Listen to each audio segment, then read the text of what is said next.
this is an iHeart podcast. Guaranteed Human. I'm Amanda Knox, and in the new podcast, Doubt, The Case of Lucy Letby, we unpack the story of an unimaginable tragedy that gripped the UK in 2023. But what if we didn't get the whole story? Evidence has been made to fit. The moment you look at the whole picture, the case collapsed. What if the truth was disguised by a story we chose to believe? Oh my God, I think she might be innocent. Listen to Doubt, The Case of Lucy Letby on the iHeartRadio app, Apple Podcasts, or wherever you get your podcasts. This is Special Agent Regal, Special Agent Bradley Hall. In 2018, the FBI took down a ring of spies working for China's Ministry of State Security, one of the most mysterious intelligence agencies in the world. The Sixth Bureau podcast is a story of the inner workings of the MSS and how one man's ambition and mistakes opened its vault of secrets. Listen to The Sixth Bureau on the iHeartRadio app, Apple Podcasts, or wherever you get your podcasts. Hi, it's Jill Winterstein, host of the Spirit Daughter podcast, where we talk about astrology, natal charts, and how to step into your most vibrant life. And today I'm talking with my dear friend, Krista Williams. It can change you in the best way possible. Dance with the change, dance with the breakdowns. The embodiment of Pisces intuition with Capricorn power moves. So I'm delusionally proud of my chart. Listen to the Spirit Daughter podcast starting on February 24th on the iHeartRadio app, Apple Podcasts, or wherever you listen to your podcasts. I'm Clayton Eckerd. In 2022, I was the lead of ABC's The Bachelor. But here's the thing. Bachelor fans hated him. If I could press a button and rewind it all, I would. That's when his life took a disturbing turn. A one-night stand would end in a courtroom. The media is here. This case has gone viral. The dating contract. Agree to date me, but I'm also suing you. This is unlike anything I've ever seen before. I'm Stephanie Young. Listen to Love Trapped on the iHeartRadio app, Apple Podcasts, or wherever you get your podcasts. Hey everybody, Robert Evans here, and I wanted to let you know this is a compilation episode. So every episode of the week that just happened is here in one convenient and with somewhat less ads package for you to listen to in a long stretch if you want. If you've been listening to the episodes every day this week, there's going to be nothing new here for you, but you can make your own decisions.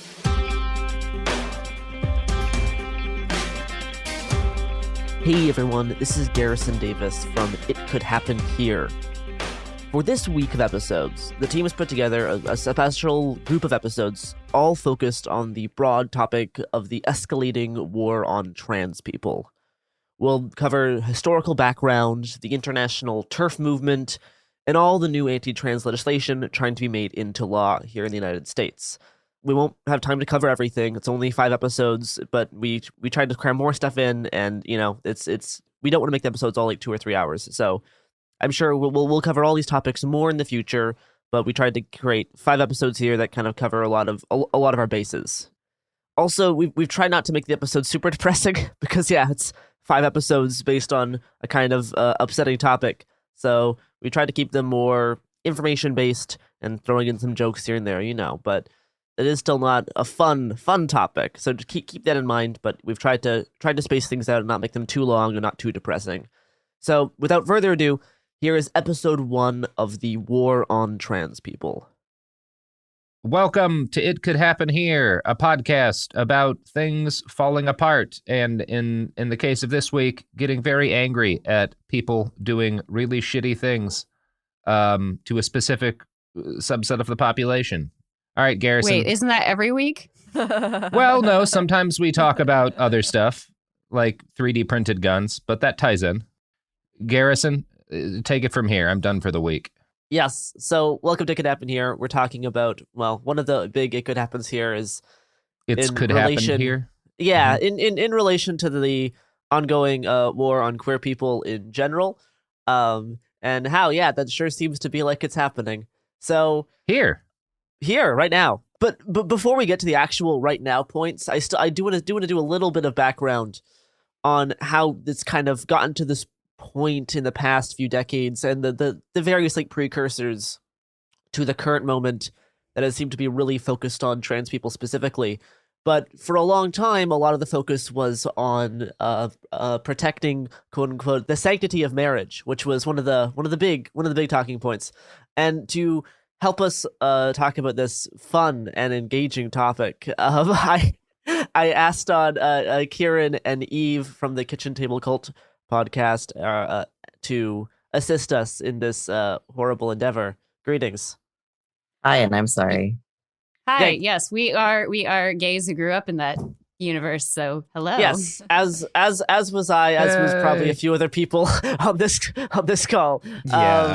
Yeah. We all have varying experiences growing up in the evangelical movement, while also realizing, maybe we are not straight and or cis children. So yeah, but we're gonna be talking about the escalating war in gay marriage and how that kind of moves over to trans people at a certain point, and specifically talking about kind of the combination of religion and politics, because this is something I've discussed before on my 2-part Focus on the Family episode, and this really is going to tie into a lot of that stuff. It's a lot of the same people, but I would love for everyone else to kind of fill in the gaps where I have stuff missing, because I definitely have a good point on like the Family Research Council kind of side of things, and I would love for people to fill in the gaps on the other kind of stuff. But yeah, we're going to start off by talking about Family Research Council and that whole kind of side of things, because I mean they really... Josh Duggar. How's it going? Oh yes, Josh Duggar is coming up. Don't you worry. Both research and families, so this seems unproblematic. I'm going to just mute things from now on, and yeah, you guys continue. In terms of all of the Save the Children rhetoric, yes, Josh Duggar will be coming up. So, yeah. But I do want to actually open up with a quote from Mike Rosebush, who was the vice president of Focus on the Family from 1995 to 2004. And then a few years ago, he came out as gay and as surprise, a so-called affirming like Christian who like loves Jesus and endorses rights for gay people. He left / got fired from Focus on the Family. Is he side A or side B? Is he in favor of the celibacy model, or is he like chill with marriage? He seems to be excited about fucking. Oh, okay, so he's side B. We like side Bs. Yeah. Mm-hmm. It is definitely the better side. But I want to start off with a quote by him, just to kind of set the stage for how this type of thing kind of really got started for combining, the evangelical kind of biblical worldview with political organizing. So anyway, gonna read a quote here. Quote: Dobson, even more so than Focus on the Family, and that's James Dobson, by the way. Dobson, even more so than Focus on the Family, as an organization, strongly encouraged all evangelicals to support and express their values in the public arena. As background, before about 1970, evangelicals often confined themselves within their own cloistered communities. Political involvement was viewed as a secular enterprise and suspect at best. And this changed during the Dobson era. He and others encouraged evangelicals to learn and apply the biblical worldview. The evangelical person was coached in applying the apologetics debate method in publicly sharing the biblical worldview. Voting in every local and national election became seen as a Christian's duty. So, at Focus, I learned that the evangelical leaders, like Dr. Dobson, considered the Republican Party to be the political machine best equipped to endorse a biblical worldview. In Delighted Harmony, Republican Party strategists salivated to win elections by securing the evangelical vote. Thus, a mutual agreement was formed. The plan became that evangelical leaders would introduce a hot-button issue onto ballots at every local and state election. Evangelical ministers would provide voting guides on how to influence evangelicals to vote for the only correct Christian choice. In turn, the elected Republican candidate... Oh, yeah. Yep. In turn, the elected Republican candidate would champion the corresponding biblical worldview, and this strategy worked. And what was the most reliable hot button to place on the local and state voting ballots? Something that would ensure evangelicals in mass to show up to vote? Yep, anti-gay rights bills. Gay rights were viewed by evangelicals as a threat to the biblical family and society in general. So yeah, that's kind of how I want to open up in terms of kind of the shift in the 70s and 80s and especially in the 90s from kind of evangelicals being pretty divorced from political mainstream action to them becoming a crucial part of the Republican machine. and this kind of circle that completes itself at this point afterwards. Because this combined with a whole bunch of save the children rhetoric and like saving the family, like the unit of the family as a sacred thing to protect. It's really like that idea really carries over now into the trans stuff. Because obviously they kind of lost a lot of the stuff they wanted to do on gay marriage after a long fight, decades and decades. But it's still the same core idea at the heart of it. Yeah, I just want to put an evergreen footnote on all of that and say thanks and fuck you to Phyllis Schlafly for getting us down that road. Yeah. Yes. Yeah. That was like blame can definitely be passed around. Yeah, like originates there. Like, I mean, like before all of that, like the evangelical church was not even united on the idea of abortion being bad. Yep. Like we have come so far to merging these universes in this really fucked up little marriage that they got going on. No, and you cannot divorce the ideas of like the escalating war against abortion, and then also like with the save the children, like protect the family idea, right? These are the same issues. Like these do go together in terms of people, making this like fake version of the family that they are swearing to protect, whether that be from gay people or that be from women's bodily autonomy or women's rights or like feminism. All of it's in the same is in the same package. It's like that meme of the like two pictures and Pim's like, these are the same picture. Like it's the same image. Yeah. It's the same exact rhetoric, and it's just like reskinned slightly for whatever topic of the day. The other big thing I want to mention before I get into Family Research Council is the 2004 book Marriage Under Fire by Dr. James Dobson, which was definitely one of the other kind of key points in escalating the idea of the culture war, and that type of like more like almost like tactical rhetoric. It was definitely a turning point. I remember was this seeing around the same time when kid. Fireproof came out? Oh, I think so. Yeah, it had to have been close. Yeah.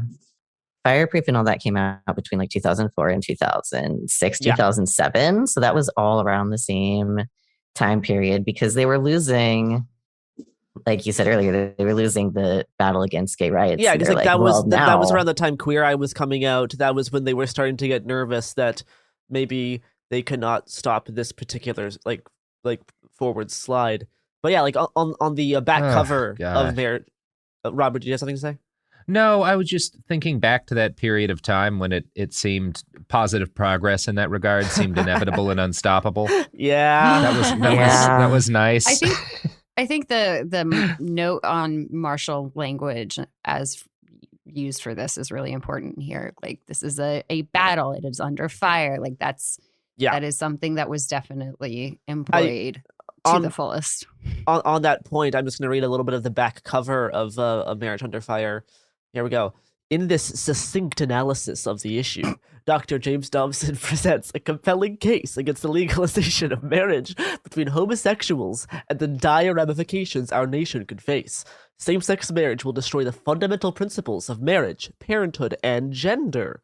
Families will be increasingly unstable as their definition expands to incorporate multiple moms or dads, in quotation marks. Legalization of gay marriages will lead to polygamy and other alternatives to one-man, one-woman unions. The divorce rate will be higher, making our children less safe. Marriage Under Fire provides the foundations of a battle plan for the preservation of traditional values in our nation. Our response could not be clearer. The well-being of the family and thus our nation hangs in the balance. Now's the time to speak out in defense of marriage and the American family. So yeah, it is particularly like the battle plan, right? One thing I really loved during this time was the like libertarian Christian response to this kind of conversation where they're just like, or we could just, not have marriage be tied to the state at all, Oh yeah. Yes. That was great. I do remember that. This is the backup plan for like, okay, if marriage, gay marriage goes forward, then we can just like do that if we wanna, just like completely eliminate it. No, absolutely. Yeah, I absolutely remember that type of rhetoric. Even around like 2013, when like the Supreme Court cases were going forward, they were like really set on like, this is like, last resort. We have to make sure that it like church marriage is just completely separate. Which even that still is the case in a lot of places. Like churches still in a lot of states like reserve the right to not marry people. And you can do it through the courts, but not through the church. There's also the subtext in that I think should be unpacked, which is that the multiple moms and dads kind of image that's given is not a signal of like the non-traditional family being bad, but more of a there was this myth that was pushed really hard in the conversion therapy circuit that like if you didn't have a good father figure, you were going to be gay. Yeah. If you didn't have a good relationship with your mom, you're going to be gay. So like having this as like these coded statements in there are giving the clue of like, we're trying to stop the cycle. We're trying to not create more gay kids. Yeah. And that's why this is important. Yeah, I was reading a lot earlier today from the Heritage Foundation because I remember them being a key part of. Yeah, they definitely are the other big part of this. It was so bad. And their whole thing was like, you have to have a mother and a father. Otherwise, everything is terrible. And then you get gay kids. And that also goes into the whole other theory that was like, well, which I think Robertson either made up or repeated. Was like, well, people who are gay were abused as children. Yeah, that is definitely. And then of course all these evangelicals are also all like beating their kids. Yeah, it's like, well, which came first? Were you abusing your child because they were gay or because did you make them gay? I was. And I am, but I don't think Full they're actually related. Yeah, well, exactly. They're related in the sense that you being gay is one of the triggers for the parents, but it's not. The causal relationship runs the opposite direction. Right. Exactly. Anyway, we are gonna take a break and hear from all of our lovely sponsors who don't support child abuse, probably. Well, I mean, unless it's which does run that island off the coast of Indonesia where you can hunt children for sport, but we prefer not to see that as abuse. I don't think you're allowed to say that, it as Robert. I think you have to bleep that. No. Garrison, we're not going to bleep an ad. That's what sponsors this show is Child Hunting Island. Which you cannot say that. Is it designed to I just do every make week. more gay kids? Well, it's designed to make happier billionaires. Eve. Oh, okay. Yeah, there's nothing Elon Musk loves more than hunting children on a private island reserve off the coast of Indonesia. And like Elon Musk, you too can hunt children if you buy. Anyway, here's the ads. Yes, we are back, and now we're gonna move on to probably the most unfun portion of the show today. FRC, the Family Research Council. I'm gonna actually talk about like what they are and what they did and how they're kind of important in the evolution of rhetoric and various other stuff. So yeah, Family Research Council emerged from a 1980 White House conference on families that James Dobson kind of co-led with the President of the United States. So that's fun. So he met and prayed with a group of like 8 Christian leaders at a Washington, D.C. hotel, ultimately leading to the creation of the Family Research Council under the direction of Gerald Regener. That's how I'm going to say it. That's how I'm going to say his name because he doesn't reserve respect, so I'm not going to Google it. And it became a division of Focus on the Family in like the late 80s under Gary Boyer. And the reason there's a whole bunch of like complicated like tax stuff because Focus on the Family can't get too political because then it'll like sacrifice their tax exempt status. So there's a whole bunch of like really shady stuff happening in between Family Research Council and Focus on the Family proper. In terms They're not doing any lobbying. Right. Yeah, in terms of like who runs what and like what crossover there is with like the leadership. They're basically the same organization, but they are like legally separate and kind of have different like operating strategies. But they really are like. To be fair, lots of orgs do this. This is not unusual. No, it's not unusual, but like it's important to know like they basically are like they are very linked. Like they are like sibling organizations. Mm-hmm. So yeah, this is Gary Boyer, the guy who took over in the late 80s, was also the Undersecretary of Education and a Domestic Policy Advisor to President Reagan. So again, already like fully tied into like the Republican machine. So Boyer brought in several anti-LGBT researchers who pumped out like defamatory material about queer people. Robert Knight was a longtime conservative writer and journalist and the kind of major propagandist against LGBTQ rights. He served as the FRC's Director of Cultural Affairs in the 90s up into the early 2000s. While working there, he wrote, along with some Focus on the Family editors, a 1999 booklet called the Homosexual Behavior and Pedophilia. This is a very common thread in all their stuff, is that gay people were abused as kids, and gay people therefore are like wired to also abuse kids. Like it's part of this like cycle that they like co-opted a whole bunch of research on it that they misrepresented, that all of the researchers who did the actual stuff was like, no, you're totally wrong. It's this fallacy bingo right here. Yeah, it's there's I talk about this a little bit in more in depth in the Focus on the Family episodes for Bastards in terms of like the actual like research they used. But yeah, it is and one of the remarkable claims inside the 1999 booklet was the assertion that, quote, one of the primary goals of the homosexual rights movement is to abolish all age of consent laws and to eventually recognize pedophiles as the prophets of a new sexual order. So that's great. I heard that 90s. As prophets with the F-I-T-S. that is, yeah, prophets. Not prophets, P-H-E-T? Oh, P-H, yes, P-H. Okay. Well, this is just libertarianism. Basically, yeah. Basically, yes. Yes, for some reason, you cannot find this pamphlet on the FRC website today. I wonder why. Shocked. Yeah. So, Boyer left the group in 1999. And then FRC had two presidents, and emerge, and one of them kind of resulted in becoming the most powerful religious right lobbying group in the country, with tons of policy researchers and writers, and a lot of like email lists and like physical mailing lists was a big part of their political organizing. I know Eve and Kieran, we have talked before about the effective power of the right's mailing lists in terms of getting political change.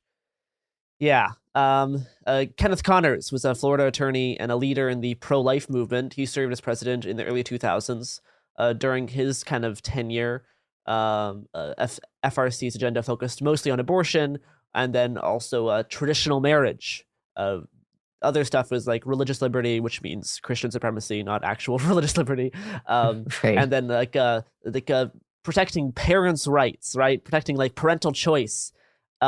Which we'll talk more about in the future. Clarify, like, how do they define traditional marriage? Is this involving like dowries and land transfers and treaties? I believe they want one man and then one woman, and the woman doesn't really need to actually want it, but as long as the man wants it, then it's fine. I think that's. And are they like the Catholics, where they believe it has to be for the purposes of procreation? I mean, they're part of the mainstream evangelicals, so like there's like the courtship idea. So yeah, like they are for that, but it's a very like patriarchal thing. And it depends. I'm playing dumb here, but like because these are like important distinctions that need to be. It depends on congregation to congregation, right? Like the kind of the stuff that I grew up with wasn't super focused on having tons of kids actually. In fact, they kind of preferred just keeping it capped off at 2 kids because, you know, the more kids you had, the less loyal you were to the church because you had to focus more on your kids, actually. Oh. So it does really depend on congregation to congregation. I think Family Research Council tried to keep themselves open to lots of interpretations, so lots of people could like glom onto their stuff. So they didn't get like super specific around like the role of child rearing and that kind of thing. It's important to note around this time or a little before it was when Pope John Paul's Theology of the Body was coming out, which is this tome that's basically getting into like why, you know, the death penalty would be bad and why abortion is bad. And there's all this like sanctity of the body and the body existing. And then like the sanctity of sex as for the purposes of procreation, Yes, not for pleasure. That was these are definitely things that a are key like point. in the atmosphere at this time. That was definitely a key point, is that sex is just for making kids. Like, that is definitely like a big part of it, which like they don't actually really believe, but they say, right? Because like if you look at all of the extra like the people, like all of, like these leaders like are not like faithful to their wives by any Kids sense. are not an Like, accidental it's, like, side effect. Kids are the point. No, yeah. But I think it is interesting, like the amount of stuff that's around like parental choice and like parent rights, which will come up over the course of the next few episodes of the series. I'm right now writing episodes about the current like book bannings going across the country, and a lot of that is tied to like this idea of like parents' rights over their children. Like they decide what their children gets to read. So it's all we don't know anything about that.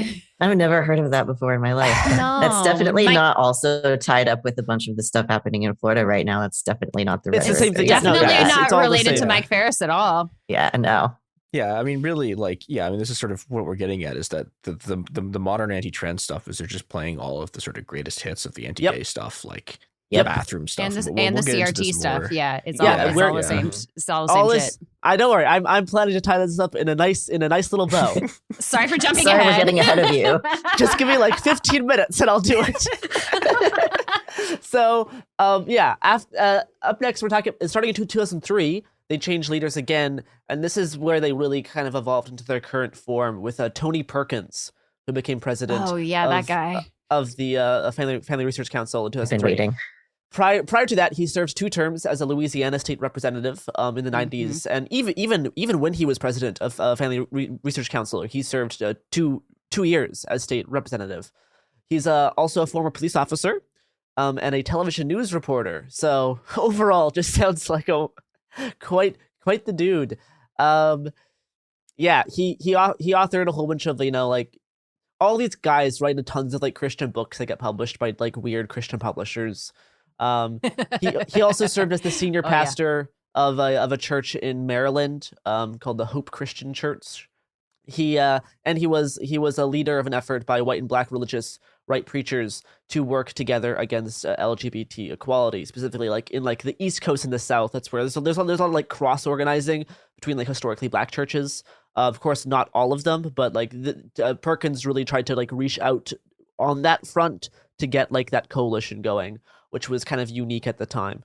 So yeah, a big part of FRC's strategy is to pound home the false claim that queer people are more likely to sexually abuse children than heterosexual people. This is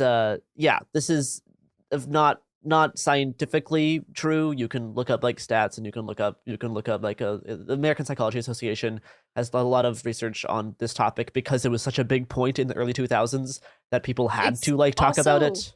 Yeah, so like it's like one of these things that like was a myth, ambiently as a scare tactic and a slippery slope fallacy. But I think there's also, it has its roots in a particular misunderstanding of Romans 2, which is the passage that most people point to as their anti-gay rhetoric. And the context of that is like most like centrist and liberal like biblical scholars will agree that passage was more about the pedophilia that was happening in the Roman Empire and speaking out against that. Yeah. And not specifically against like consulting adults. Even this is a Bible passage. Yeah. Even in like the old, even in the Old Testament, a lot of new people going into like the actual translations of stuff in like even like Leviticus.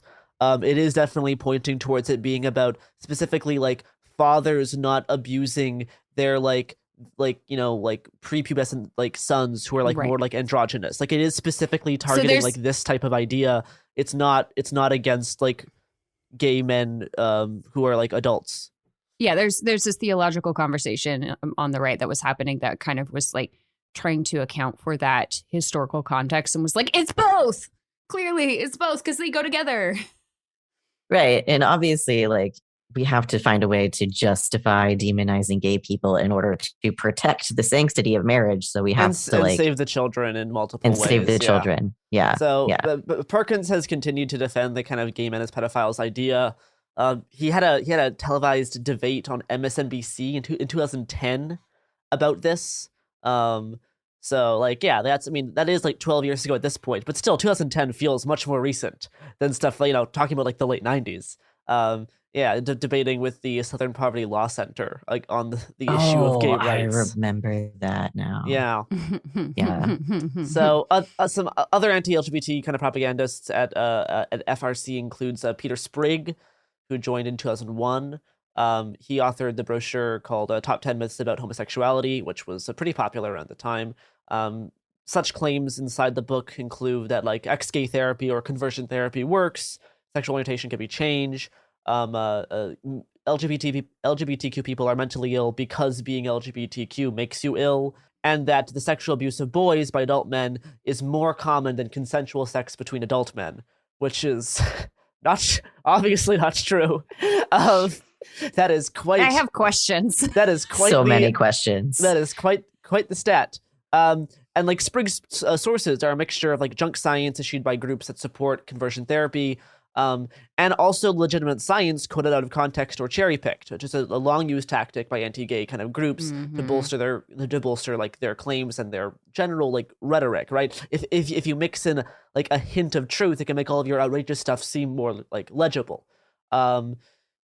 We knew that from the screw tape letters. Yeah, no, like one of sorry. One of his better books. I actually enjoy the screw tape letters. I think it's clever. It's pretty fucking funny. It's good. But also, just like an Easter egg for those who know what we're talking about, like he was extremely kinky. Carry on. Anyway, one of the main researchers they kind of misused research for was Judith Stacy, who has like since issued lots of public statements condemning what Family Research Council advocates for, and has endlessly requested that anti-gay groups stop misrepresenting her work. So we're gonna jump forward to 2008 because this is of course the election of Obama has really kind of frightened a lot of people. This is when Dobson sent out that letter detailing like what a post-Obama future could be, in which he included gay marriage as a part of like the dystopian nightmare he was imagining. This is the future that gay people want. Yeah. And interesting. There's just an interesting thing on Sprigg here. He was on MSNBC again, which I mean, maybe we should stop inviting these people onto news channels. But anyway, Sprigg works. Sprigg responded to a question about allowing non-American same-sex partners of American citizens to immigrate into the States by saying, "I would prefer that we export homosexuals from the United States rather than import them." And saying, "I think there would be a place for criminal sanctions on homosexual behavior." And then when asked, "So should we outlaw gay behavior?" Sprigg said, "Yes." So yeah, it's a very much a clear kind of mask off thing. Is they just don't want it around at all. And an idea I'm going to tie this kind of more towards the end of the series with the trans stuff is like the idea of queerness as like a contagion. Of these people having to like the brutality is justified in their own heads because it's like this idea that queerness can spread and it can infect children. So you have to contain it, and any action taken against it is justified because it's like you're containing a virus. And it's like this is really what kind of makes them feel so justified and righteous in every action they do. So yeah, including outlawing gay people, including exporting them from the United States, a blatantly fascist idea. So yeah, FRC also worked unsuccessfully to continue the "Don't Ask, Don't Tell" policy. This was up until like 2010. So that was a bit definitely another thing they tried to focus on, but the slide, the progressive slide actually was happening around that time. It is, Kieran discovered kind of stalled. something interesting about that. Yeah. Earlier today. Yeah. Oh, yeah. So I was, again, looking up Heritage Foundation because the Heritage Foundation was like my big kind of go-to when I was growing up in the 90s and 2000s and doing speech and debate and apologetics camp and all that shit. And I was like, well, what was their take on Don't Ask, Don't Tell? And they, in the early 90s, were 93. very, very against it. Yeah. In 93, they had like this paper published and they were very against it because they were like, well, then you'll still have gay people in the military. Yeah, and gay people absolutely. can't be in the military. Yes. They're like, there will be like, it'll be bad for the unit cohesion. There will be sexual abuse, as if that wasn't already happening. There will be like all of these terrible things happening in the military that couldn't possibly happen. Couldn't possibly be happening otherwise. It will like weaken combat effectiveness is the line that Family Research Council used. Yep. Yeah. So there was definitely a shift in like the 90s where a lot of these evangelical groups were against Don't Ask, Don't Tell because it still allowed gay people in just so they didn't say anything. But then as they saw progress happening, they're like, okay, this is better than nothing. Like this is better than them being openly gay. So they kind of switched gears towards like 2010, which is, they're just like grasping at anything they can. I think it's time for another break, and then we will kind of finish this up with some other not fun information. But yeah, let's do an ad. Let's see what our lovely sponsors at has to say. Well, his big thing is trying to get volunteers together to raid child hunting island off the coast of Indonesia. It's like a counter raid. Yeah. You can volunteer to go fight in Ukraine, or you can volunteer to help take down child hunting island so that can run it. It would be fun to have all of like the food delivery services have their own like private militias that take each other out. That's the world we're moving towards, Garrison. I mean, the post office already does, so why not these companies? Yeah. Arm everybody. Everything should be a military. That's the whatever podcast this is. Definitely the solution here. And we're back, and we are still talking about my favorite topic, which is the Family Research Council. During the 2012 election cycle, they donated about $208,000 to 80 federal Republican candidates, saying that they're using the money to strategically be used to support pro-family candidates and pro-family issues and elections and ballot incentives across the country. Yeah, so this is just in terms of keep the pro family angle in mind. This is they continuously were always donating money. 2012 was the highest one on record, and I think I don't think they've even matched that since then. It was pretty high because that was Obama's second term, so they were definitely like trying to really organize, right? Because this was like right before 2013 when the Supreme Court was going to be ruling on gay marriage as well. So of course, which didn't get finalized until 2015, but they were starting to hear cases. We're gonna kind of briefly go back to James Dobson here.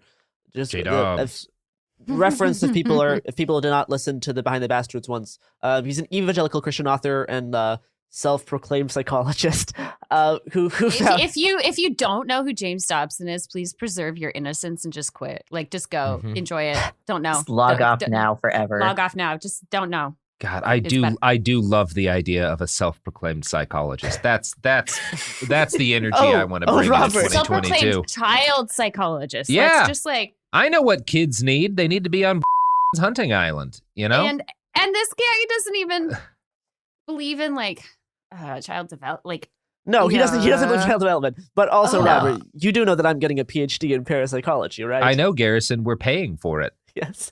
This podcast is going to have the highest rate of doctors of any podcast on the internet, other than the one that our friend Kava does. Anyway, I will be happy to be invited back onto Kava's podcast as a doctor in parapsychology. I think I'll be able to offer some really unique insights. Okay.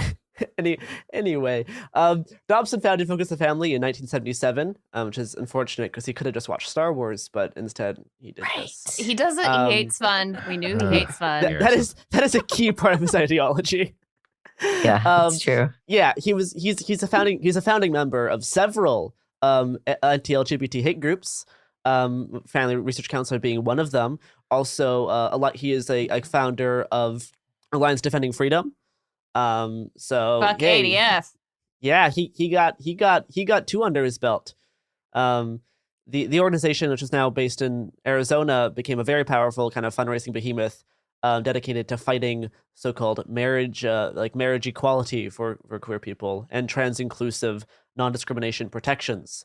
And a big part of the thing that they were fighting for was enshrining a, quote, right to discriminate against LGBTQ people in state laws, which is, all the stuff around, like, what if a baker is forced to bake a cake for, all of this nonsense is what That's is an what ADF Dobson. case. That's an ADF case. Yes. So that is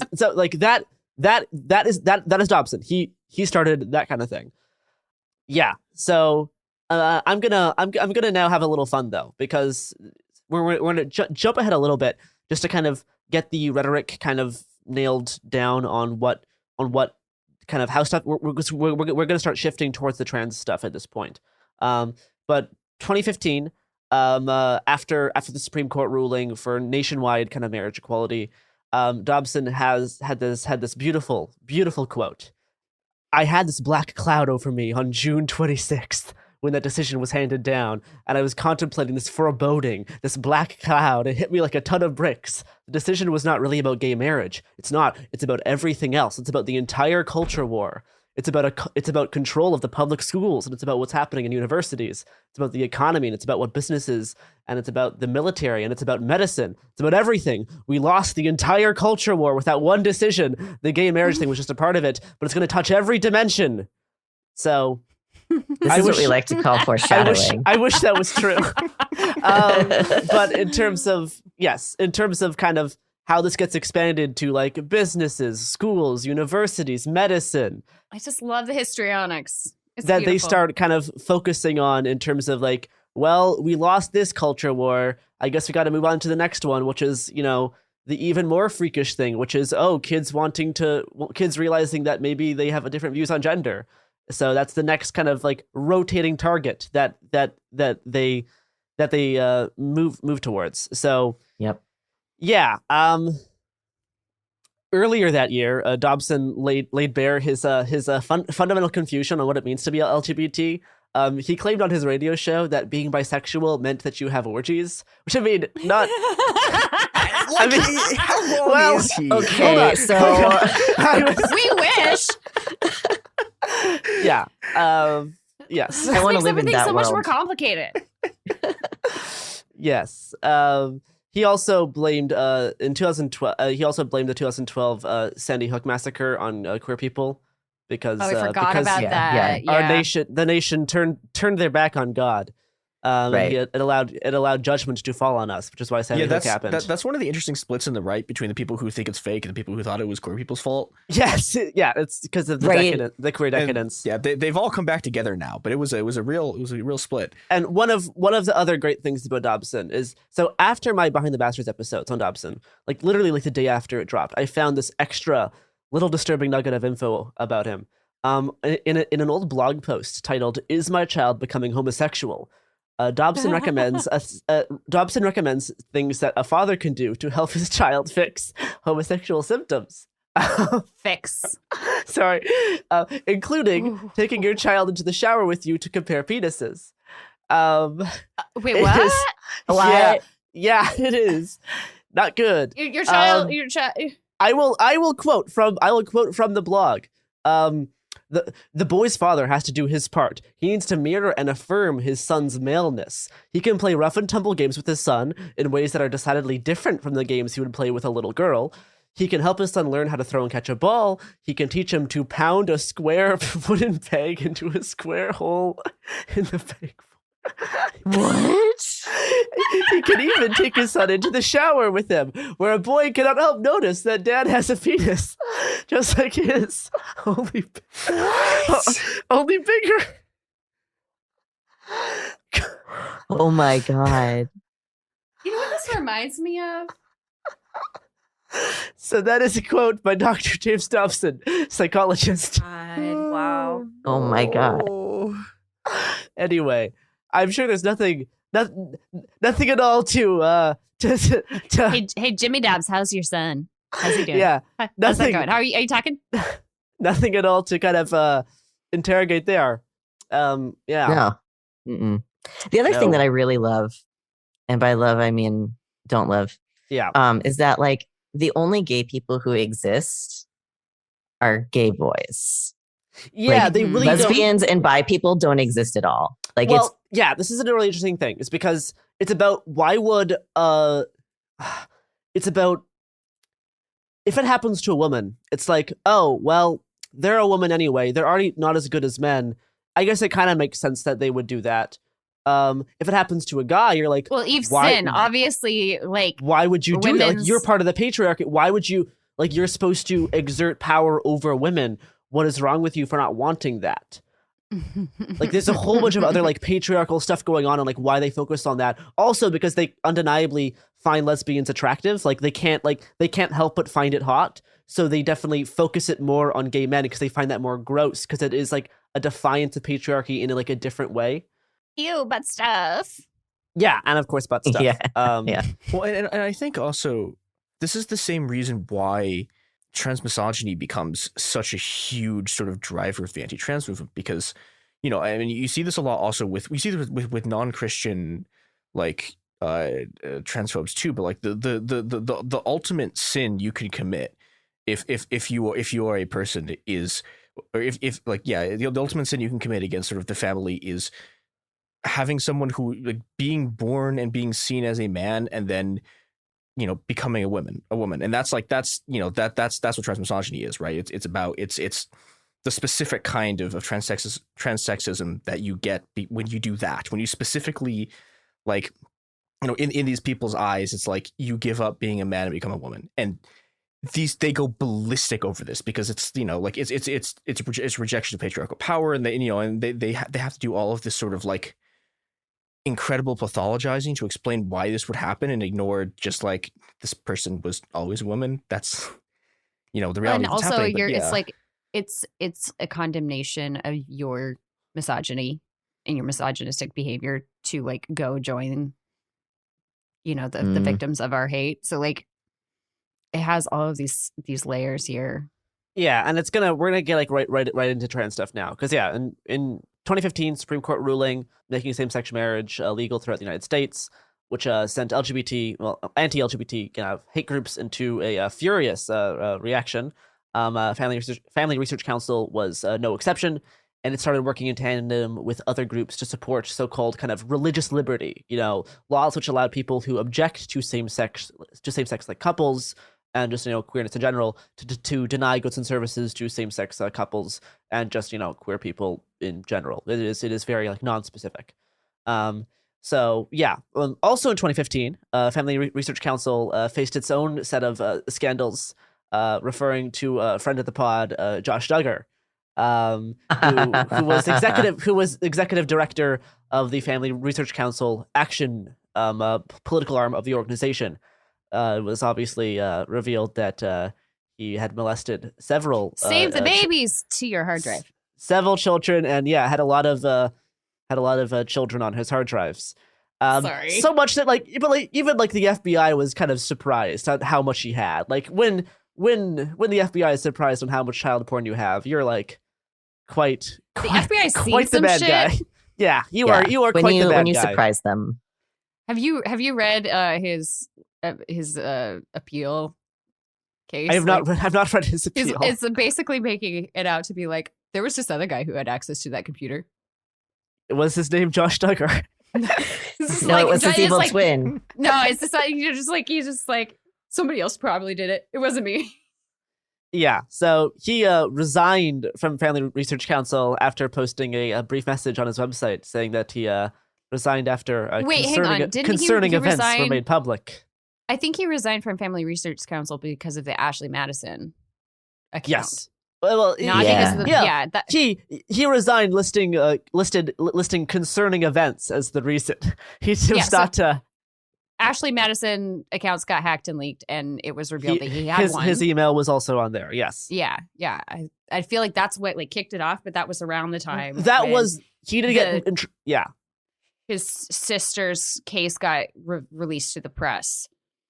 It is frustrating how definitely. The Ashley Madison thing was seen as more of a moral failing than molesting children, and having tons of child porn. That was definitely within the church and within the kind of the whole church network. The Ashley Madison thing was seen as much more of a kind of a egregious sin.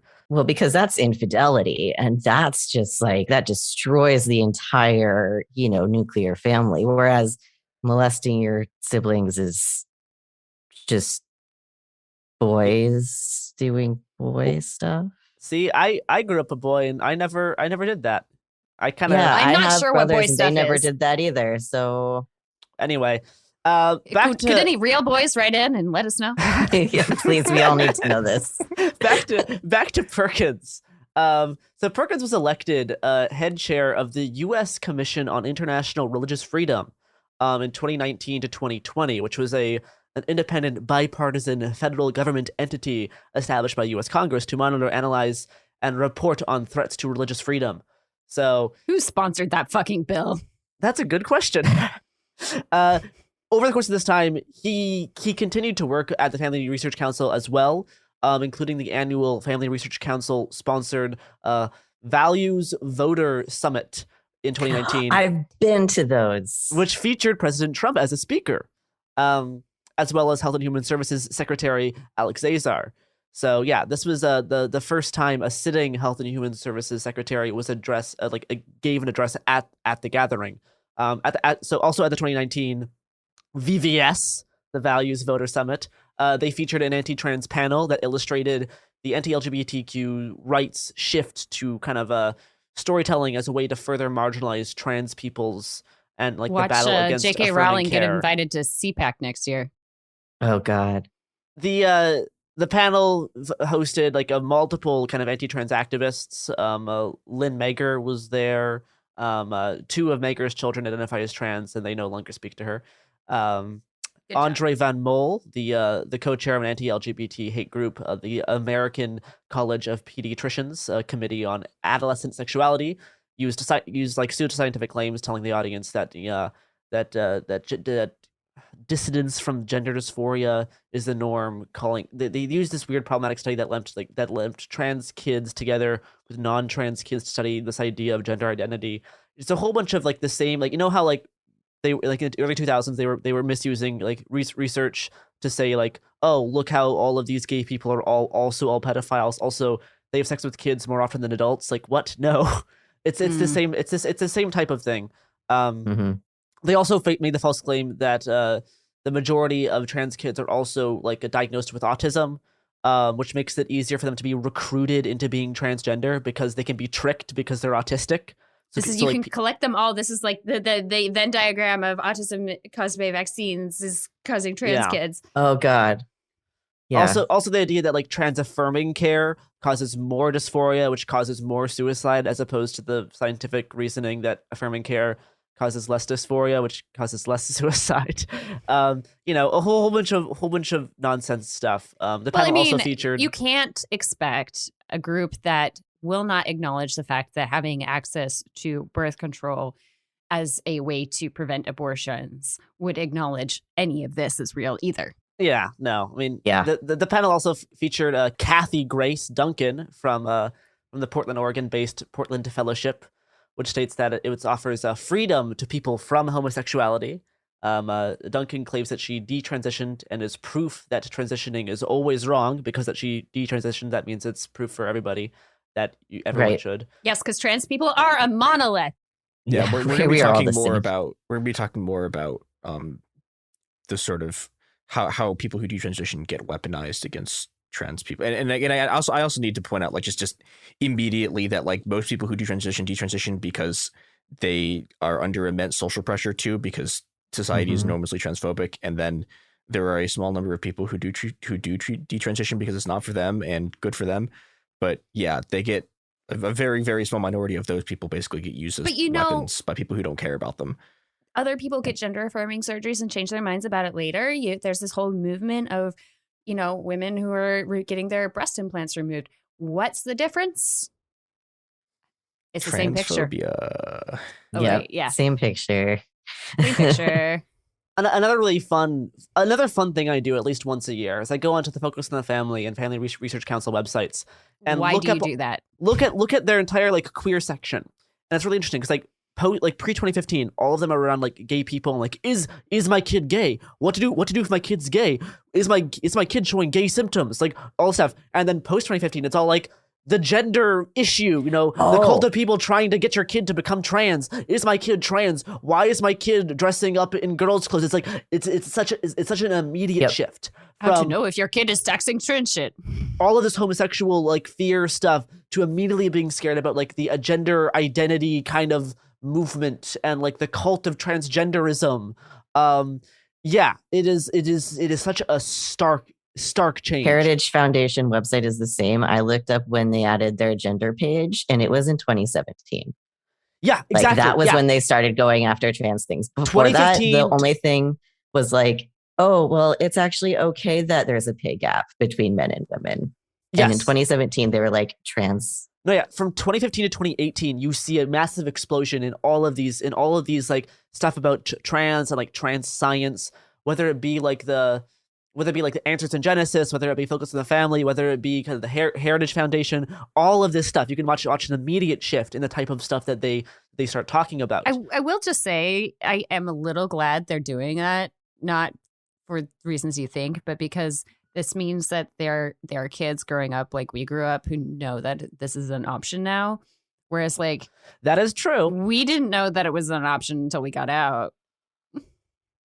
Yeah, it's that's true. I mean, yeah, but you can see the kind of the switch in stuff. There's a in a Family Research Council pamphlet written by Peter Sprigg called "How to Respond to the LGBTQ Movement," published in 2018. Says people with gender dysphoria or transgender identities are more likely than the general population to engage in high-risk behaviors, which may contribute to psychological disorders or both. High rates of suicide exist among those who have already received gender reassignment surgery, which exists suicidal tendencies result in an underlying pathology. Wait, did the same people write the script of Euphoria? But yeah, a whole bunch of stuff around like Tom Perkins, Peter Sprigg. If you just look at all of this stuff, it's this is such an explosion. Tony Perkins wrote a pamphlet called "I Have a Girl Brain but a Boy Body." For a Virginia kindergartner's like a transgender story thing that he was doing around 2019, saying, for years, LGBTQ activists wanted to keep the goal of luring children into sexual confusion under wraps. But now that they've hoodwinked a lot of the country on their agenda, these extremists no longer have to hide. In fact, they're increasingly bold and even boastful about their real intentions of recruiting kids. So in terms of like, yeah, it is an infection. It's a contagion that they're trying to like infect or recruit children. And again, all of that kind of rhetoric is in a post, like in a pamphlet called about trans being trans, saying I have a girl brain but in a boy body. It's like the fact that this rhetoric is happening is going to convince kids that they fall prey to it. Like it's this whole thing that is such a marked kind of change. You can read, the other titles include stuff like The Regressive Cult of Transgenderism, all this kind of stuff, talking about our country understands that Scientology is a cult, but we don't seem to understand is how much the transgender movement mirrors cults like Scientology.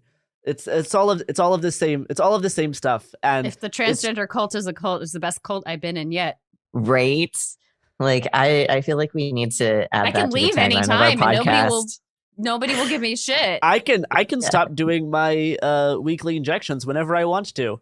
Yeah. And it's you won't lose your friends. Amazing. No, I will not. Yep. So anyway, I can stop putting testosterone on at any point. That was kind of the bulk of the stuff I had gathered around, specifically talking about kind of Family Research Council and how the change happened around 2018, 2017, 2016. From all of the stuff around, protecting marriage equality, protecting, the sanctity of marriage, to changing. It's the same Save the Children rhetoric, but now shifted over to gender issues. I mean, they're just moving the ocean window because they can't win on the gay issue anymore. So they've just got to keep pushing in that direction.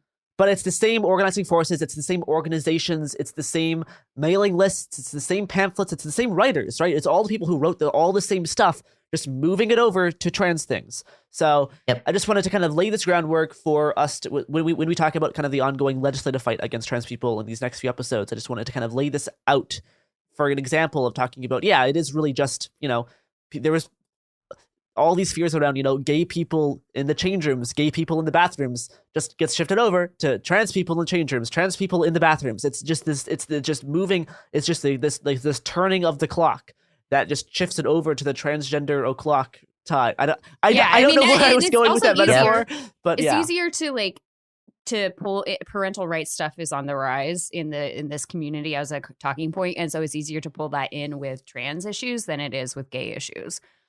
Mm-hmm. Yes. Well, I think that we are running out of time. But even Kieran, where can people find you online? Our podcast is The Kitchen Table Cult. You can find it at kitchentablecult.com. Our handle on Twitter is Kitchen Cult Pod.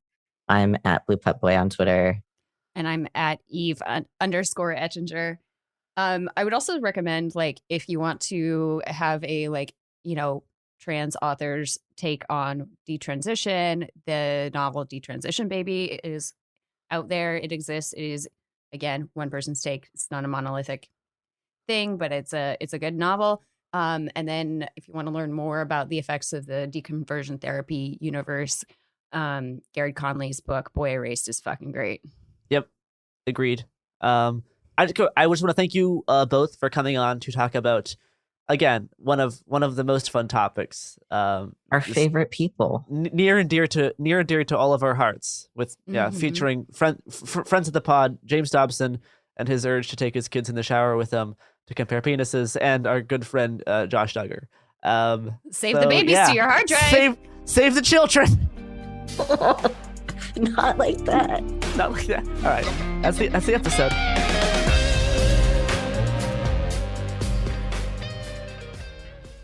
Hi, this is Joe Winterstein, host of the Spirit Daughter podcast, where we talk about astrology, natal charts, and how to step into your most vibrant life. And I just sat down with a Minnie Driver. The Irish traveller said when I was 16, you're going to have a terrible time with men.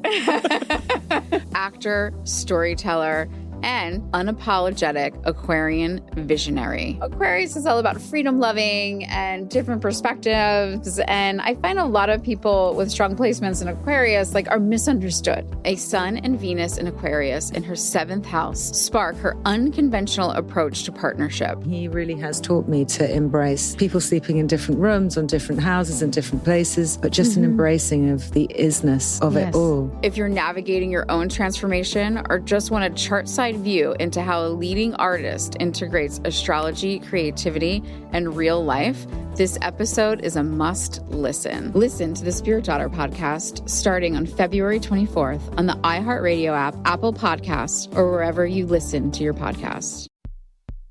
China's Ministry of State Security is one of the most mysterious and powerful spy agencies in the world. But in 2017, the FBI got inside. This is Special Agent Regal. Special Agent Bradley Hall. This MSS officer has no idea the U.S. government is onto him. But the FBI has his chats, texts, emails, even his personal diary. Hear how they got it on the 6th Bureau podcast. I now have several terabytes of an MSS officer, no doubt, no question, of his life. And that's a unicorn. No one had ever seen anything like that. It was unbelievable. This is a story of the inner workings of the MSS and how one man's ambition and mistakes opened its vault of secrets.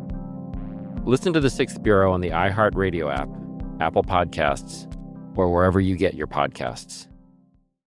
In 2023, a story gripped the UK, evoking horror and disbelief. The nurse who should have been in charge of caring for tiny babies is now the most prolific child killer in modern British history.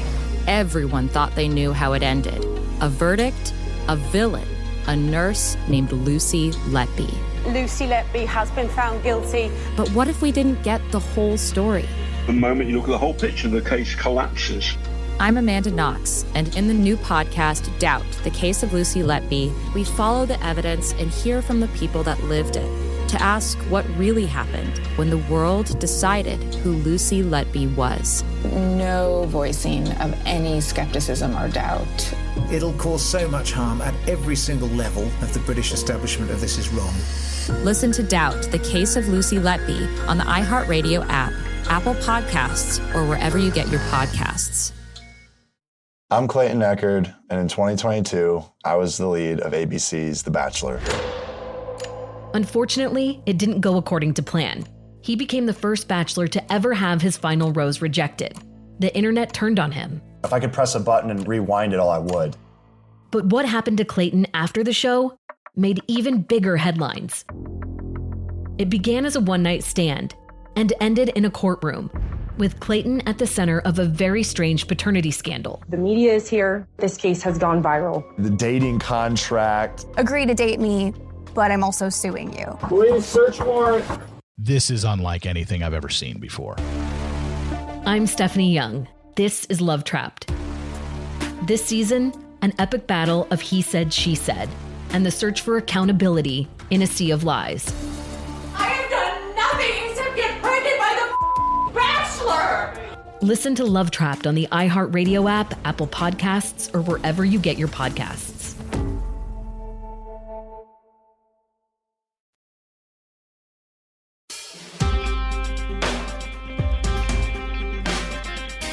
Welcome to It Could Happen Here, a podcast about the war against trans people. I'm your host, Christopher Wong. In February, a camp of indigenous and ecological protesters attempting to stop the Thacker Pass lithium mine in Nevada was thrown into chaos over an unexpected issue: transphobia. Two of the camp activists, including a man who had volunteered to act as an attorney for the group, were revealed to be members of another organization called Deep Green Resistance, or DGR. Nominally, Deep Green Resistance is an ecological organization dedicated to destroying industrial society to preserve the environment through promoting the destruction of dams and other infrastructure.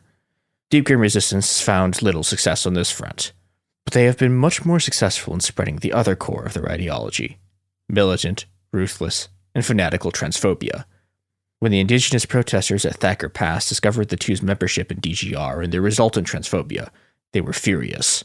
Falk, the DGR lawyer who had offered to represent the protesters, was kicked off the case, and the presence of the two DGR members was used by Lithium America as a weapon against the protesters. This is a familiar cycle for Deep Green Resistance. Soon after its founding in 2011, the group fully embraced radical feminism, staking out a position in an old debate inside the feminist movement raging since the 1970s over whether trans women are in fact women. These feminists, I use the term loosely here, became known as trans-exclusionary radical feminists, or TERFs. Their heroes were people like Janice Raymond, author of the vehemently transphobic screed The Transsexual Empire. Raymond, whose baleful influence we will return to next episode, was largely ran out of the mainstream American feminist movement with the rest of her TERF companions. A similar fate would befall Deep Green Resistance. Ecological activists in groups like Earth First, Greenpeace, the IWW, and the broader Green Anarchist movement, cis and trans alike, ran DGR out of the ecological left for their transphobia and waged an incredibly successful no-platforming campaign against DGR's founders, Derrick Jensen and Leary Keith. Driven from the left so thoroughly they were reduced to slinking into protest camps in secret only to be expelled upon discovery, members of Deep Green Resistance moved right, and increasingly to other countries, to seek an audience for their transphobic bile. Leary Keith founded a TERF organization called the Women's Liberation Front, or WOLF. More on them later. This brings us to TERF extraordinaire Jennifer Bilek. Bilek had been a member of Deep Green Resistance in charge of booking appearances for Derrick Jensen. The success of the no-platforming campaign waged by the left convinced her that trans people were secretly backed by a conspiracy of billionaires. This idea spread like wildfire across the UK and, as we'll discuss next episode, Mexico. To understand what happened in the UK, we spoke with Krista Peterson, a graduate student at USC, who, at significant personal cost, confronted the rise and spread of transphobia in the English-speaking world. Krista, welcome to the show, and thank you for joining us. Hi, thank you. I guess I wanted to start with Jennifer Bilek and talking a bit about how she sort of moved into increasingly transphobic territory, and I guess how she started moving into the sort of follow the money conspiracy theories that she's been peddling for the past several years now. Yeah, so I give you her narrative of this, which is that in 2013, I think she was supposed to be on a panel about, I think, trans people. That was canceled because of pushback. And then because of that, she thought, what is the big force behind this? And then got into it from there. But she has really, I think you know that Deep Green Resistance was kind of into focusing on trans people for a while. But she really has gone from an environmental activist to someone who's just solely focused on trans people. It's basically all she is ever talking about. And she started as kind of opposing this kind of existential threat that was real, which was ecological destruction and climate change. And she has kind of maintained that tenor in the shift where now she's portraying this as an existential threat, but instead of climate change, it's trans people. Yeah. So the way she got into the money, I think she's just a very prolific kind of at-home researcher. And she kind of had this anti-corporate mindset going in from her background. And she produces a lot of research. There's not that many people in the gender critical movement who are really producing a lot of original content. And so when someone is, they can get a lot of uptake from that. Her first thing was actually a Federalist article about who are the rich white men institutionalizing transgender ideology. And just by being a pretty big platform, I think that got some big initial distribution. I think that was how people initially started seeing her kind of beyond the Deep Green Resistance type audience.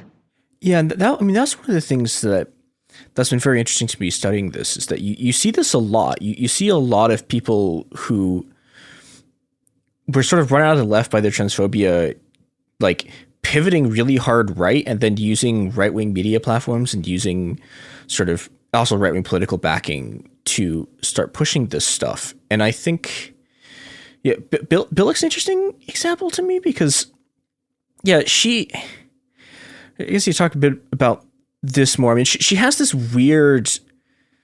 Okay, so she has two weird angles. She has the weird transhumanism angle, and then she has this like incredibly like what becomes like an increasingly anti-Semitic angle. Yeah. So she's following the money is the original thing. Where she follows the money to is trans rights are a conspiracy to usher in transhumanism. So her thing is, she often says, transgender is an ad campaign for transhumanism. This is a quote: to get people comfortable with actual merging with machines / AI, there must be a complete dissociation from biological reality. So you see this a lot with conspiracy theories, I think, where you have this kind of like metaphorical goal, right? Where it's all about getting people to dissociate from their bodies. It's like not very clear what that looks like on an actual causal level. Yeah. But that's the big goal, right? And they need a big goal. There's kind of this mysterious part of this like supposed conspiracy that is trans rights, which is like, what is this for, right? Lots of people now are accepting that there's like this big dark money push behind it, which raises the question, why? What is this doing? Yeah. And the answers are kind of kooky, right? And so this one has caught on more than I would have expected. Yeah. It's really weird. It's so weird. They kind of walk into it slowly, right? They start off and they think there's something weird with trans rights. And it's very common for them to think that their opponents don't really believe their beliefs, that something is up. And for some reason, all these people are supporting trans rights when they know it's bad. That you need something to go in there to explain why. And this is a narrative that fits with Billick's worldview. You know, you can see how someone with her background would get here. It's kind of unusual for all these ladies from the UK now to believe that trans people are a transhuman conspiracy, but they needed something to go there as the goal, so they picked it up. Yeah, and I guess we should get into Mumsnet a little bit, because Mumsnet's a really weird, like specifically UK thing that I don't know if there's like there's not really an American equivalent to it. Like I guess it's like what if you took the worst parts of Facebook and Nextdoor, I guess. Yeah, can you talk a little bit about like what Mumsnet is and how this stuff started seeping into it? Yeah, so this is part of this bigger question, which is like why in the UK has this taken off so much in the way it has. A big part of that story is Mumsnet, which is a website for moms to ask kind of parenting questions. And it's really widely used, I think, especially among this kind of like white, upper middle class, educated population. A lot of people are on Mumsnet. And it's kind of a trusted website for a lot of familial type things, like advice about what to do when your kid has lice, things like that. And Mumsnet has become just like the main infection point, I think, in the gender critical movement in the UK. With why it happened more generally, I think you have to look at it as kind of part of this global resurgence in fascism around the same time period. It's like the mid-2010s on. Like the most obvious instances of that have the kind of traditional fascist targets and ideals. But I think what's essential is this kind of logic that you really see in the gender critical movement also, which is you have this kind of background climate of anxiety and fear. Then you get this narrative that's minorities are rising up against you. You've lost something. Your identity used to give you a special status, and now they're taking it from you, and you have to fight back. And they've kind of switched out like what the big identity is, who the minorities are, what the special status is, with this more feminist thing. But it really does have that kind of internal logic in the same way. And I think you just had this kind of moment globally where you had the kind of background emotional state that was ripe for fascism in a lot of ways. And then this ideology was just infectious in that way. And then in Mumsnet, it was able to catch, and it really provided it with this place where it could really grow into this kind of unusual demographic group for a kind of fascist movement. Yeah, I mean, I think there's an interesting. I think the other interesting thing to me about it is like, I don't know. I've been thinking about this a lot in terms of, why specifically the UK and why the US doesn't have this.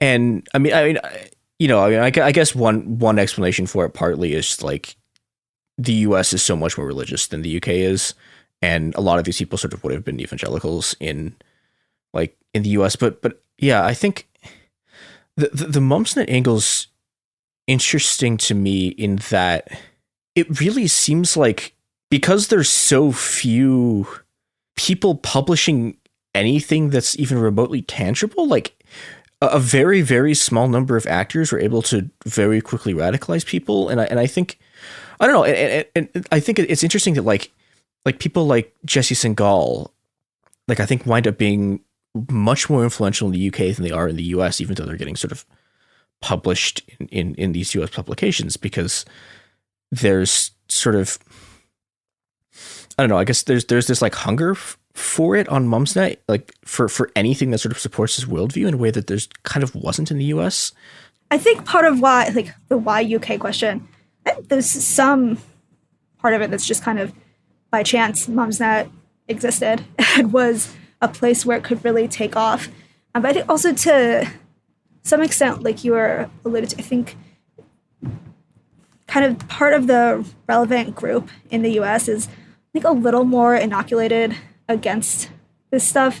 And that it doesn't really have the same initial appeal among women who would like to construe themselves as feminists, because many Americans see anti-trans stuff and immediately connect it to like the religious right. So it doesn't, you don't really get the initial way into it where, you come across this thing presenting trans people as encroaching on your space and taking something from you. And for us, we see that and it's like, oh yeah, bathroom bill laws. We just had this a few years ago and it was this right-wing religious thing.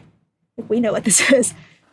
The UK has kind of had a more prominent TERF activism for a little while, in that Julie Bindel has kind of long been a thing there. But it wasn't really catching in the same way it has now really caught. Yeah, I guess, I mean, one of the other things that I had an interesting conversation that sadly didn't wind up getting recorded, but I was talking with some Mexican feminists, like trans feminists, about this. And one of the things they were saying was the way, like talking about the way like intersectionality is a framework, and the fact that there was an incredibly strong Black feminist current in the US insulated like the main line of American feminism from this stuff in a way that didn't really happen in the UK, because the Black feminist movement there is just not as strong and not as sort of mainstream, and that has this knock-on effect, I guess, where like you get, you know, without an intersectionality framework, it's easier to have this sort of like totalizing like identity of like the woman as like a thing that's just one object that you can like pin down to biological markers, instead of having to sort of like look at all of the different actual like relations that are going on. Yeah, so my read on them is that most of them were not pre-existing feminists. They were not people who were very interested in women's rights and then kind of took this turn. My impression is that they're largely people who really started identifying as feminists once that could be a guise to kind of take things out on trans people. And I think probably why it was able to get so big on Mumsnet. So eventually the women's rights forum on Mumsnet, which is just one of the sub-boards in addition to all the childcare stuff, just became almost all anti-trans stuff, right?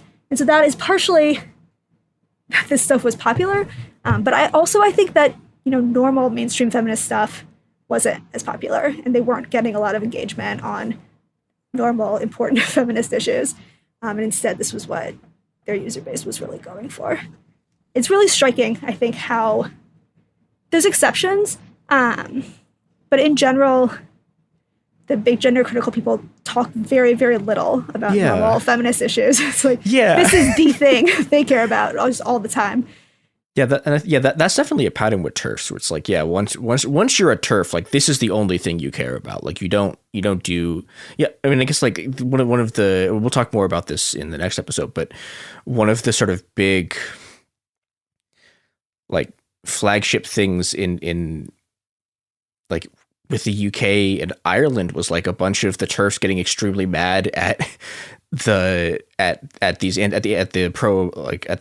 pro-abortion activists in Ireland, because they weren't being TERFs, and so the TERFs were like, no, we're gonna like try to sabotage the actual feminist movement trying to get access to abortions because we're TERFs and they're not. Yeah, they can be really vindictive against women who they say are like selling out women's rights by focusing on anything other than the tiny percent of the population that is trans is like the one issue you're allowed to focus on. And if you say like, no, please leave us alone, we're focusing on something else, they really do not take that well.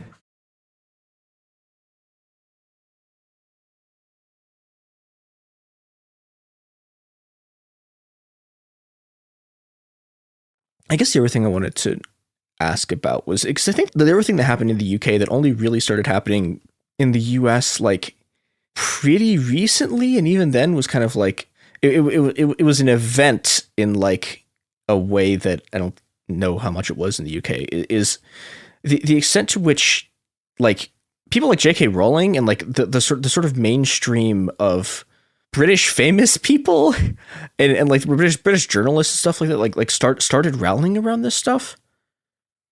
Yeah, it's been wild for me seeing. I like don't think super highly of the American media, but seeing how much worse the British media is has been really wild. They just have been publishing stuff.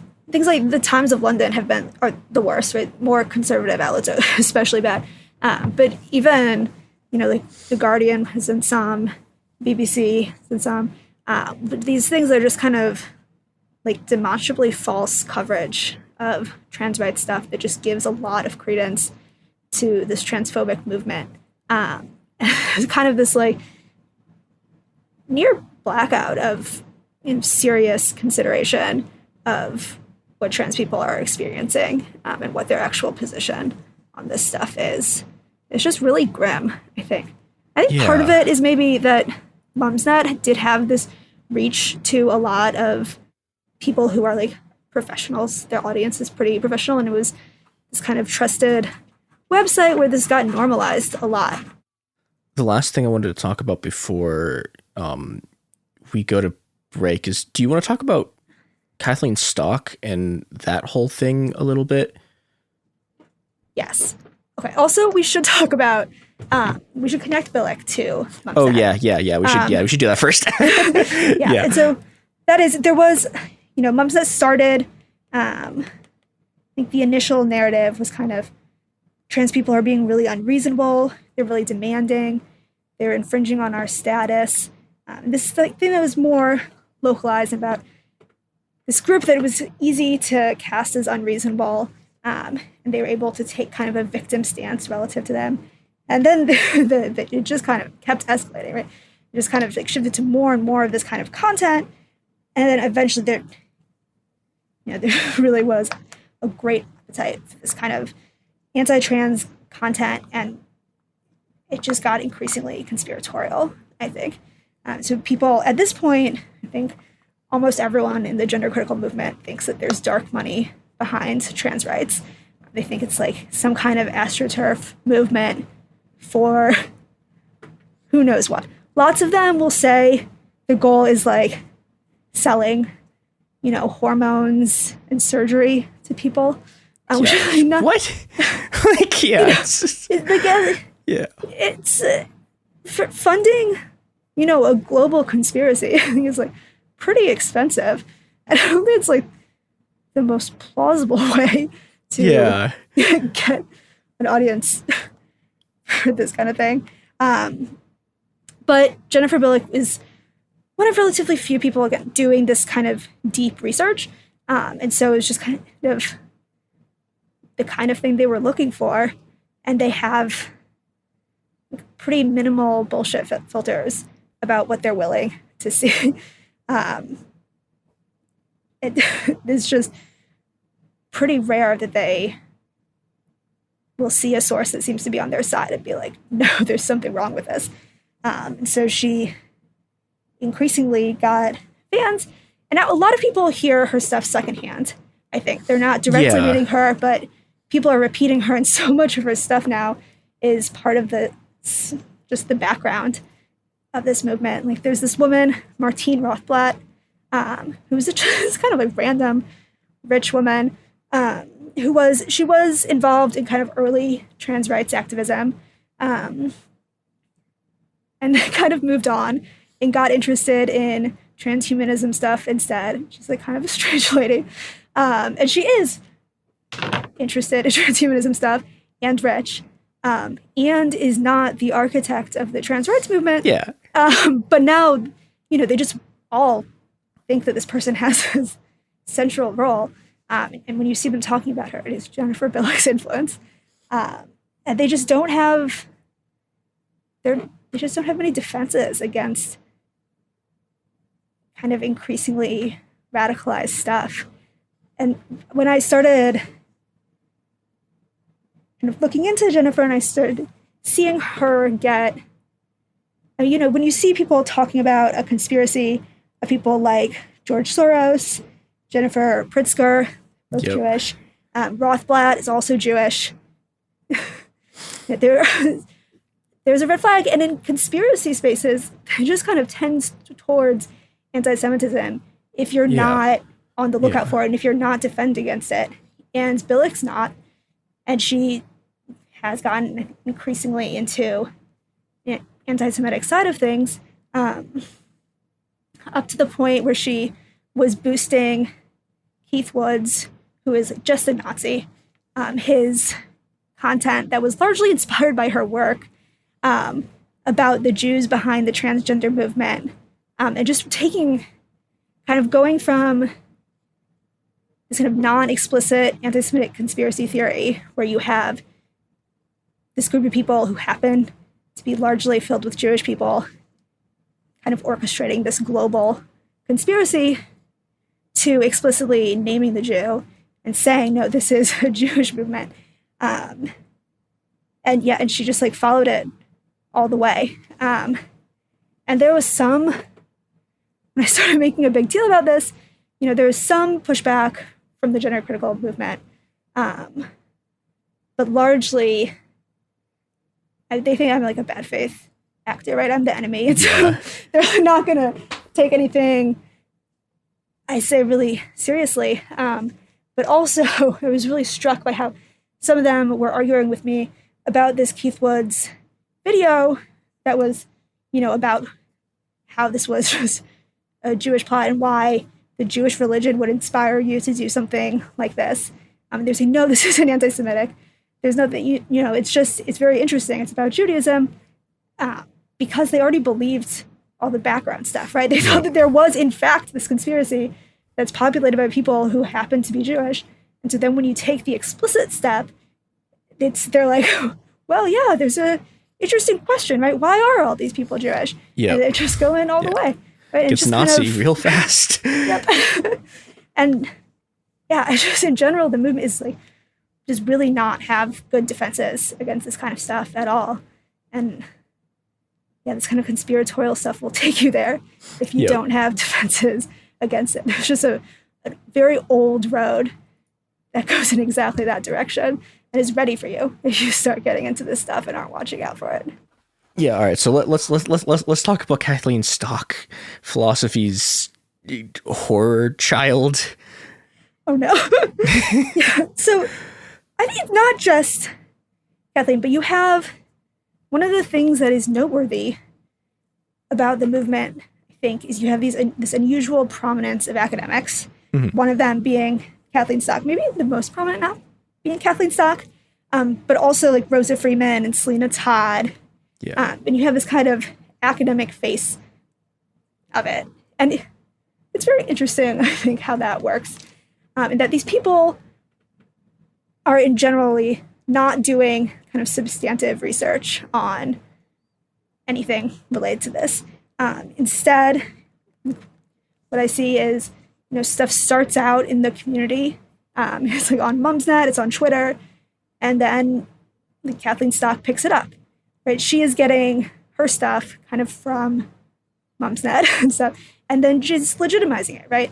It's like, oh, this is what these fancy professors think. And then centrally, their role is claiming that there are all these serious issues, on the basis of their academic status, and saying that trans people aren't willing to discuss it. Trans people are shutting down debate. They're being silenced. And it gives it this legitimacy that the movement, I think, really capitalizes on. Yeah, which I think with Stock in particular, they're part of what's happening is like the anti-trans movement kind of like moves between different conservative panics, and so like the modern one, they're on the Save the Children panic. But when Stock was sort of like getting big, and you can see this with the end of her career arc, which we'll get to in a second. But she was big on the whole sort of like conservative college cancel, like college free speech crisis, sort of cancel culture also. But yeah, she was really big on the whole, the conservatives are being silenced, or not even conservatives. I think she was kind of doing the liberal centrist thing, but she was, she was doing all these censorship claims and then turning around and just actually censoring people. And it was, yeah. I gave a talk at Sussex, Kathleen Stock's University, that I believe she tried to have canceled. Which is, come on. It was just kind of interesting, right? Because initially this talk was kind of scheduled as a protest at the same time as as a talk she was going to give on a related topic. And then she canceled her talk. So I thought she might come to mine, right? Free debate, ask me questions. And I was like, okay. But of course she didn't, right? Instead, seemingly tried to just get it shut down.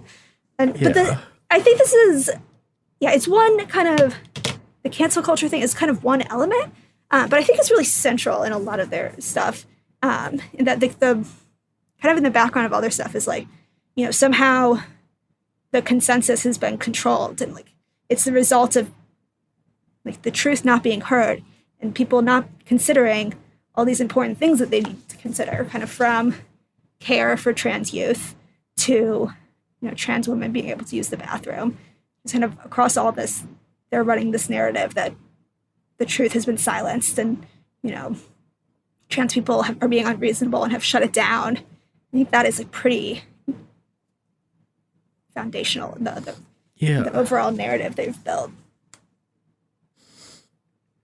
Yeah, and you see this as this is one of the ways they try to, I guess, wrest the mantle of authority back from literally every actual medical group who all agree that you should actually let kids transition and you should let adults transition, and that this is in fact good and a thing that medically is I'm not gonna say.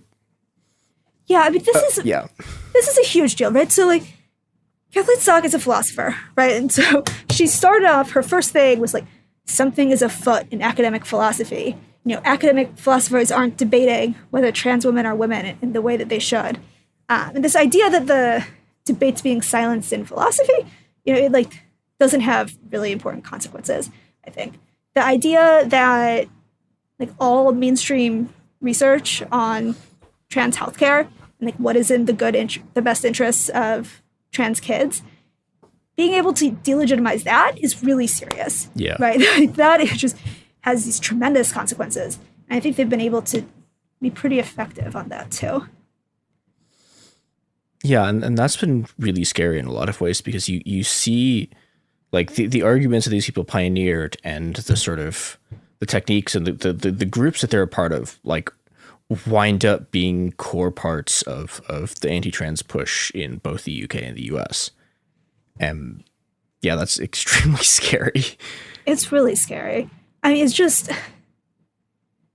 awful, right? These are children, and for them to become the focus of this kind of hate movement is just horrifying. And it's just awful. And the history of healthcare for gender nonconforming kids is really grim. Yeah. And they are just pushing to kind of go back there, and it's just ghastly. It's really horrifying to see. Yeah.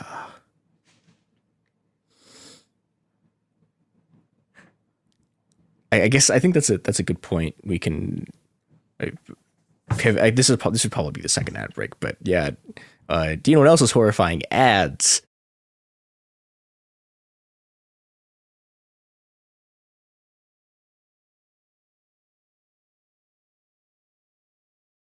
And we're back. One of the scariest parts, I think, of what was happening in the UK was the extent to which, I mean, not just mainstream British media gets involved in this, but I mean, literally the BBC, which is the this is the state media organization, right? Starts to just push unbelievably transphobic articles out as just regular content. I think probably the most famous one is, in October of 2021, the BBC publishes this article that's called "We're Being Pressured into Sex by Some Trans Women," that is just an absolutely appalling display of transphobia.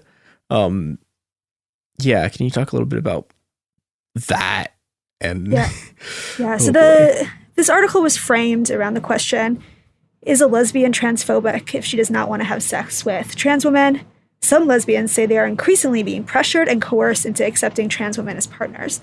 And so the overarching perspective in the piece that you get is that this is a significant problem among lesbians. They are experiencing sexual pressure from trans women. The kind of reporting strategy that the reporter used was, just soliciting this one kind of particular narrative from lesbians who said that they had had these kind of experiences with trans women, The people who are quoted in the article who aren't anonymous are gender critical people, right there, like Rose of Dawn, Debbie Hayton. And then there's these anonymous women who we don't know who they are. But it's not, they didn't go and approach, normal, like mainstream lesbian activists or lesbian organizations to see like what they were experiencing in the community, right? There's kind of no perspective just from any kind of mainstream lesbian organizations at all. That was one of the things that like sort of was haunting about this. Like this journalist is working on this for ages. Like I think it was like years she spent trying to find this.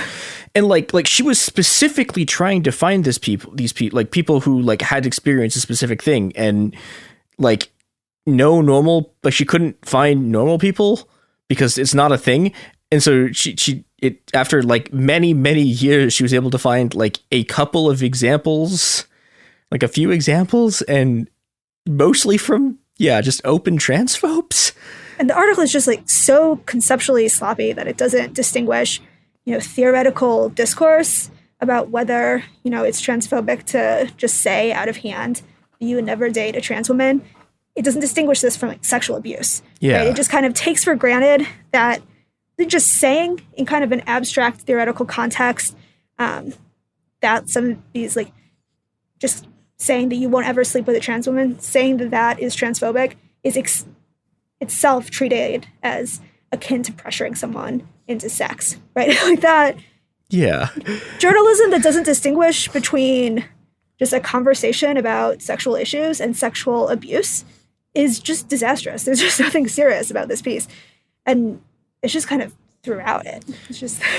Yeah. Like one of the other things about this is, so they found like a survey, right? Because the journalist went looking for a survey about like how, like what percentage of lesbians have like encountered this pressure, and the only thing they could find was, the only thing they could find that would like support their actual claim was this poll from this group called Get Out the L, which is just like a group whose entire purpose is just being anti-trans people and trying to get rid of them. Yeah. And it was like a Twitter poll, right? So it was like they're publishing as statistical evidence for their claim a Twitter poll from a TERF group and trying to like claim this is serious journalism. And it's just...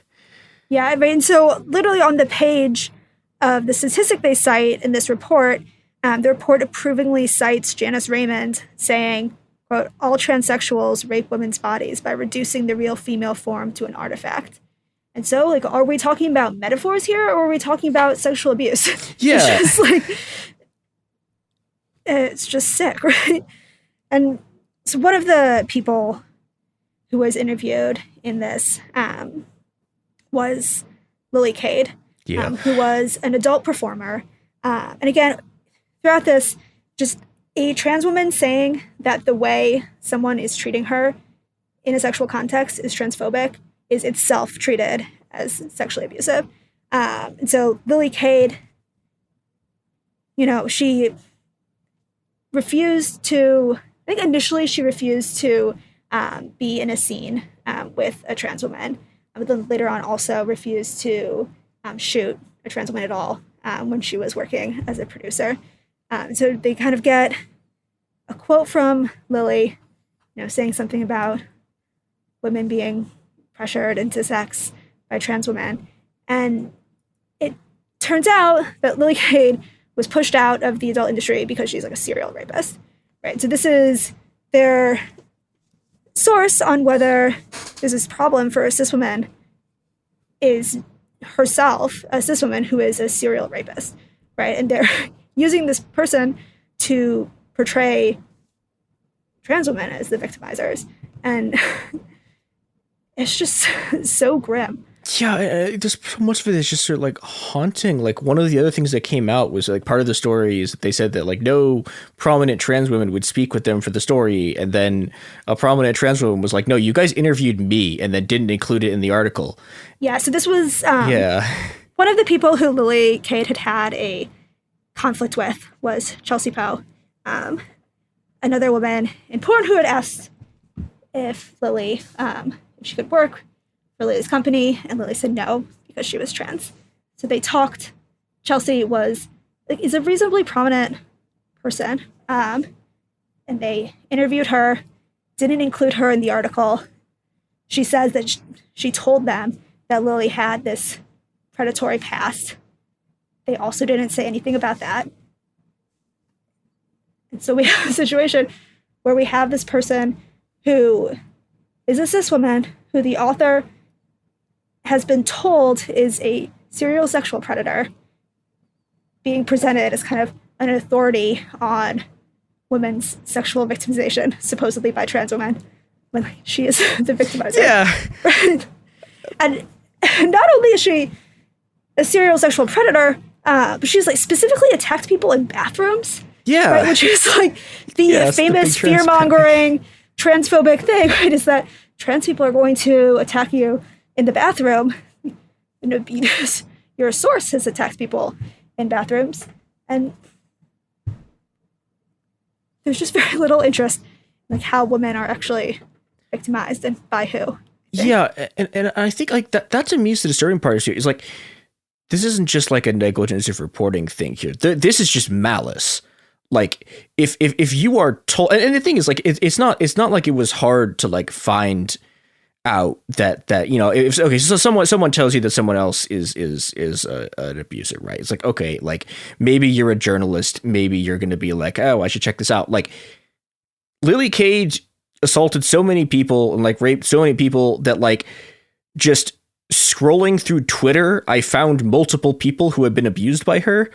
Like yes. this was not something that was like she admitted it publicly. This is not something that was like hard to find, right? Yes, and the BBC, to be clear, I just want to underline that, which is that Lily Kay did, after these accusations really got going, she did like publicly admit she did not deny the accusations, and then she retired from porn.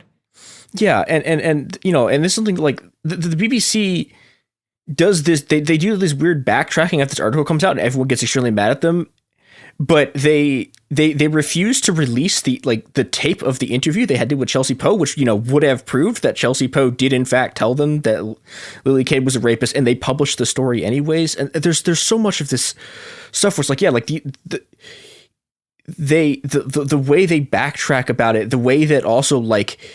So the two places where this story ran was the BBC in Britain, and they syndicated it out to Brazil, and a few other places that were like that are incredibly transphobic, and it ran like just really and this stuff like in Brazil like ran as a bunch of mainstream news headlines, like where like news stories in the major newspapers like ran this, and it was, I don't know, like there's this extent to which like you're watching British state media decide that they actively just want to go to war on trans people, and they literally just do not care that like they are publishing little rapists. And then just the BBC's policy is when we interview those responsible for antisocial behavior or crime, it may cause distress to victims, and we should contact victims and advise them of our plans. When reviewing criminals, care must be taken to minimize potential distress this may cause to victims of the crime. And they didn't see Lily as this applying to her, right? This is a cis woman who they have been told is a sexual predator. You can find this information. I found it pretty quickly. All of these victims talking about it, her acknowledging it, and they didn't identify this cis woman as a predator with victims who would be like very plausibly upset by seeing their rapist treated as an authority on sexual abuse, right? And this is kind of pervasive, I think, in the gender critical movement, right? Where if any of you are out there, I'm sure you're thinking, women can't be rapists. Rape requires a penis, which is in the UK. It's kind of most feminists consider this a pretty reactionary way to define rape, where it has to be penetration with a penis. And I think this isn't reflective of, how women experience sexual assault, that it's just kind of totally other category. And in most countries, feminists, I think, consider it quite important that you don't kind of treat this as this like categorically different offense. But the gender critical movement really pushes this perspective where it is literally impossible for women to commit rape. You know, and this is, they think that when there's a brief period where they thought that they had identified like that every rape that was recorded as committed by a woman was a trans woman, because they thought that it required a penis, and they thought that that was like the only way that this was possible. And you can actually be convicted of it if you were like aiding and abetting. I think they thought that they had all of these statistics, and they just have this overall perspective where it is literally impossible for, you know, they say a woman, meaning for them, a cis woman, to commit a sexual offense. And in doing this, they create cover for cis women predators like Lily Kade. It creates this context where their victimization just disappears. People can't even acknowledge it. Yep. It's awful. And yeah, and like I think like the extent to which this whole movement is built on violence and is built. I mean, and there are so many people that the gender critical people work with who are abusers. There are, you know, and I want to come back to like the last piece of the Lily Kade thing, which is that after this article came out, the BBC initially basically didn't do anything, right? Even after the rape out, the yes, yeah, and then Lily Kade published one of the most transphobic things I've ever encountered in my life, like a just this. It gets called a manifesto. Like I don't think it was like a manifesto. It was terrifying. Yeah, like she's explicitly like named specific trans women that she wants lynched. Like there's a bunch of stuff about there's people she wants raped. She wants all trans people to die. There's a bunch of like weirdly racist stuff. There's like. It is a document that calls for genocide, and the part where it's calling for genocide probably isn't like line for line the most disturbing part of it, because the individual threats are like so graphic. And no, I was terrified when I read this. I was the person who, you know, initially dug up the sexual abuse allegations, and when I did it, I knew it would throw a wrench into her life, I thought. And that they hadn't, you know, they were there, they were visible, you could find them. But when it had happened, she had not really been in the mainstream eye. And so I knew if this got uptake, it would make it bigger. And I went ahead and I did it. And then, you know, this woman is posting this terrifying manifesto. It read like, yeah, it was like, is she shooting someone now? It was just terrifying. It was like something to be written, you know, immediately before someone goes and shoots someone. It was just, and then she's tweeting it and tagging the BBC in it. Yeah, and like that finally, like one of the most disturbing things I've ever read in my life.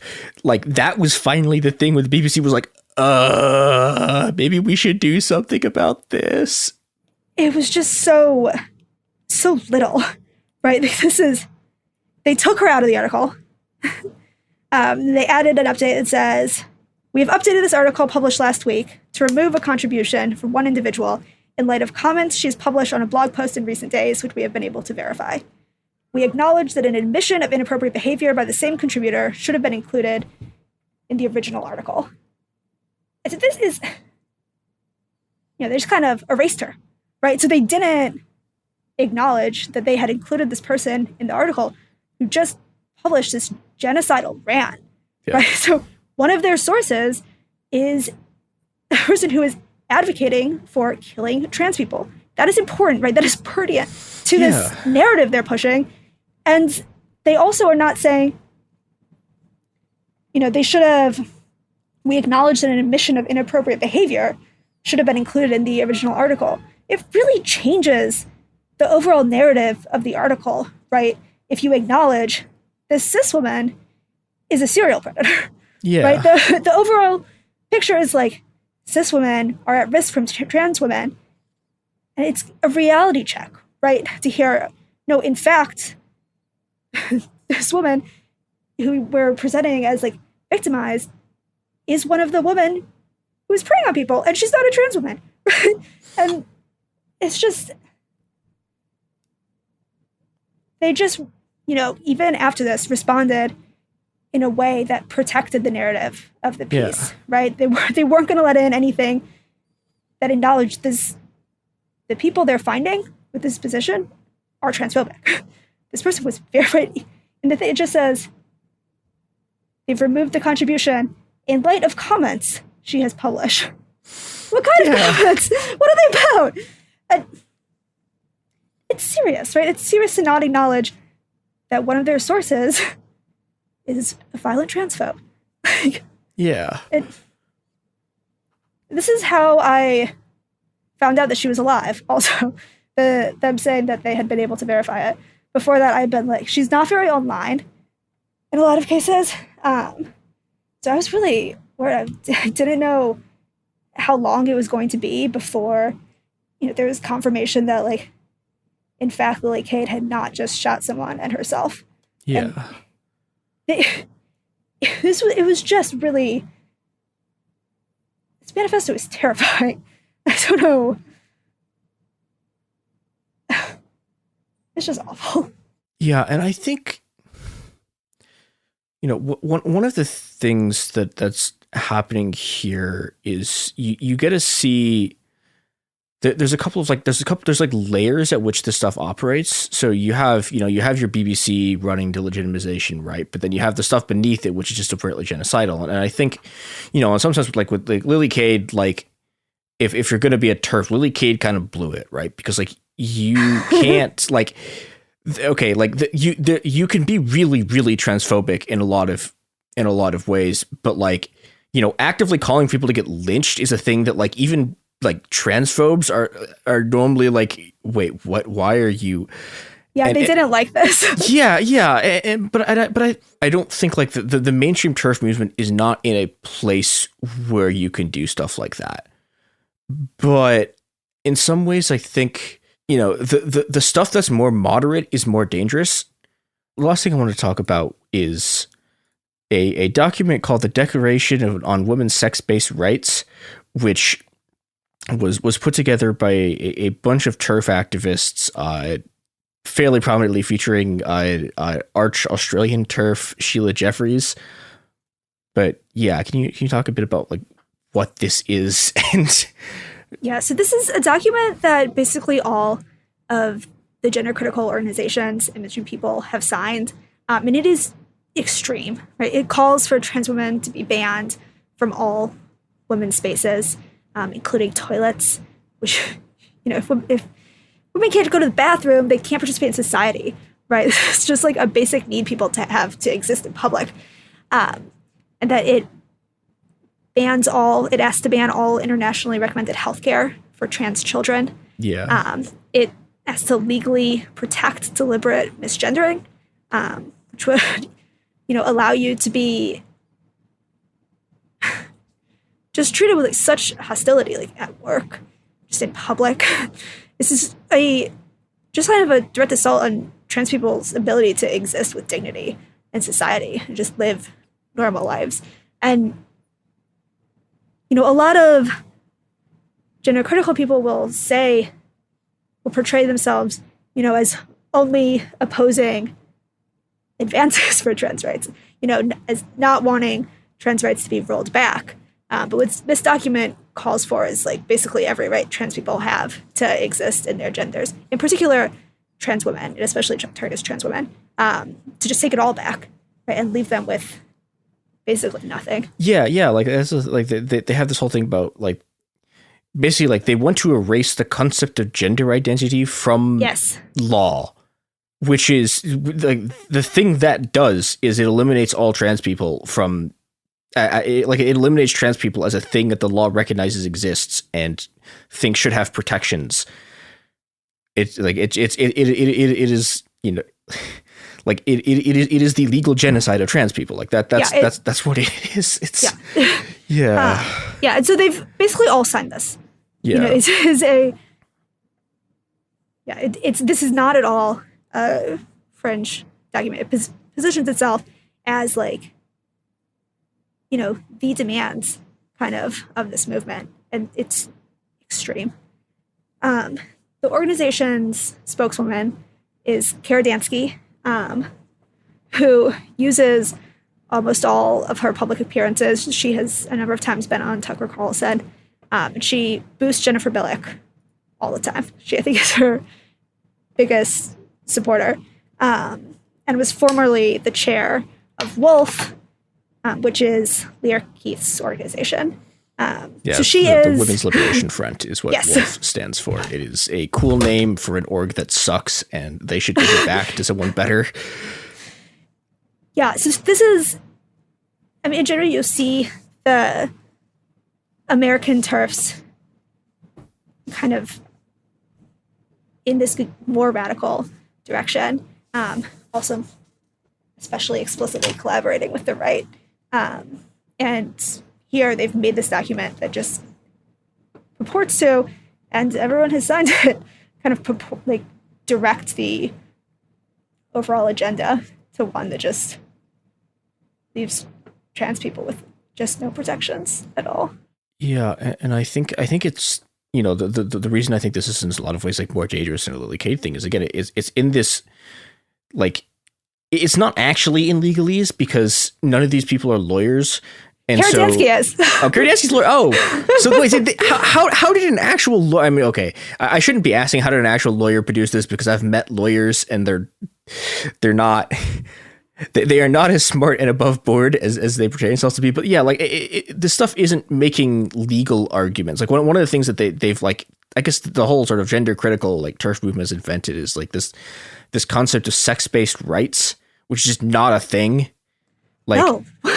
Yeah, like they all think that there's like rights that you have because of your sex, and like no. This doesn't exist. They completely made this up. They keep on like referring to it as if it's like a concept that exists in the law. Like none of this stuff, like in terms of legalese, it's like it's nothing. It's a jumble of words. Yeah, no, you really see as the movements go, they really have really robust movement discipline and kind of taking up these new terms and then saying them all the time as though it's a thing everyone's familiar with. One of them is always like women's sex-based rights, women's sex-based rights. Like what? People's rights aren't based on their sex. Yeah, it doesn't exist. Yeah, this is kind of like a whole thing we were doing with feminism. You know, was like you don't have special rights based on being a man, and now it turns out that like supposedly all along we've thought that you have special rights for like, if you're a woman to exclude whoever you want to exclude. I guess it's just goofy. Yeah, but I think like it's weird, but it's like it's also it has this function, which is that the sort of like, and like okay, so like I don't my guess is that most of the people who have signed this document have not read it because you know, but you know like I think the thing that it does is it gives them this legitimization. It gives their goal of exterminating trans people this sort of legal jargon apparatus they can hide behind of like, oh, it's actually from the UN and we're basing it on international law and that. Yeah. And the organization used to have this fancy name, which was the Women's Human Rights Campaign. And they have now dropped that, possibly for legal reasons. But it sounds good, right? Yeah, like, yeah. The website's polished and it seems like a real thing. And they really try to take this phrase and using it just kind of sneak everything in, right? So they'll ask people questions like, well, what about women's sex-based rights? These are a thing I've never heard about before in my life. But people just get on board and they don't really know what's happening. And another thing they do is they always portray like bathrooms as sex segregated spaces. And like, every bathroom I've ever been in says women on the door. It doesn't seem like female bathroom, but they're like, this is like sex is based on sex, not gender. Just making these assertions, and they have a lot of assertions. Yeah. I think that's a good place to wrap up, I guess. They have a lot of assertions. Yeah. Well, yeah. I guess maybe just underwriting again what a serious kind of attack on trans people's rights this is. Right? I mean, this is calling for things that would make it very hard for trans people to exist. And it's really scary to watch this, I think, and watch it kind of progress across this movement and be boosted. It's awful. Yeah, and next episode, we are going to take a much deeper dive into some of the people who signed this document, and we are going to see what happens when this kind of bloodless but genocidal legalistic rhetoric makes it into the hands of people who are not afraid to do physical violence. And it is worse. It is going to go worse than you're probably imagining. Just to underline this, we said earlier that Jennifer Billick's stuff is, just widely now accepted within this movement, and her stuff is portraying trans people and trans rights as this existential, immediate threat. Yeah. Right? She often says that doctors are like butchering children, right? They're making children into slaves. It's stuff that, if it was true, would call for kind of an extreme level of resistance, and that's kind of what this stuff functions to do, right? If you are accusing people of these really extreme offenses and of hurting and threatening all of these people, what that motivates is extreme responses and violent responses. And Billick herself is sometimes engaged in violent rhetoric. But I think many of us who've been following this movement are just kind of waiting, afraid, because that's just where it looks like it's going in the US and the UK too. Yeah. It's kind of like it's just so scary, right? And they're mapping out where the gender clinics are. Yep. And it's scary because where rhetoric like this goes is to a violent place, and it's hard to see it letting up right now. Yeah, and that is the subject of tomorrow's episode, in which a bunch of people will start attacking gender clinics, and a bunch of trans people are going to get violently assaulted by TERFs who are directly affiliated with Sheila Jeffries and are followers of Jennifer Billick. So, grim. Yeah. Oh, Krista, thank you for coming on and doing this. Thank you. Yeah, this has been It Could Happen Here. You can find us at Happen Here Pod on Twitter and Instagram. There is other stuff that we do at the Cool Zone. And yeah, go fight for the rights of trans people before they cease to exist.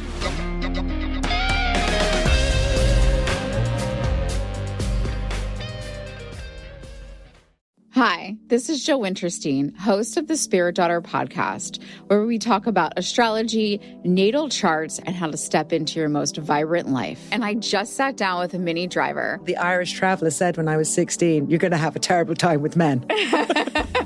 Actor, storyteller, and unapologetic Aquarian visionary. Aquarius is all about freedom-loving and different perspectives, and I find a lot of people with strong placements in Aquarius are misunderstood. A Sun and Venus in Aquarius in her 7th house spark her unconventional approach to partnership. He really has taught me to embrace people sleeping in different rooms, on different houses, in different places, but just an embracing of the isness of it all. If you're navigating your own transformation or just want a chart-side view into how a leading artist integrates astrology, creativity, and real life, this episode is a must listen. Listen to the Spirit Daughter podcast starting on February 24th on the iHeartRadio app, Apple Podcasts, or wherever you listen to your podcasts. China's Ministry of State Security is one of the most mysterious and powerful spy agencies in the world. But in 2017, the FBI got inside. This is Special Agent Regal, Special Agent Bradley Hall. This MSS officer has no idea the U.S. government is onto him. But the FBI has his chats, texts, emails, even his personal diary. Hear how they got it on the 6th Bureau podcast. I now have several terabytes of an MSS officer, no doubt, no question, of his life. And that's a unicorn. No one had ever seen anything like that. It was unbelievable. This is a story of the inner workings of the MSS and how one man's ambition and mistakes opened its vault of secrets. Listen to The Sixth Bureau on the iHeartRadio app, Apple Podcasts, or wherever you get your podcasts. In 2023, a story gripped the UK, evoking horror and disbelief. The nurse who should have been in charge of caring for tiny babies is now the most prolific child killer in modern British history. Everyone thought they knew how it ended. A verdict, a villain, a nurse named Lucy Letby. Lucy Letby has been found guilty. But what if we didn't get the whole story? The moment you look at the whole picture, the case collapses. I'm Amanda Knox, and in the new podcast, Doubt, the Case of Lucy Letby, we follow the evidence and hear from the people that lived it to ask what really happened when the world decided who Lucy Letby was. No voicing of any skepticism or doubt. It'll cause so much harm at every single level of the British establishment of this is wrong. Listen to Doubt, the Case of Lucy Letby on the iHeartRadio app, Apple Podcasts, or wherever you get your podcasts. I'm Clayton Eckerd, and in 2022, I was the lead of ABC's The Bachelor. Unfortunately, it didn't go according to plan. He became the first Bachelor to ever have his final rose rejected. The internet turned on him. If I could press a button and rewind it all, I would. But what happened to Clayton after the show made even bigger headlines. It began as a one-night stand and ended in a courtroom, with Clayton at the center of a very strange paternity scandal. The media is here. This case has gone viral. The dating contract. Agree to date me, but I'm also suing you. Police search warrant. This is unlike anything I've ever seen before. I'm Stephanie Young. This is Love Trapped. This season, an epic battle of he said, she said, and the search for accountability in a sea of lies. I have done nothing except get pregnant by the Bachelor! Listen to Love Trapped on the iHeartRadio app, Apple Podcasts, or wherever you get your podcasts.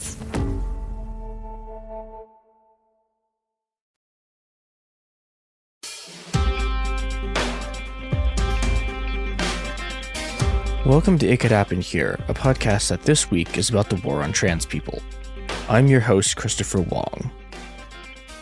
If you've been around the left long enough, you've probably heard people call trans-exclusionary radical feminism, or TERFism, a colonial ideology. Broadly, the accusation of colonialism is about the erasure of non-Western genders that fall outside the Christian gender binary. But TERFs are colonial in another sense as well. Exported by white academics through a network of fall feminist and anti-trafficking groups, the ideology has imposed itself on the global south with devastating and violent consequences. As a product of this colonial imposition, Mexico has become one of the front lines in the war against trans people. I spoke to Emmy Flores and Juliana Neuhauser, two members of the Sexual and Gender Dissidence Resistance Network, a group of activists aligned with the Zapatistas who've been documenting and resisting the spread of TERFs in Mexico. When the new TERF wave started in Mexico several years back, at the time, I thought of it as something that, of like a radicalization that went too far, you know, like kind of like thinking back to like the New Left, and there was a point during the New Left when like suddenly everybody joined a Maoist cult, and they were angry for the right reasons, but it just went off at some point. I thought that's what was going on in Mexico. But then slowly it started to come out more that more and more TERF groups had ties to political parties. And foreign agents. And foreign agents. And one of the most dramatic cases is from Toluca, a city near Mexico City. Just recently, at the International Women's Day protests, like there were TERF groups that had made a piñata out of the trans flag, had been burning the trans flag. Also in this same city, one of the main TERF groups, turns out that their leader is on government payroll. And if you've seen Roma, for example, the political incident that happens in that movie is based on a real incident from the 70s. And the tactics of that political party, which is the party that controls the state government of the state Toluca is in, basically it hasn't changed. and they seem to have been using these TERFs basically as shock troops. At one point, there were 2 sit-ins outside the state Congress, one to push for a gender identity law and another to push for legalization of abortion, which are obviously both important things. The latter, however, was controlled by these TERF groups, who later mysteriously never seemed to appear at other protests asking for the legalization of abortion. But they were there, and they ran off the trans encampment. One of the big incidents was defending the sanctity of the women's bathroom with barbed wire wrapped baseball bats. Jesus. These groups have deep ties to right-wing Mexican political parties, the police, and the growing TERF International. And they seem to be very chummy with the local police. Yes. Funny that, huh? Their leader gives classes, gives trainings to the state government. It's not subtle. Yeah, no, you can see live streams of their quote-unquote protests, and it was mostly them, drinking coffee with the cops. They were on first-name basis with the cops, while the other camp had, trans women that were too scared to go to the bathroom because they were going to be attacked. And so that's the starkest group, I think, right? The Toluca TERFs, which are... Yeah. It's funny because almost every party has their own group, but yeah. Also, it's no surprise that PRI is the scariest. Yeah. We should also say that these groups are affiliates with Sheila Jeffrey's Women's Declaration International.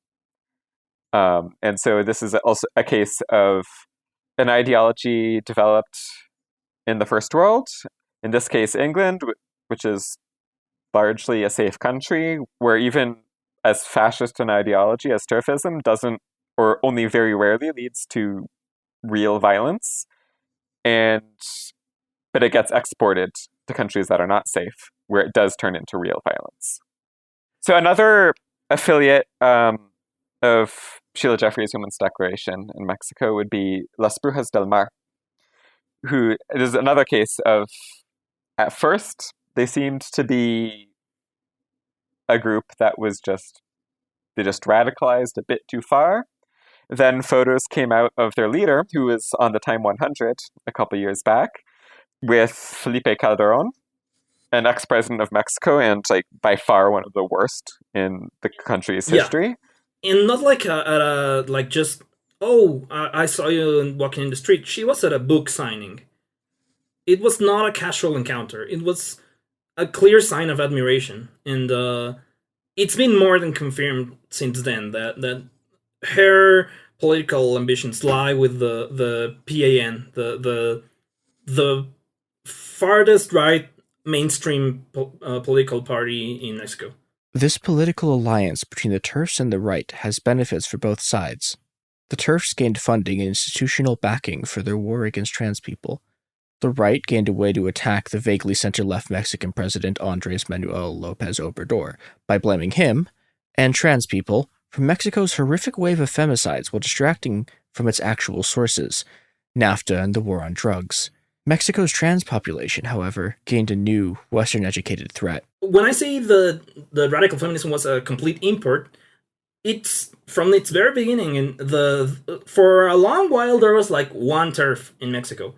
And she's called Jan Maria Yoyotl. Don't even try to pronounce her name. I don't think she can even pronounce her name because she's white as hell. And she always dresses like... She's a fucking Rachel Dolezal from Mexico. Yeah. Right? The amazing irony that the first originary TERF in Mexico is also the Mexican Rachel Dolezal. Right, because she went abroad and was the only Mexican everyone knew. So even though she's white as hell and has blue eyes, she started wearing some Coachella motherfucking ass feathers and shit, right? Yeah, I've seen these pictures. It is the Mexican version of, and not even just the Mexican version. It is the Mexican version of those people at Coachella who wear indigenous headdresses, who are look like they're descended from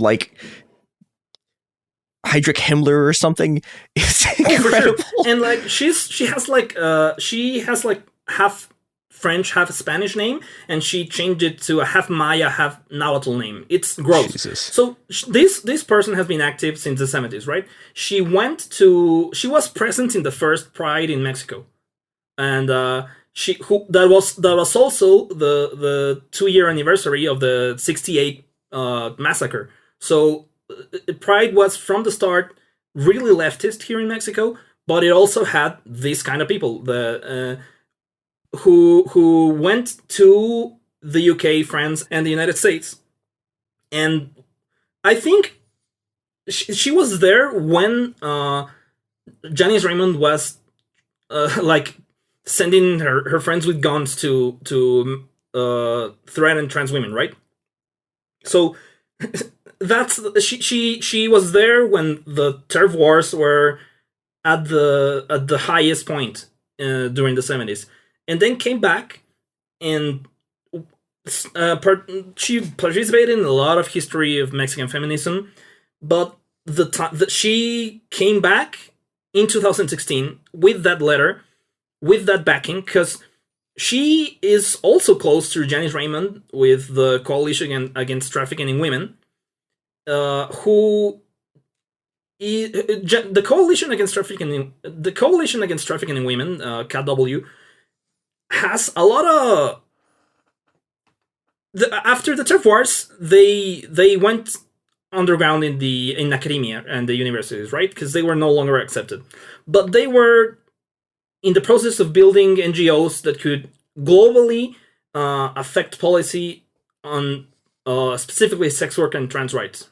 And you can tell that Jean Maria saw that was her only opportunity to resurface. And to make her 70s she saw that 70s Radfem discourse was retro now, and so she became like this founding matriarch for the new generation of trans folks. One of them, which is Laura Lecuona, who is part of FEMBA, and Jean Maria and Lecuona were not faced at all by the accusations of allying with reactionaries, because they know their history, they know where they come from, and they know that this is how Dworkin survived. This is how Sheila Jeffries and Janice Raymond survived. This is where you get the fucking money. And Laura Lecuona, Jean Maria, and Brujas del Mar turned the whole environment around them into these these turf questions. The only two issues that we talk about nowadays in Mexican feminism are precedent and trans people. It's kind of gross. Jesus. Yeah, and remember, like, there's only a handful of states that have legalized abortion. There's femicides happening all the time. But we continue to debate these two issues over and over and over again, like a feedback loop. And like, as trans people, we don't have any choice because we're the targets of this, right? Yep. And it's not an academic debate. Last fall, there was some TERFs who had taken over a public park to set up their separatist space, and there was a disabled cis woman and her trans girlfriend who were denied entry to the park and threatened with tasers. And so when they're taking over these public spaces and using violence to defend them, because the next week there was a protest over this, and they tased a trans man. Jesus. And it's like, this is like a public park. Like, of course we have to defend ourselves. The Coalition Against Trafficking in Women, or CATW, an international anti-sex worker group, which provided a refuge for white TERFs driven from mainstream feminism in their home countries, has been a major source of TERF influence in Latin America. The reason there is so much importing of this ideology towards radical feminists in Mexico, it's that they needed something to say and something to do, and something to fill the void in organizing and in NGOs. And the people who stepped up were Janice Raymond's KW, right? The Coalition Against Trafficking in Women, who since the 90s, spent a decade and a half building contacts in the UN, in the OAS, in several international organisms to extend their influence across the whole continent, specifically in Latin America. And you can see this affecting stuff like Venezuela, where they broke up sex worker unions with the OAS, right? And in Mexico, the founding leader of the Mexican branch of CATW, Teresa Ulloa, used to be a UN employee. Specifically, its drug and crime segment. And before she was like a radical feminist, she used to conduct drug raids in Chiapas. And yeah, and after that, she became the founding member of CATW Latin America and the Caribbean. And with Janice Raymond, you can see them go together to the 1995 Beijing Conference on Women. And they influenced, like, they were a big part of why gender is not recognized as a social construct by the UN. They allied with the Holy See, with the representative from the Vatican in the UN, got together with a couple of radical feminists and pushed back against gender being recognized as a social construct in 1995. So that's the level of influence these groups had. In Mexico, these groups, which morphed into the CATW, supported the war on drugs from the get-go. They were very high, in some of the biggest events inaugurating the war on drugs. They were present right there, because if you're fighting drug trafficking, it's very easy to just sleep the word human right there, right? No politician is gonna say no. They all fucking love to say, yeah, I'm hard on human trafficking. And the way that showed itself was just targeting trans sex workers and migrant sex workers. And with that fitting the agenda of Janice Raymond perfectly. Sheila Jeffries basically survived the whole 2000s on writing garbage for reports for the UN. Most of her published works during the 2000s and early 2010s is stuff paid for CATW. And they in 2016, they started pushing for more and more anti-trans legislation worldwide, because they could see the writing on the wall, right? They were behind the Women's Declaration. Sheila Jeffries is not... Okay, she is part of CATW. She's, I think, CATW Australia. She has her own other collective called Space International, which is behind Fosta Sesta, by the way, in the US, where she allied with a couple of conservative sheriffs to write that legislation. So we could go on and on how, like, people that read about trans issues think are gone and forgotten by history, right? The authors of these horrible books that haunt us to this day are still active. And not just in the US, they're active in Mexico, in the UK, in France, in South Africa, in Korea. Korea is huge. I think I would say Korea has as big a problem as Mexico and the UK. We just don't talk to them as much, and we can't realize that. But if you check the languages that have signed the Sheila Jeffries Declaration against trans people, which is a specifically genocidal declaration, it doesn't stop at like legislation. It wants to exterminate us outright. Yeah. And most of them, you are going to see a lot of Brazilian flags, a lot of Mexican flags, a lot of Korean flags, even more than United States flags. And if you track the USA flags, it's mostly like weird randos that have like yoga classes and shit. It's not relevant politicians. But if you track the other countries, you're going to find some of the biggest collectives in their own countries. You're going to find...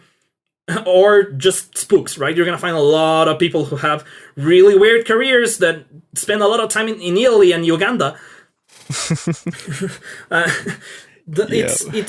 It's a never-ending rabbit hole of spooks, of conservatives, of has-been feminists that have rebranded as NGOs to get money from those groups and direct it towards breaking up trans rights, towards affecting sex workers, towards breaking unions, breaking student movements.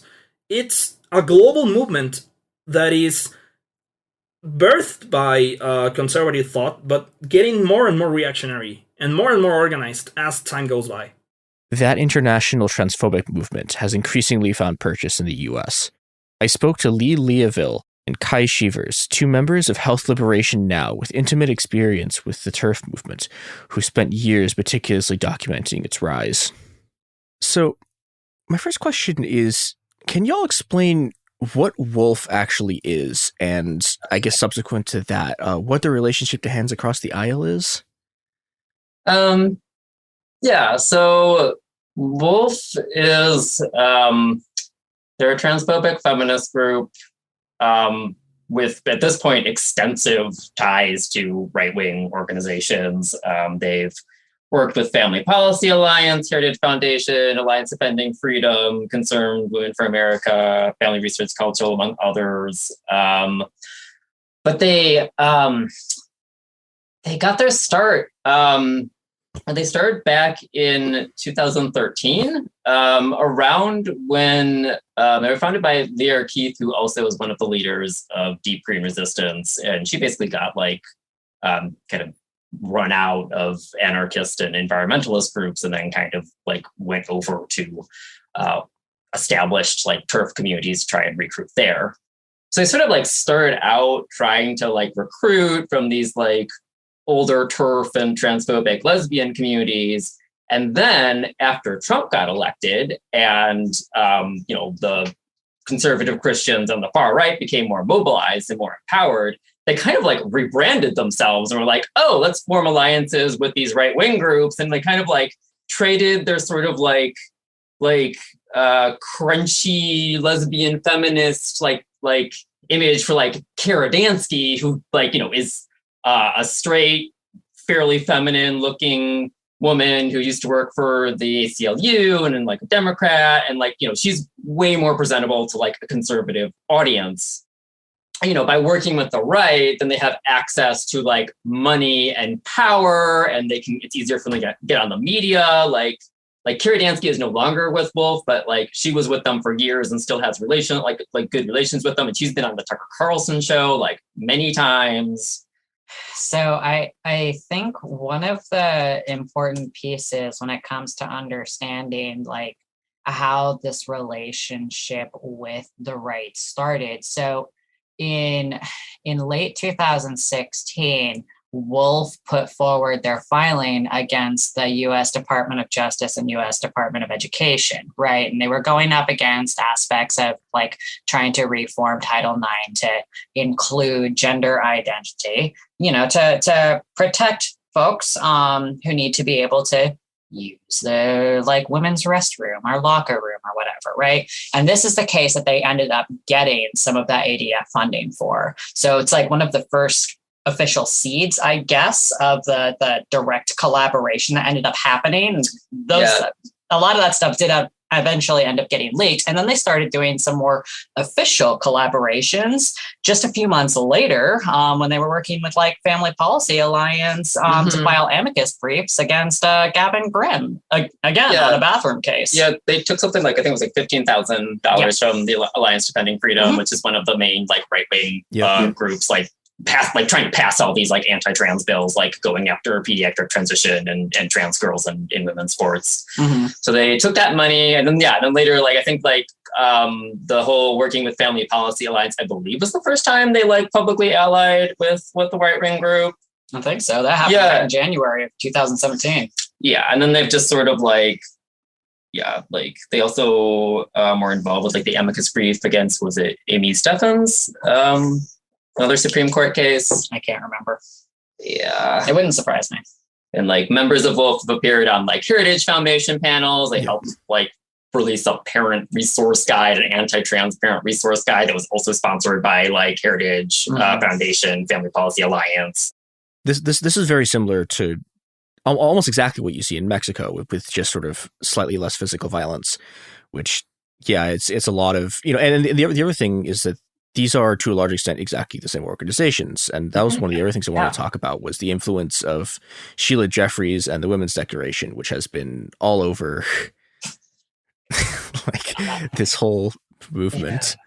Yeah, the one thing to point out, so the Women's Declaration International is in the US is led by Kara Dansky, who, she basically left. She worked at Wolf for a long time and still has, lots of connections with them, is on good terms with them, but she left and now is working with Women's Declaration International, the US branch. So and I feel also, that's noteworthy. She winds up having kind of a foot in both worlds at the same time too. So she'll the US chapter of Women's Declaration International previously, Women's Human Rights Campaign, before they had to rebrand, they would possibly for legal reasons. Yeah. They're very cagey, but if you read the stuff, it's yeah, exactly. So what ends up happening is that Kara Dansky will either have the chapter sponsor particular events, or she herself will become actively involved in the formation of the events, right? Which we saw happen with Women Picket DC last year, where they were parking themselves outside of. That was that was a whole big thing. Oh God. It was a protest that happened on International Women's Day to protest the Equality Act. Yeah, happened in DC. It's not like it's people's first time dealing with the Equality Act either. I mean, so prior to that point, and this starts to go into the Hands Across the Aisle coalition, because they were actively involved in opposing the Equality Act as well. So to kind of roll back a little bit, the Hands Across the Aisle coalition, this was something that started developing in early 2017, not that long after Wolf started building the more direct relationships with the right. And so the people of this coalition would have you would have members of the right itself. And in the process of that, towards the beginning of 2019 in May, they filed this joint letter to the House of Representatives Speaker, Nancy Pelosi, to oppose things like the Equality Act.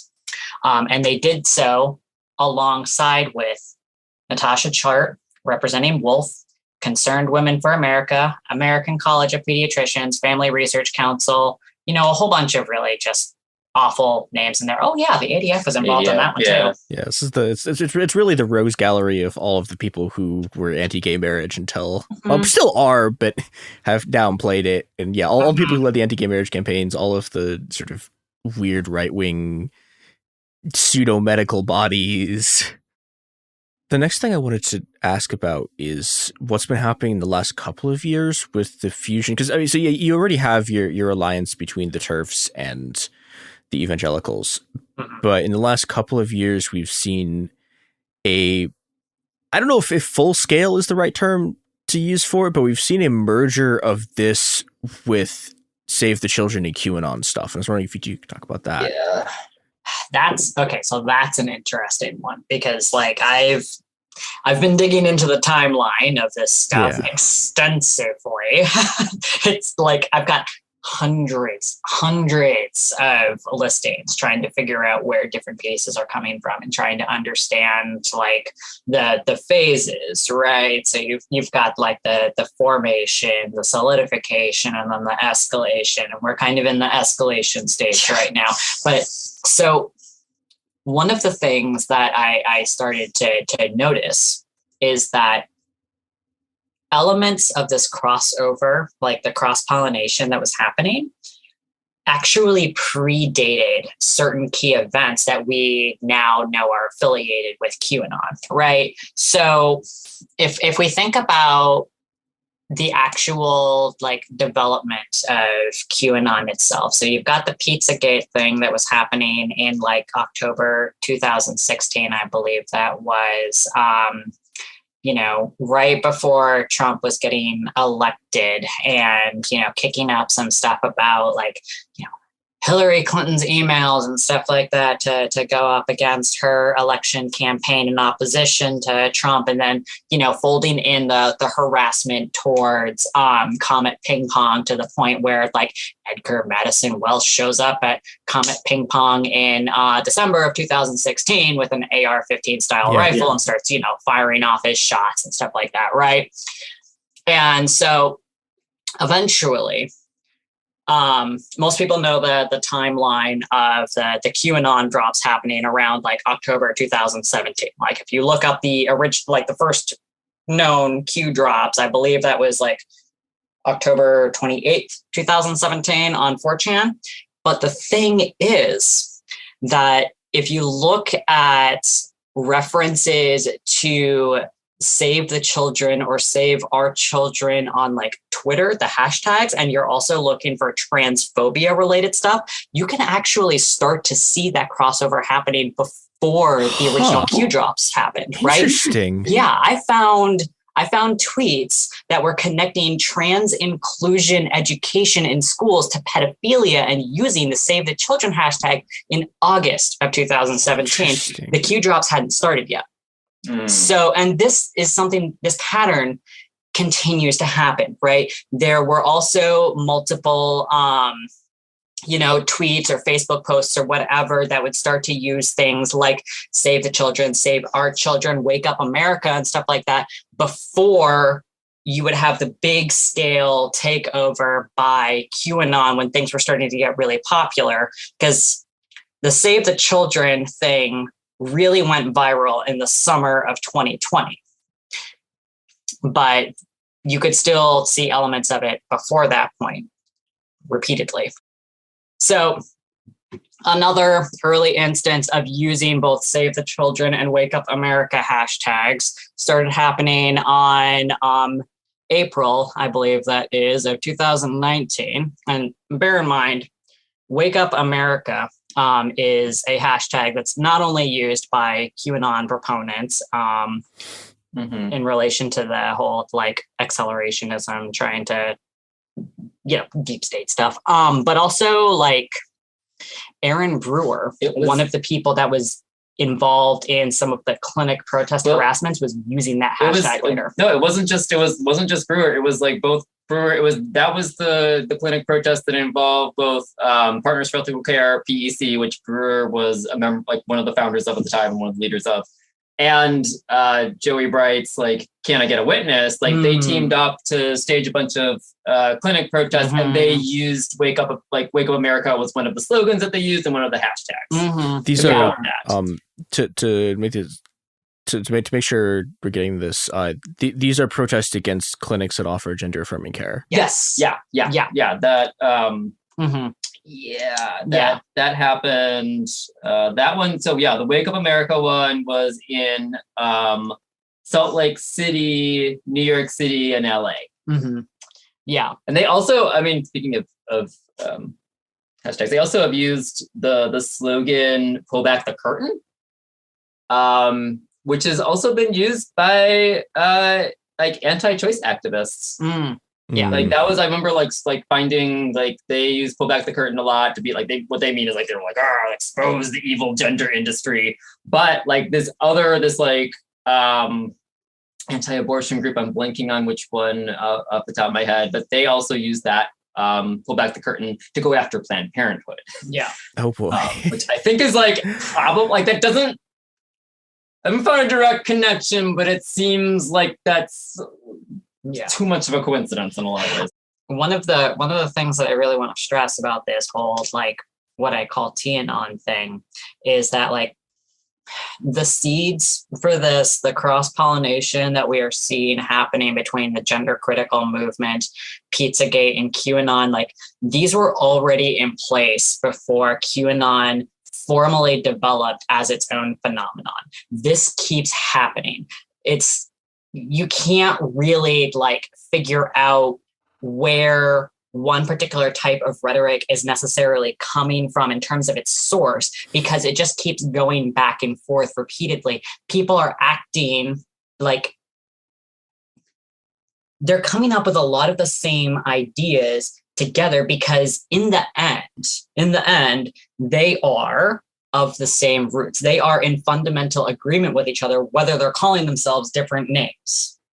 I think that's worries me in a lot of ways, partly because,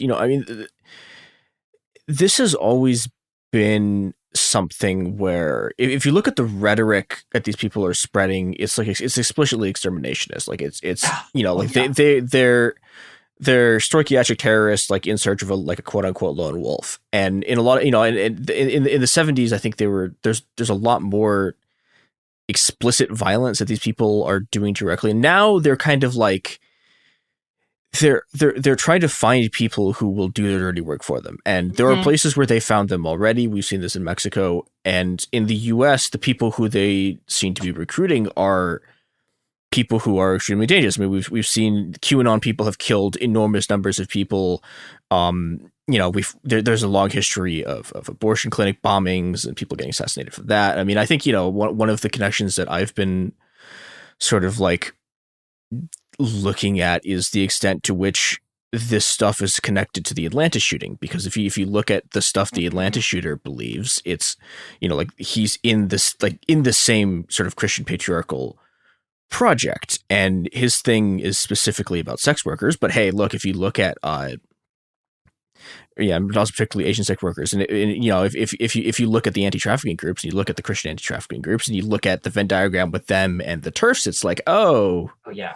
Some of the same people are involved in both. I mean, Janice Raymond is big in that particular world. Yep. And there's this kind of vice closing in on trans people, where on the one hand you have these people attempting to employ the violence of the state, and on the other hand you have this sort of stoichiatric terrorism where they're attempting to incite violence by sort of individuals. And then also, I mean, I think there's sort of two forms of this, right? There's the people who are explicitly like quote unquote political, right? You have your sort of like ideological street fascist. You have like, you have your people with baseball bats covered in barbed wire, but then you also have the stuff that's been fueling anti-Asian violence, where it's not necessarily like, this is an organization that like hates Asian people.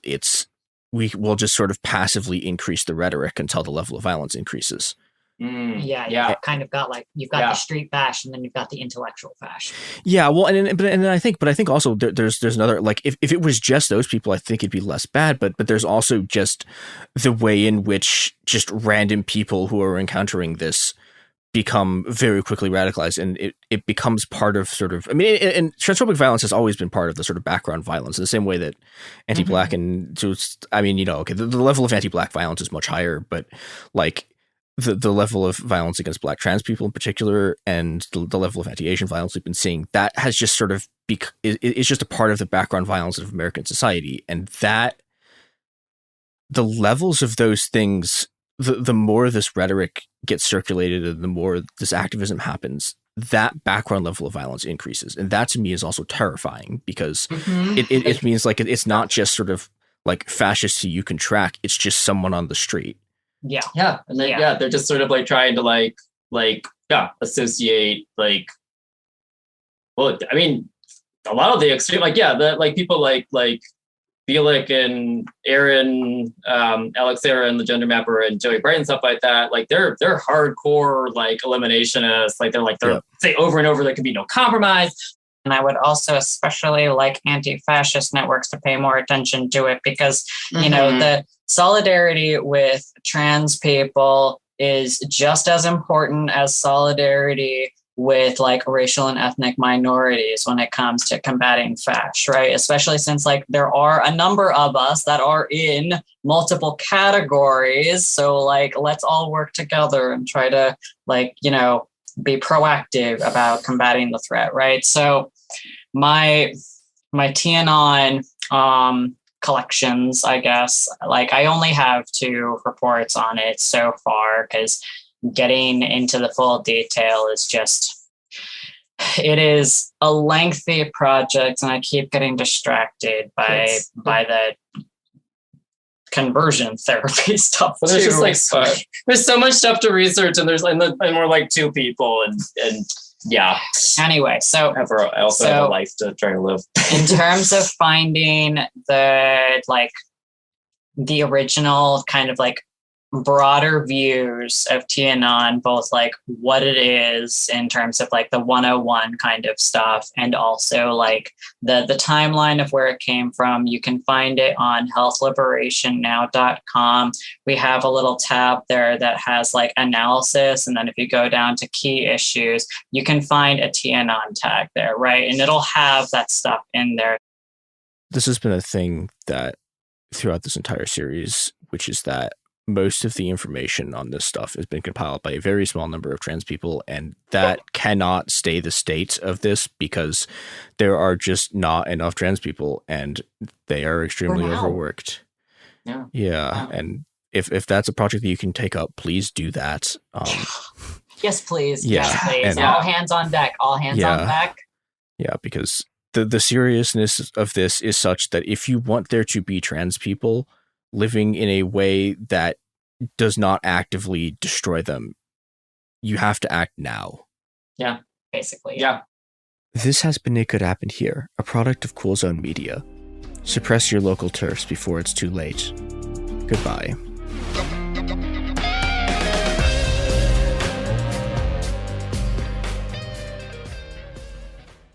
Hi, this is Jo Winterstein, host of the Spirit Daughter podcast, where we talk about astrology, natal charts, and how to step into your most vibrant life. And I just sat down with a Minnie Driver. The Irish traveller said when I was 16, you're going to have a terrible time with men.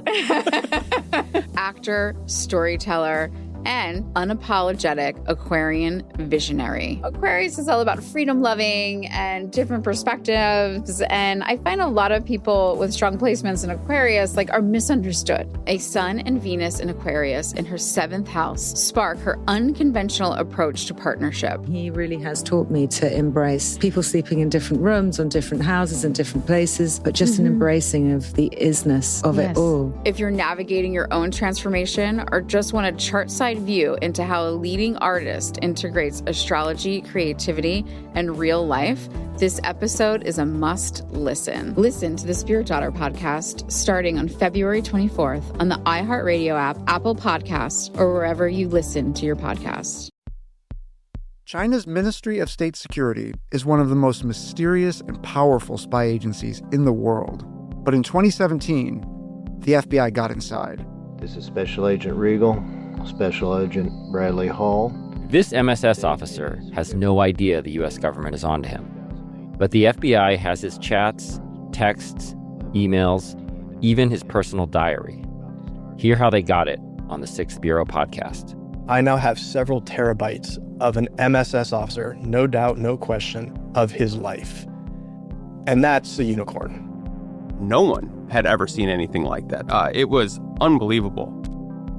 This is a story of the inner workings of the MSS and how one man's ambition and mistakes opened its vault of secrets. Listen to the 6th Bureau on the iHeartRadio app, Apple Podcasts, or wherever you get your podcasts.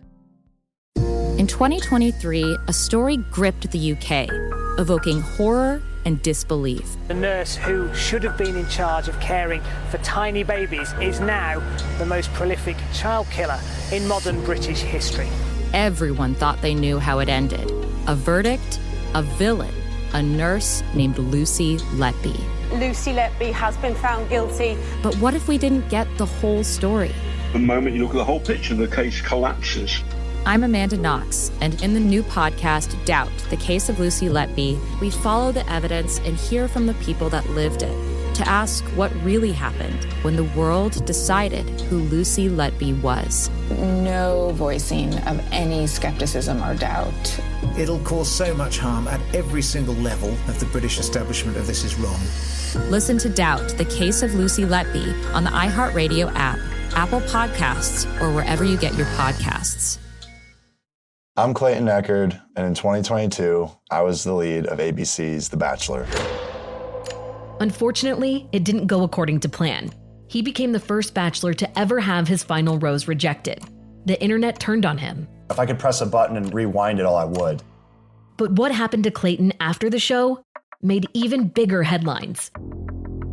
It began as a one-night stand and ended in a courtroom, with Clayton at the center of a very strange paternity scandal. The media is here. This case has gone viral. The dating contract. Agree to date me, but I'm also suing you. Please search warrant.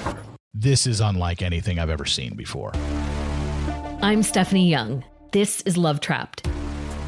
This season, an epic battle of he said, she said, and the search for accountability in a sea of lies. I have done nothing except get pregnant by the Bachelor! Listen to Love Trapped on the iHeartRadio app, Apple Podcasts, or wherever you get your podcasts.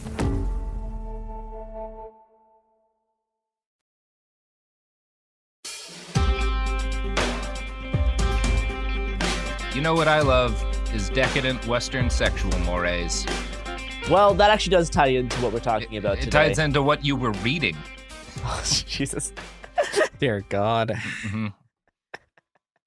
When I logged into this call an hour late, Garrison was studiously reading a book by with the screen centered on the cover. We got to bleep this out and have it be the new thing that's bleeped out. I agree with that, actually, yes. Really? Good call. Mm-hmm. That way we can just do a whole series of jokes where we just like pill people on fascist esotericism. What a fun joke that would be.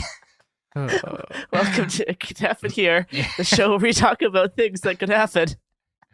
About just talking about the onslaught of bills that have been introduced the past few months that attacking kind of trans rights and queer people in general. Yeah, so we've heard about gay marriage, we've heard about TERFs a lot the past few episodes, and now we're going to be kind of focusing on like I said, the kind of current legislation that's happened specifically within the past 6 months, that have been targeting kind of LGBTQ people in schools, particularly, and a lot of it's been targeted towards minors, teens, adolescents. And restricting the visibility and kind of what's allowed to be said and mentioned in schools. So we're going to kind of actually talk about books first, because a lot of this stuff is kind of tied into the critical race theory like organizing that the right was doing in 2021. So, yeah. The American Library Association says that between September and December of 2021 alone, they received more than 330 reports of book challenges, which is the most in over 2 decades in terms of people trying to restrict what books are allowed to be in schools. So, boy, I experienced a book challenge lately. Tell you what, trying to read through the new James Patterson book. Do either of you know who James Patterson is? No, vaguely. This was a bad idea on my part. Please continue, Garrison. I was busy reading the before you logged on. I have a different interest in books. Actually, very similar books. Very similar. And the Pelican Brief, basically identical. I have no idea how much of that's going to get bleeped, but it's going to be funny. Mm-hmm. So yeah, a Tennessee school's removal of Moz, the Holocaust graphic biography, became kind of the most famous example of this trend a few months ago. The book was allegedly banned due to nudity and because of curse words. But this is kind of, it was they claimed it had nothing to do with the actual political content. It was just because of the inappropriate images for children, which is a little dubious since it's all starring mice. Yeah. But the majority of challenged books have been kind of those focused on LGBTQ characters or themes. Back in November, nearly 24 people a day were dying from COVID-19 in South Carolina. Thank God that got better. Thank God we knocked that shit out. But rather than try to handle the public health crisis, Governor Henry McMaster seemed more interested in pressuring the state's Department of Education to crack down on queer-themed books. He directed the Department of Education and the State Board of Education to create, quote, statewide standards and directives to prevent pornography and other obscene content from entering our state's public schools and libraries, the governor said in a letter to the Superintendent of Education. Inside the letter, it was specifically targeted towards Maya Kobe's book Genderqueer, a Memoir, which is a genderqueer graphic novel kind of detailing what it's like to be genderqueer. It's definitely popular among kind of the adult, like a young adult kind of age range, and is a good resource for kind of gender bending type stuff.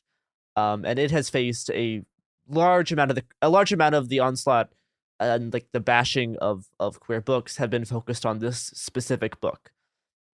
It's an autobiographical book based on the Bay Area non-binary writer and illustrator.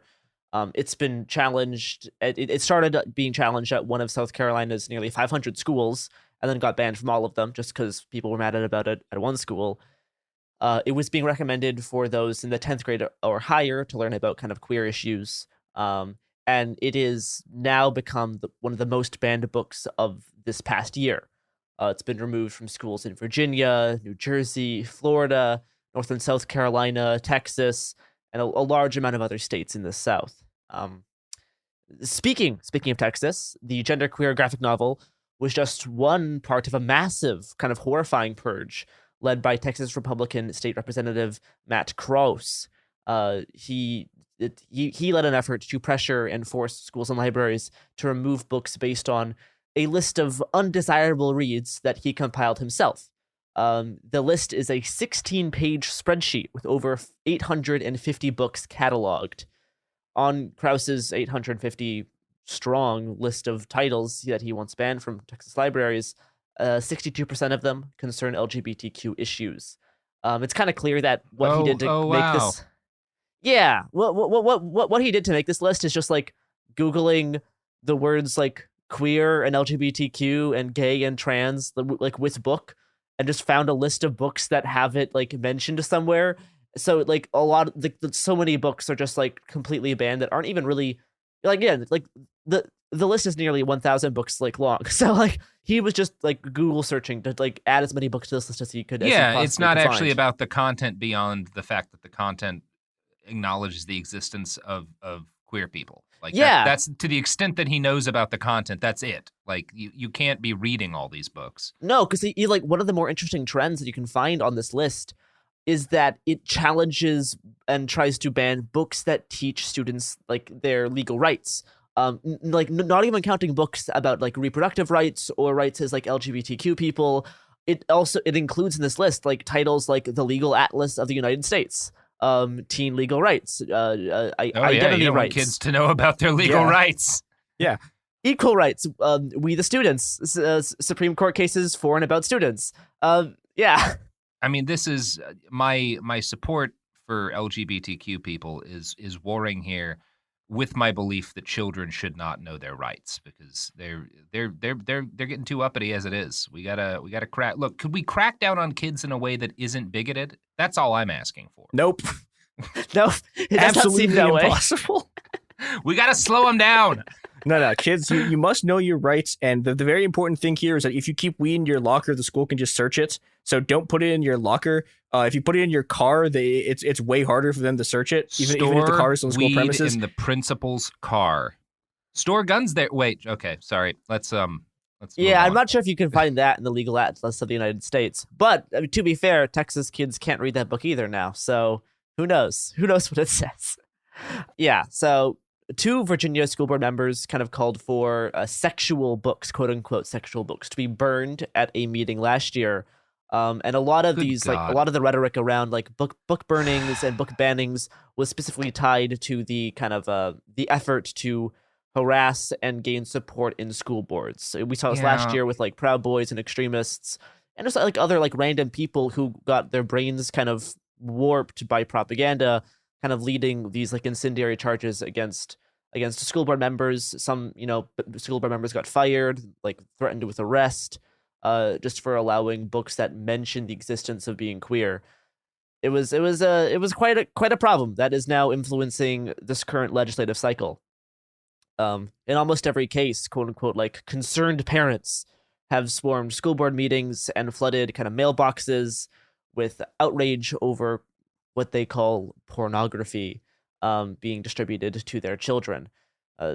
People will plaster signs with scenes from the genderqueer graphic novel that is like what they deem as being like pornographic, when it just depicts like how like adults and young adults behave accurately, just like you can find in any like fucking like Batman comic. Like it's not like it's like it's like not it's both in line with other comic books, and also like it's obviously dealing with like issues around being queer, as like that's the whole point of it. So, but yeah, just blasting like queerness as innately pornographic is, you know, a big part of this type of propaganda push.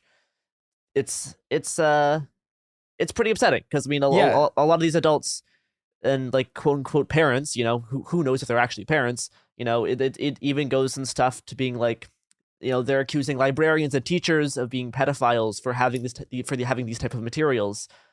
In Wyoming, prosecutors considered charging library staff with stocking books about sexuality, including like literary classics under like the sex ed banner, like "Sex is a Funny Word" and "This Book is Gay." But considered charging library staff like with crimes for stocking these books, which are like very typical sex ed books. It's incredible, because when I was in a Texas public school, I read all of the Wheel of Time books from my school library, and those are horny in a much, much more unhealthy way than any of the books that you're talking about could possibly be described as. Well, you get this fun thing where it's like they're basically running the clock back on the TERF arc. Like if you remember when we were talking about TERFs in Mexico, it was okay. So the arc that they did was they were anti-porn people, but then they lost the anti-porn wars. So they became anti-trafficking people, and then when sort of TERFism came back, they went from anti-trafficking back to being TERFs. And it's like this is literally they're doing this whole thing in reverse, right? Their starting position is that they're anti-trans, and then they're just going back to like the anti-porn stuff, but like bringing in an anti-trafficking angle, and it's great. It's extremely fun. Yeah, I would describe this as fun. This is what I consider a fun time. Yeah. Well, I know what you consider a fun time, Garrison. Okay. You do notice my carefully placed books on my bookshelf. I'm extremely aware of that, Garrison.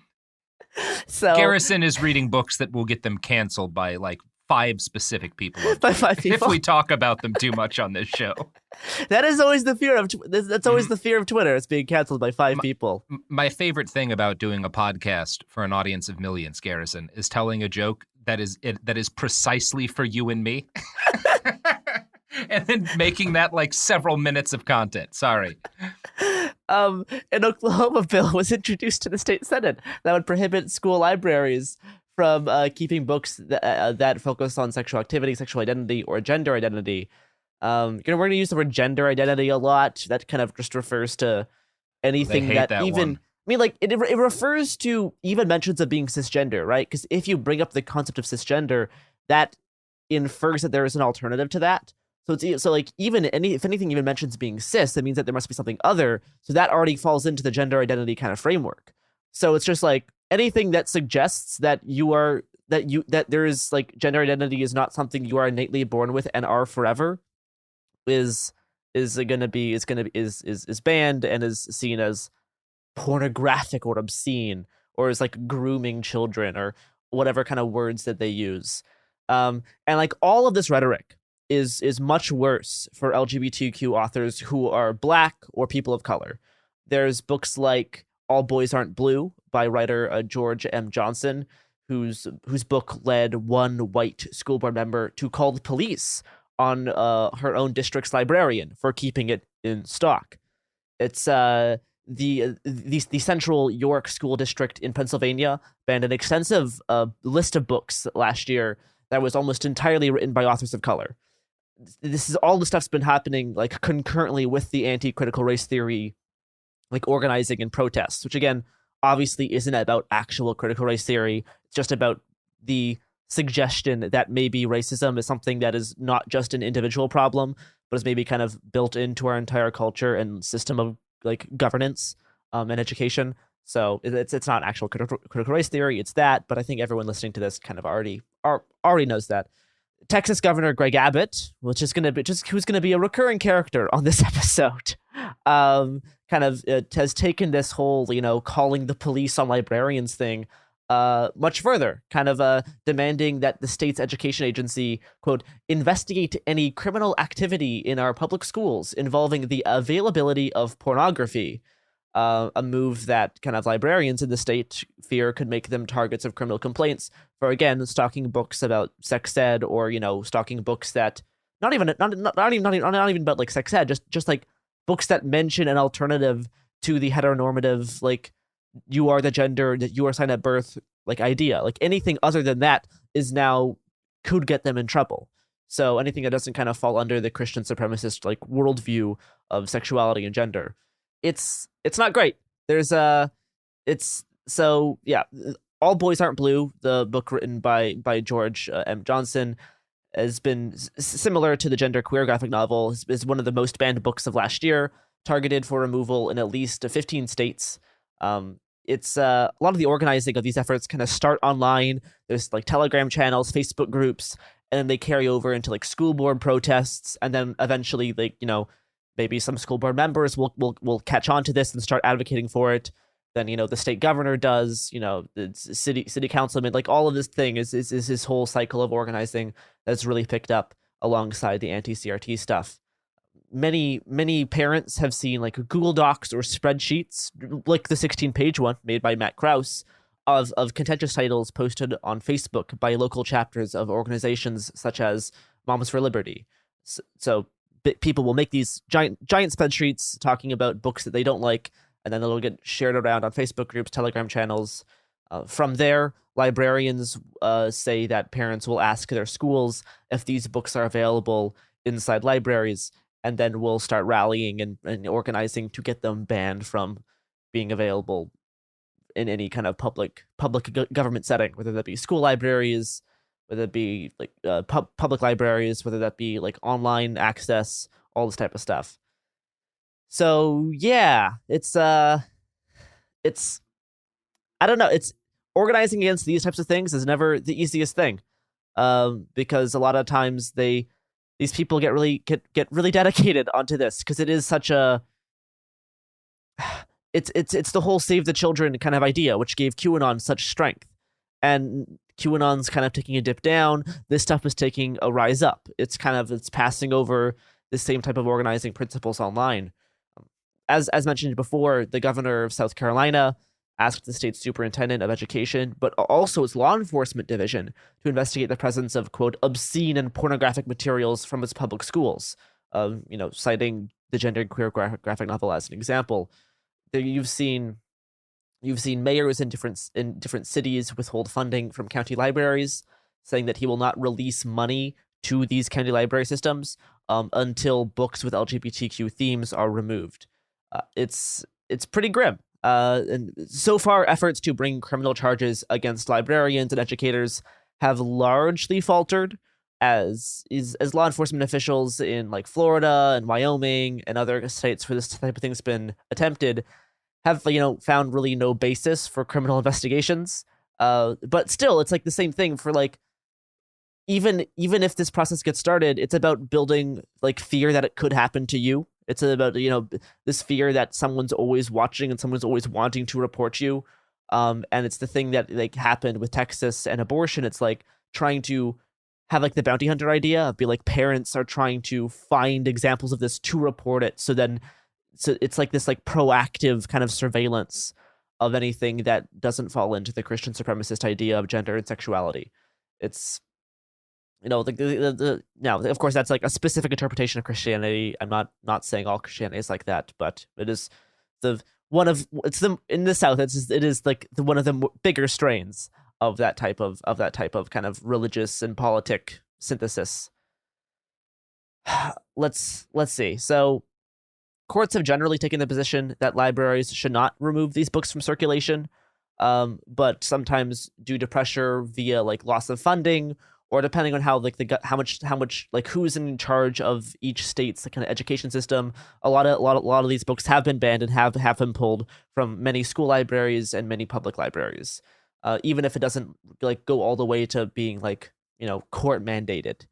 All of it sometimes it doesn't even need to get that far. So yeah, because like even if it doesn't get to the court, librarians kind of librarians have said that just the threat of having to defend against charges and having to defend against like accusations of pedophilia and grooming and all this kind of nonsense is enough to get many educators to censor themselves by just not stocking these books to begin with, to avoid that whole kind of debacle. Because even just the public spectacle of an accusation can be enough to like ruin someone's life inside like a small, like in like a small community, right? It's if you know parents, if you know kids, and this is like part of your social group, it's part of like wherever you're like situated in your community. If this type of thing starts up, it can really be devastating to someone's personal life. And obviously, this is very ironic because all these same people who are trying to get these books banned also cry and scream about like censorship and cancel culture, while literally advocating the burning of comic books, and even like fucking like advocating the burning of Know Your Rights books. So it's like, yes, they will cry and scream about cancel culture, but they will do all of this stuff as well. There is no ideological consistency. They're not trying to. That's not part of the point. It's because it's not even hypocrisy in their own eyes, because all of this is for the greater good. It's about protecting the innocence of children, right? If you'll notice that a lot of these bills and efforts try to not explicitly attack books for being gay or queer. Instead, they will label them as pornographic or obscene. Now, obviously, many books that conservatives will defend have just as graphic depictions of intimacy or autonomy, like or anatomy, but usually heterosexual in nature and alongside other kind of values that the right wants to push. Even like the fucking Bible is more graphic than the genderqueer graphic novel. But when conservatives say pornography, what they just mean is any display of queerness, right? Anything outside the mold of the fundamentalist Christian supremacist worldview that they're fighting for. Just like when they say ban critical race theory, they don't actually mean that. What they mean is ban any discussion on racism that kind of disrupts white comfort. They have their own framework to view this, and they can justify it within their own framework. So, it should not surprise anyone that many of these queer book bannings are being organized alongside bans on books focusing on race and racism. Matt Cross's 16-page spreadsheet was made to accompany House Bill 3979, the so-called anti-CRT bill that bans teaching of any materials that could mean, quote, an individual should feel discomfort, guilt, anguish, or any other psychological distress on account of the individual's race or sex. So just banning teaching of things that could make a theoretical person kind of uncomfortable, which seems like a great way to view education. Let's just skip over the parts that are uncomfortable, and that'll make a great society. Wow. Mm-hmm. So I'm gonna quote from a great article by Samantha Rydell in them.com. Quote, small wonder, then, that much of the current fervor can be traced back to the conservative group No Left Turn, founded in 2020 to ban books about racial inequality from classrooms by Elina Fishbein. And Elina Fishbein believes that Antifa children, quote unquote, Antifa children are going to assault her kids for being white. The organization No Left Turn rocketed to prominence in the anti-education right wing after Fishbein was interviewed by Tucker Carlson on Fox News, a tide which similarly lifted like-minded boats such as Moms for Liberty.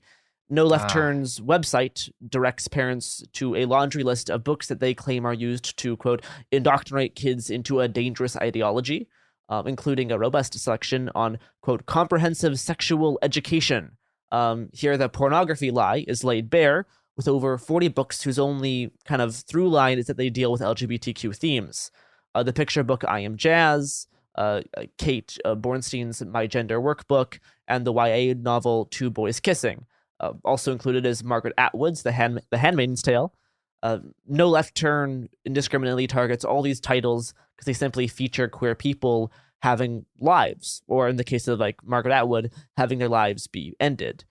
So after all, ideas like that might influence kids to think that they could be different, right? And for conservative parents, there's no greater horror than the thought of not being able to control their children, or the idea that their kids might not be straight.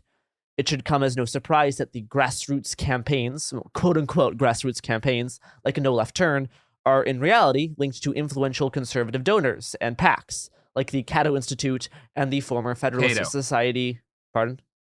Cato. Yes. Cato, yes. Like the Cato Institute. It's named after Cato Kalin, the guy who lived behind OJ's house. Is that true?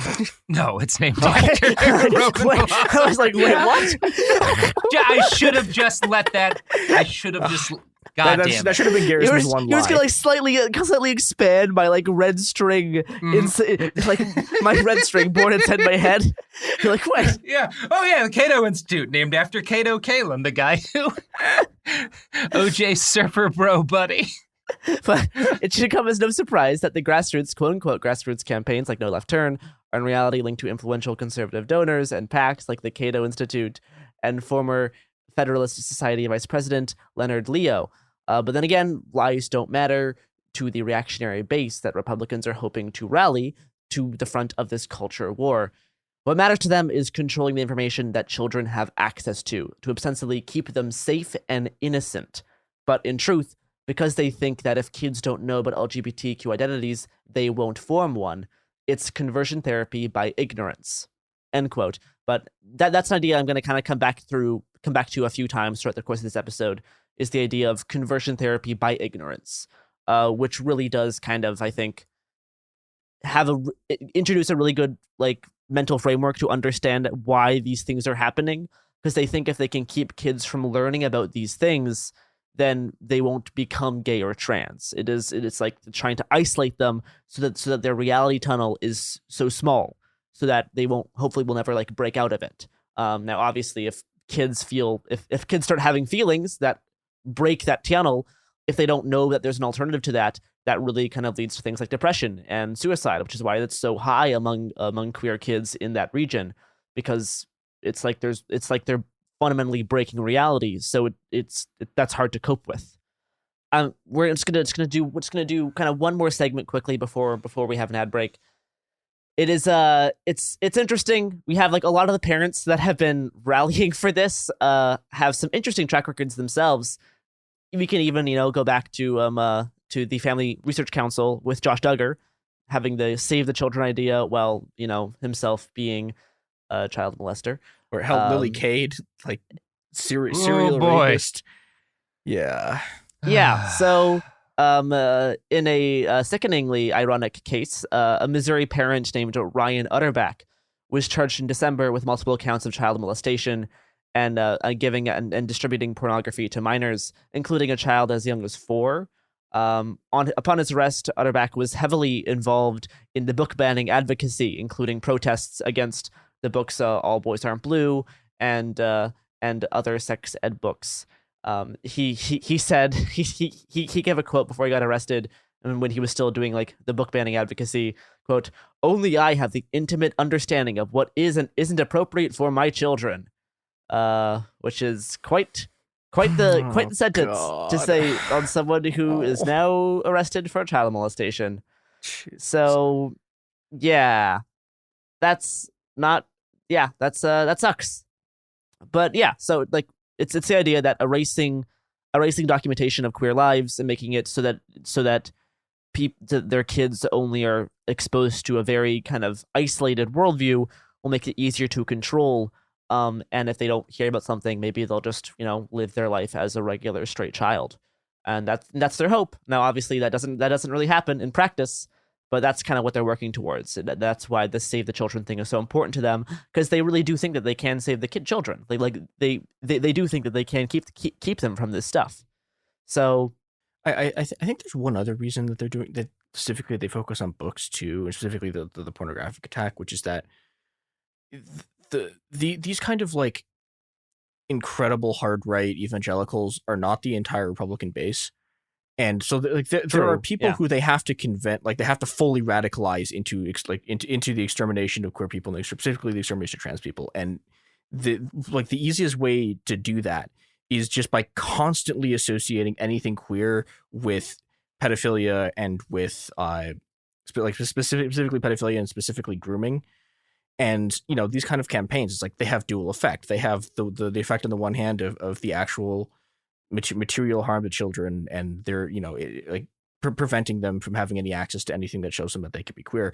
And then simultaneously, it has this effect of creating this association inside of conservatives that allows you to push for even more genocidal stuff that without this, they might not have been able to swallow. Yeah. Well, speaking of genocidal actions, I'm sure that one of our sponsors have contributed to at least one attempt at genocide. Oh, so... I mean, we are actually entirely sponsored this week by the former Indonesian dictator Suharto. So, big thank yous to him. Pancasila forever. And yeah, here's some ads. We're back. Don't Google what Sukarno did in West Papua. Hey! Suharto and Sukarno, different guys. Yeah. Totally different guys. I am very clear on this, and that's why you should not Google what Sukarno did in Papua, because, dear God. But we will put his Patreon in the description. Yeah, we will be backing his Patreon heavily. Look at the show notes for that. Hi, welcome back. We're gonna segue into other types of legislation now, but still kind of focusing on the whole parents' rights to decide what scientific and medical knowledge children can have access to, in terms of like the conversion therapy by ignorance category. So we're going to talk about the Don't Say Gay bill. So Florida's House and Senate just passed the so-called Don't Say Gay bill that bans mention of anything other than the strict heteronormativity and the you are the gender assigned at birth kind of idea. For at least most of elementary school, it's banned, and possibly farther reaching than that, with teachers also opening themselves up to lawsuits if they fail to comply. It's formally known as the Parental Rights in Education Bill, and the text of the legislation states that, quote, classroom instruction by school personnel or third parties on sexual orientation or gender identity may not occur in kindergarten through third grade or in any manner that is not age appropriate or developmentally appropriate for students in accordance with state standards. So it is very intentionally vague for how far-reaching this can be, for how much they will determine what and what isn't appropriate for grades 4 and up. Who knows? But it's not just limited to early grades. Classroom instruction on sexual orientation and gender identity could be prohibited or at least taken to court at all grade levels, depending on what the parents find unacceptable. Right? It's based on what the parents want to happen to the kids that are under their care. So it's specifically following kind of the framework that you can report something if you don't like it. So it's very much pandering to like a reactionary conservative base. All this stuff that conservatives said was a nightmare about like the Stasi in East Germany and the KGB. They're like, but what if we just decentralized that, and let anyone who's a bigot report and ruin the lives of people around them for a variety of bullshit reasons. It's good. Yeah, it's and just like other states in Texas, the enforcement of it is not initially done by the government, but is open to a concerned fanatical public, saying that parents may bring action against a school district to obtain a declaratory judgment. And a court may award damages and attorney's fees if it finds the school violated the measure. So there's like financial incentives for parents for this. The bill will come into effect on the 1st of July, with all school districts required to update their policies by at least June 2023. There was also a proposed amendment that would have required schools and educators to report if they knew or suspected a child was LGBTQ to their parents within 6 weeks of learning that. So within 6 weeks of learning, if they're not cis or straight, they would have to be reported to the parents. But that part was withdrawn before the bill reached the House. But in terms of like, this is the type of thing that the legislators are thinking of. When it became increasingly apparent that the bill was going to be passed no matter what, a Democrat, Chevron Jones, the first openly gay Florida state senator, tried to amend the bill to narrow the language to say that in-classroom instruction should not be intended to change a student's sexual orientation or gender identity, and specifically not marginalize queer people, and instead just limit the bill to age-appropriate sex ed.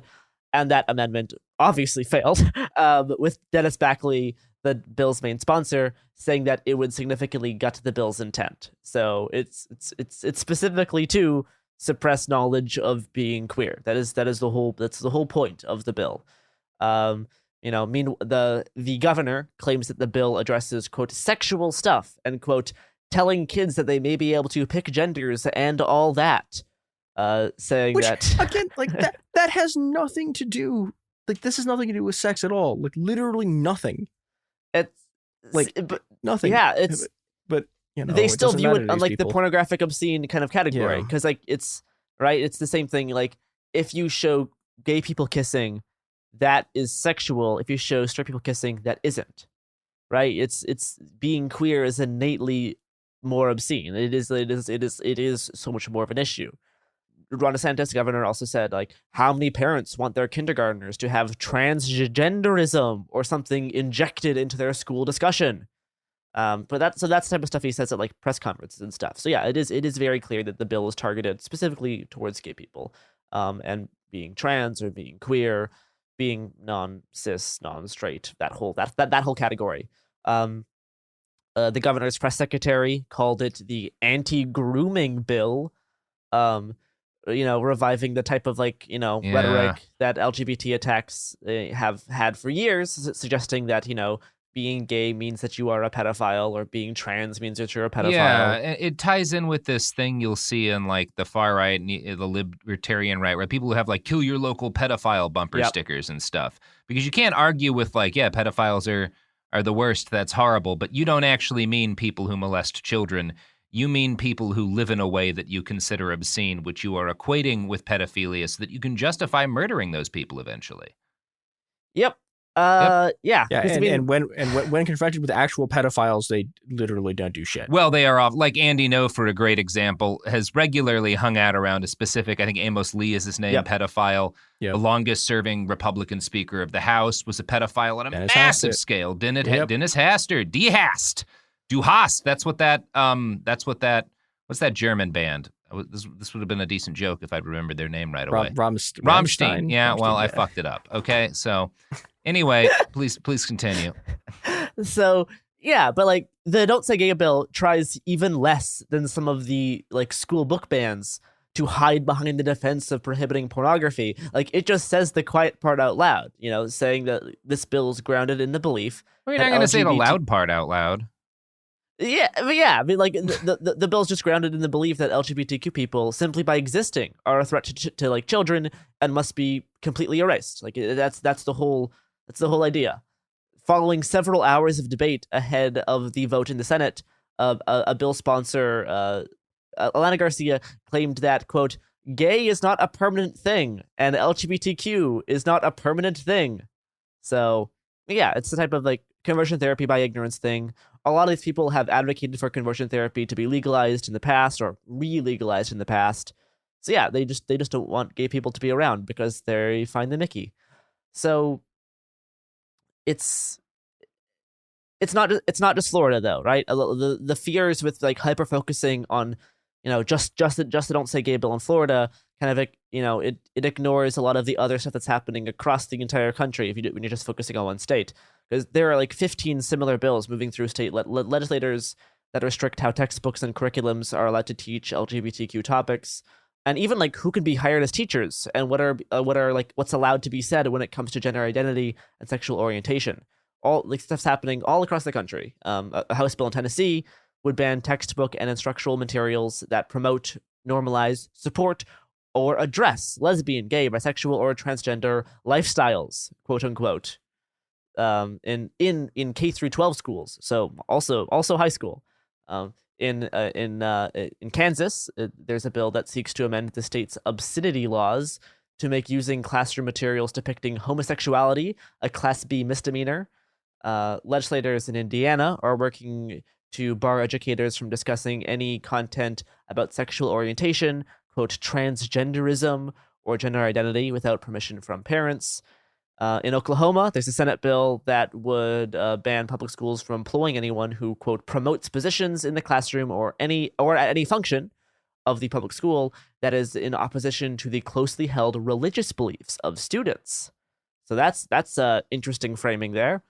Yeah, and again, we need to be very clear about this. When these people say deeply held religious beliefs, they mean fundamentalist Christianity. Yes.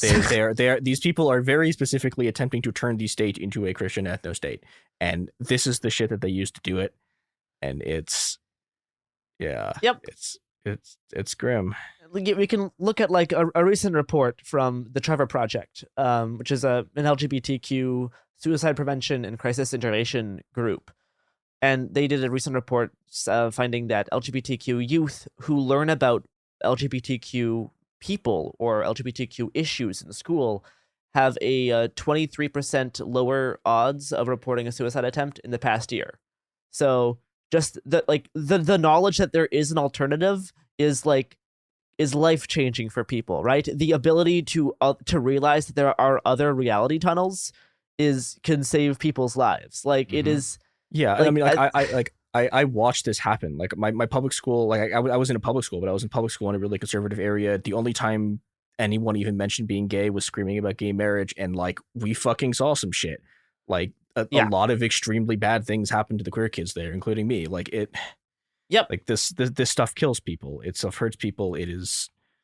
I think that's something brutal that people in like more blue states don't quite understand is how absolute this type of thing is. Like living in these communities, how narrow your version of reality is. Like how everything you're exposed to is so hyper focused that even knowledge of an alternative can be so mind blowing that it really is important to have like, at least this to be knowledgeable. Because a lot of people may not have access to the internet in the same ways. Like a lot of these groups, especially Christian groups, specifically have like services that you can buy to like suppress websites on your Wi-Fi routers so that you're only able to access like certain websites. Like it is a whole effort to restrict the reality that kids are exposed to kind of railroad them into this hyper-specific kind of heteronormative idea of existence. So any type of thing that breaks these kids out of these reality tunnels can be life-changing, which is why they're trying to ban all these books at libraries. Because even if you block websites, even if you restrict internet access, even if you restrict what can be taught in schools, there's the fear of what if a kid goes to a library and finds a book about being gay? Then that would undo all of the effort, that undo the thousands of dollars we spend on blocking internet access to websites. So like that's why they're talking about like libraries and stuff, is because if they find out about this stuff anywhere, then they're going to be in trouble. Like it's the whole point of like isolating people and isolating what they view as possible. So we're not going to talk about some we're going to talk money. The other thing that the Don't Say Gay bill has highlighted is the extent to which big businesses and corporate America is financially funding many of these recent efforts to hack away at queer rights. Yep. This has kind of been like a back and forth thing, though, especially if you look back at the past few years under the Trump era. Let's take the 2016 North Carolina bathroom bill, for example. Arguably the opening act for the current onslaught of socially conservative legislation targeting trans people. Remember, this was like right after the Supreme Court ruling on gay marriage, so this is when the needle starts to shift towards trans people. This is the bill that said that you have to use the bathroom assigned at matching the gender you were assigned at birth on your birth certificate, all this kind of stuff. Putting, again, unspoken bigotry, unspoken stuff. You could be, arrested or harassed for doing this previously, but it's like putting this type of idea into concrete law, right? This is once progress starts, there's this like backpedaling, so that they put what was once like unspoken bigotry and just like obvious bigotry into actual written law. It's like making it concrete. So during the 2016 bathroom bill kind of whole thing in North Carolina, we saw corporations trying to stay conscious of culture shifts, attempting to stay on like the sympathetic side of the rising generations who would become their future employees and customers, trying to appeal to them and keeping that in mind. So in the aftermath of the passage of the bathroom bill, multiple companies like PayPal, Adidas, Deutsche Bank, all rescinded plans to invest in the state. Deutsche Bank's wild too. Like, I mean, if there's evil going on, Deutsche Bank is providing money to make it. Yeah, possible. it's stunning like how bad you have to be that Deutsche Bank is like, no, I will like. Like every person who's like I Deutsche don't think Bank, they've pulled like, out of Russia yet. Like no, like Deutsche Bank, like I think I've talked about this before. Like I knew someone who worked there who two of his coworkers like started like doing audits of their accounts, and both of them wound up dead in their hotel rooms, non-extradition countries. Yep. Yeah, that's Gans. Yeah, like even so. Okay, so Deutsche Bank initially said they weren't going to pull out of Russia, but like 2 days ago, as we record this, started pulling out. So, Okay. But they pulled out of North Carolina. They pulled out of North Carolina. Yeah. Jesus Christ. Big.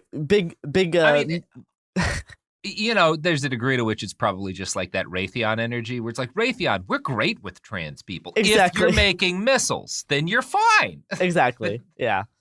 I mean, big musical artists like Bruce Springsteen, Pearl Jam, and former REM member Ringo Starr canceled concerts there. Did you call Ringo Starr a member of REM, Garrison? The NCAA announced that it would not host championship tournaments. Okay. And Garrison, if you'd lived through the 90s, you would never make fun of Michael Stipe again. And the National Basketball Association pulled its All-Star game from Charlotte. Almost 70 companies joined in a lawsuit against the bill. And, you know, money talks. The pressure worked. The state repealed the law in 2017. The same year, a broad coalition of business leaders in Texas blocked a similar bill pushed by the staunchly conservative, then Republican Lieutenant Governor Dan Patrick. And we've seen the same type of thing happen in Georgia the past few years, with actions like corporate boycotts, many large employers pushing back on the succession of socially conservative bills, including like racist voting restrictions, 6-week abortion bans, and, quote, religious freedom bills that would give businesses protection to refuse customers or hire employees that are queer. Prominent in that resistance was Disney, which cast a long shadow over Georgia's economy via its filming of Marvel movies inside Atlanta. Yeah. So, yeah, across many states, big corporate brands were quick to condemn obviously bigoted political moves. Prominent Tennessee employers like Nissan, Dell, Amazon, and Vanderbilt University sent a letter last year opposing a suite of bills targeting LGBTQ rights. And similarly, a group of Texas business leaders declared opposition to Governor Greg Abbott's recent directive to investigate parents and others who provide transition treatment for transgender youth.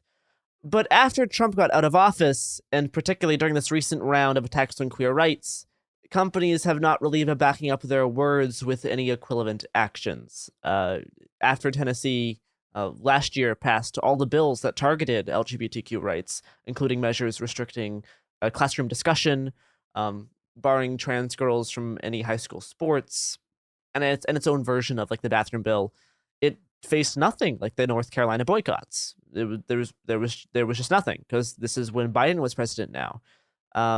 So whether it be the anti-CRT stuff, voting restrictions, or stripping away LGBTQ rights, the past year under Joe Biden, companies have not really bothered to push back on these socially conservative bills overtaking many states. It's easier to push back, but it's easier to push back on something when you have a big bad in office, I guess. Well, and I think also it's the companies can see which way the wind is blowing, right? Yeah. Like it's the same thing with grifters. When you watch people, like when you watch streamers just like suddenly starting to flip their political positions. When you watch the live streamers in particular do this. When you watch them starting to flip, that's how you can tell which way the wind is blowing. And this is really fucking scary, because the way the wind is blowing right now that these corporations are drifting towards is just and refusing to oppose is just this exterminationism.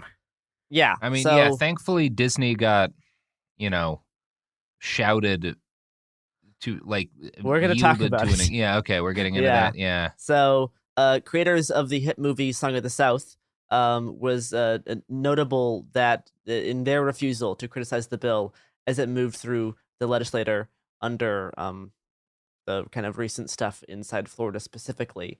So, but this was part of an overall pattern. Like the corporate response was much more muted to the Don't Say Gay bill in Florida compared to other stuff across the country even. And this shouldn't really surprise anybody. Many of the Republican backers of the bill in Florida are actually bankrolled by the very same businesses that have done performative virtue signaling boycotts and protests under the Trump era. Disney and Disney World in Orlando is one of the state's biggest employers and an enormous economic force inside Florida. And when Disney's silence was met with pushback, Bob Chapek, the CEO, tried to kind of do damage control at first, like internally within the company, and then for outside press. Last Monday, I think, which was the 7th, in a memo to Disney staff, Chapek argued that the company can do more to promote tolerance, quote, through the inspiring content we produce and the welcoming culture we create and the diverse community of organizations we support. Which is funny if you know anything about the history of Disney. Also, saying that the messages in their movies are more powerful than any lobbying effort, which is... oh, wow. Yeah, that's a good line. Which is also, great, coming from the company most famous for queer coding almost all of their villains. That's great. So sure, Bob. 2 days later, at a shareholder meeting, Chapek was a little more open and told shareholders that the company had privately opposed the bill. And while trying to explain why the silence on the recent legislative efforts to attack LGBTQ people, he said that we chose not to take a public position on the bill because we felt like we could be more effective working behind the scenes, engaging directly with lawmakers on both sides of the aisle. But it later came out that Chapek had only reached out to Florida Governor Ron DeSantis just that morning, after the bill had already passed. Yeah, we need that cat from Saga that just yells lies. Yes, Lying Cat, my favorite. Definitely appreciate Lying Cat. Lying. Yeah. So, of course, none of this satisfied anybody, and there's been increasing pushback from both within the Disney company and outside. Pixar sent a letter to Chapek criticizing his wishy-washy stance on the Don't Say Gay bill, and even goes on to criticize the corporation for capitalizing on pride through Rainbow Mickey merchandising and stuff, saying, quote, "It feels terrible to be part of a company that makes money from pride merch when it chooses to step back in times of our greatest need and when our rights are at risk," says the Pixar letter. So, yeah, after a few days after the shareholder meeting, Chapek said third time's the charm and tried again to save face, announcing the company would immediately begin supporting efforts to combat similar legislation in other states and would pause all political donations in the state pending a review of the company's political giving, conceding that the company failed to be a stronger ally in the fight for equal rights. And all that is well and good if you ignore the fact that in the past 2 years alone, Disney has given $300,000 to politicians in Florida who voted for the Don't Say Gay bill. Disney entities donated at least $4,000 in the 2022 re-election campaigns for the bill's chief sponsors, State Representative Joe Harding and state sponsor Dennis Baxley. And Disney entities also donated $50,000 to Political Action Committee tied to the governor, Ron DeSantis, in 2021, so just last year. So yeah, that's a lot of money.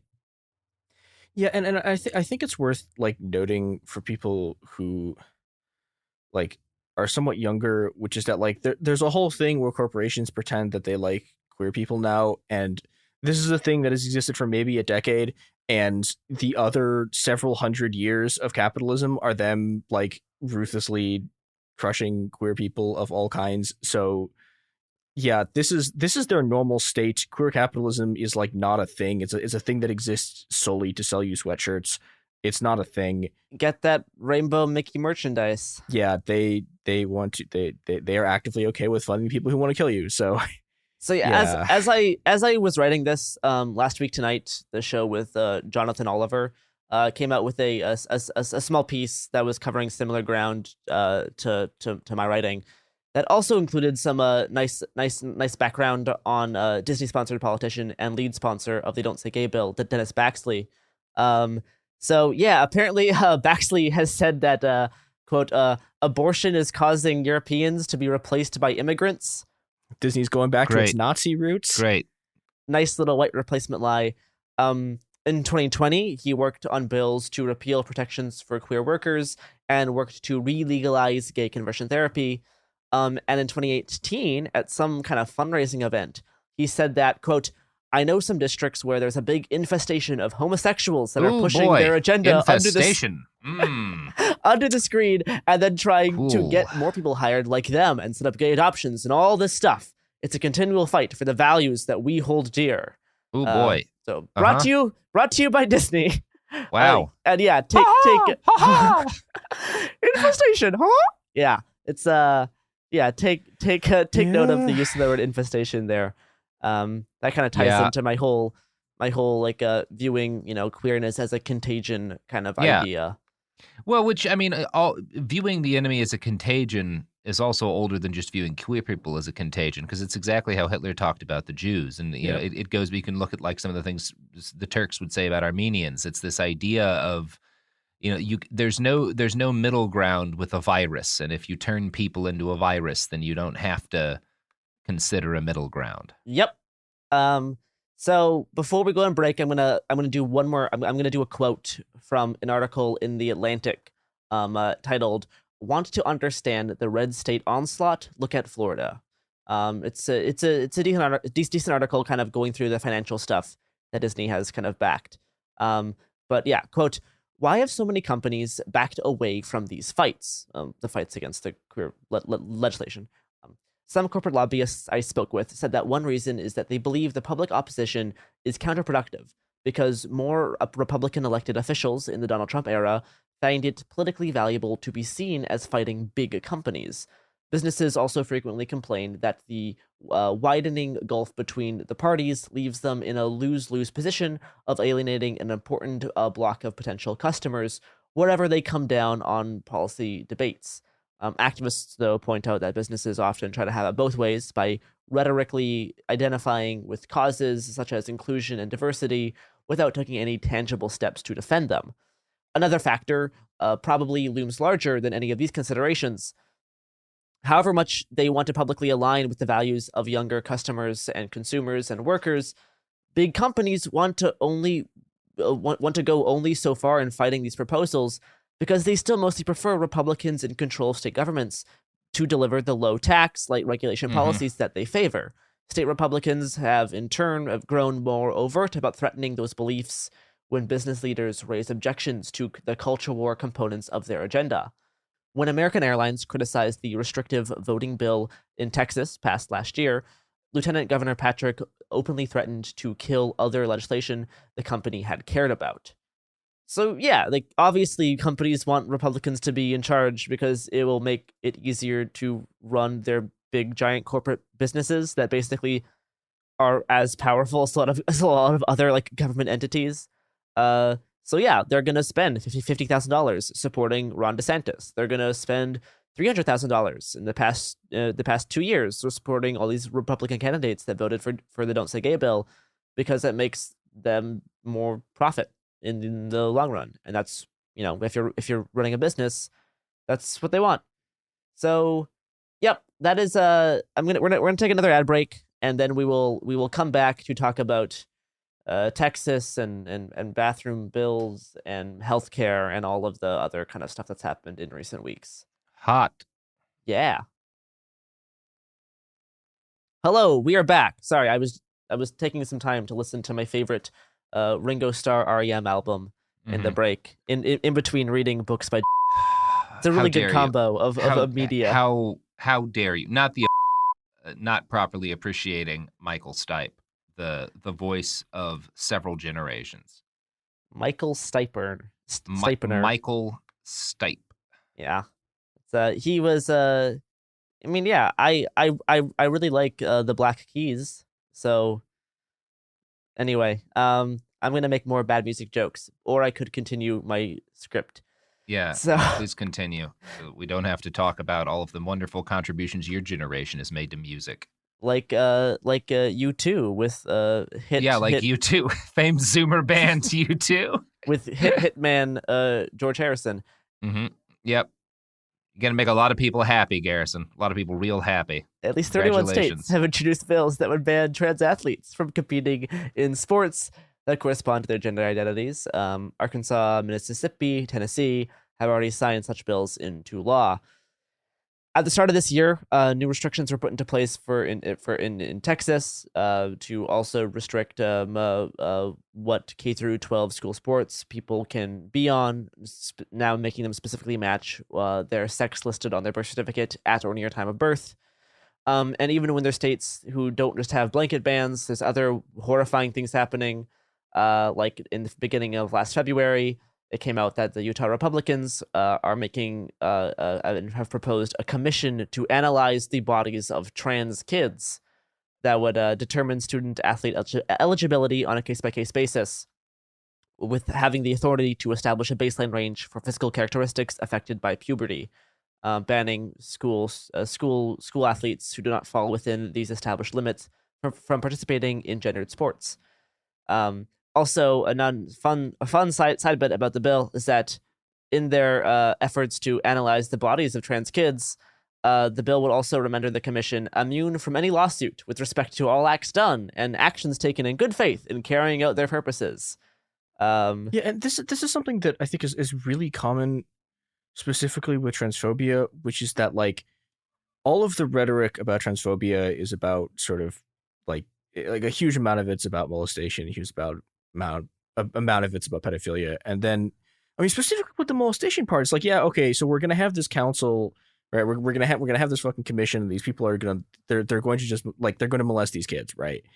But like this is just something that happens to trans people constantly. Like the TSA, like constantly is just an enormous engine for just like sexually abusing every single trans person who goes into an airport. Yeah, like, I've definitely had not fun experiences at the airport the past few times. Like, and this is the thing. It's they impose as a sanction on trans people the things that they claim trans people are doing. Yes. And it is, and it's also interesting. You'll find how many of these kind of bill sponsors or politicians eventually have it come out that like they watch a lot of like trans pornography and stuff. It's like it's all fake. Like everything they say they don't actually mean. It's all about the culture war. It's all about all the fucking like save the children stuff. It's all an op so that they can get elected into politics, right? We'll talk about this with the Texas thing. How all of the big new Texas stuff happened like days before the primary election because they were being challenged by other politicians that were farther to the right of them. So it's all like a political ploy. But the problem is that at certain points, because of how long the culture war kind of idea has been going, there's people who, you know, sincerely bought into the idea of the culture war now themselves running for office.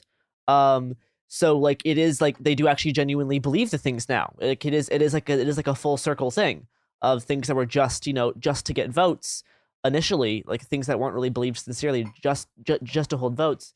But now people who were brought up in that whole political idea are starting to run for office who do actually believe in those things sincerely. So now it's leading to a whole new kind of onslaught of rights because these people have just escalated and accelerated the whole culture war idea. Yeah, well, and the other thing is like they've linked up with people whose politics is the church, or people whose politics have specifically been about eliminating trans people for like half a century, right? Like there's the linkages that are being formed between people who have sort of like, you know, between these like militantly anti-trans organizations and between sort of these people who buy into this like either who are cynically deploying the sort of Christian supremacist rhetoric, or the people who are just actual like Christian fascists, right? Like these people, like these people are joining together to the point where it doesn't really matter why they're doing it. Like at a certain point, like the reason why specifically they're doing it becomes immaterial, and you're just sort of left with the things that they are doing. Yeah, I mean, and there's just been so much of it the past year specifically. Like, yeah, overall, more than 100 bills designed to restrict the rights of transgender people have been introduced in at least 33 states just in 2021, which is like it's become a record-breaking year for any kind of anti-trans legislation. It is accelerated to such a extreme degree, and now continuing in the 2022 legislative cycle. Last spring in Arkansas, the state legislator banned gender-affirming care for minors, including puberty blockers, HRT, all the stuff. And House Bill 1570 prevents trans people from receiving hormone therapy, puberty blockers, similar treatments. It was called the Save Adolescents from Experimentation Act, referring to medical treatment as experimentation. And shortly after the bill was signed into law, the doctors who ran the largest provider of hormone therapy in the state reported an increase in suicide attempts in their patients during just that same month. It was the first of its kind bill signed into law, and it was initially vetoed by the governor, but then that veto was overturned by the state legislator. So, and that kind of similar laws have been happening in states ever since then. We're now going to talk about Texas, because that's one of the biggest kind of things in this whole fight is the stuff around Texas. So, Texas officials have begun investigating parents of transgender adolescents for possible child abuse, according to a lawsuit filed on a few weeks ago, after Governor Greg Abbott directed the Child Protective Services Agency in Texas to handle certain medical treatments, including puberty blockers and HRT, as possible crimes. The directive from Governor Abbott was following a non-binding opinion by Texas Attorney General Ken Paxton, saying that parents who provide their transgender teenagers with doctor-prescribed care could be investigated for child abuse. So the moves by both Abbott and Paxton, which are two Republican incumbents, came just days before the primary election, in which each of them faced significant challenges from farther right opponents. So they've faced criticism from not being staunchly anti-trans enough in the past, in the months prior to this, and they did this to hopefully gain support from the more radical voters in Texas. That is undoubtedly a big part of why this happened at the time that it did. They did the same thing. Both Paxton, well, lesser extent Paxton, but Abbott did basically the same thing with masks. In the last year or two, where it's it's great because these people are just they will literally kill thousands of people in order to just hold on to their power, and it's among the first people investigated for child abuse was actually an employee by the state's Protective Services Agency, who had a 16-year-old transgender child. On March 1st, the ACLU of Texas and Lambda Legal, great name, went to state court in Austin to try to stop this inquiry into this family, who worked for the Child Protective Services Agency. The employee, who was not named in the court filing, works on reviews of reports of abuse and neglect. She was placed on administrative leave a few weeks ago, according to the filing. The Friday after Governor Abbott made the initial kind of letter, she was visited by an investigator from the agency, who was also seeking medical records related to her child. The family of the child, identified in court documents only as Mary Doe, has refused to voluntarily turn over records and is taking the case to court. According to the lawsuit, the state investigator told parents that the only allegation against them was that their transgender daughter may have been provided with gender-affirming healthcare and was currently transitioning, and that was the claims. That was the basis for the claims of child abuse.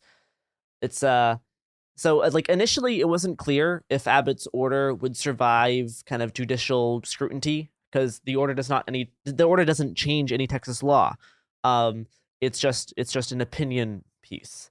And several county attorneys and district attorneys of Dallas and Houston have publicly condemned Abbott's and Paxton's directives, clarifying that they would not prosecute families for child abuse under the new definition, and they would not irrationally and unjustifiably interfere with medical decisions.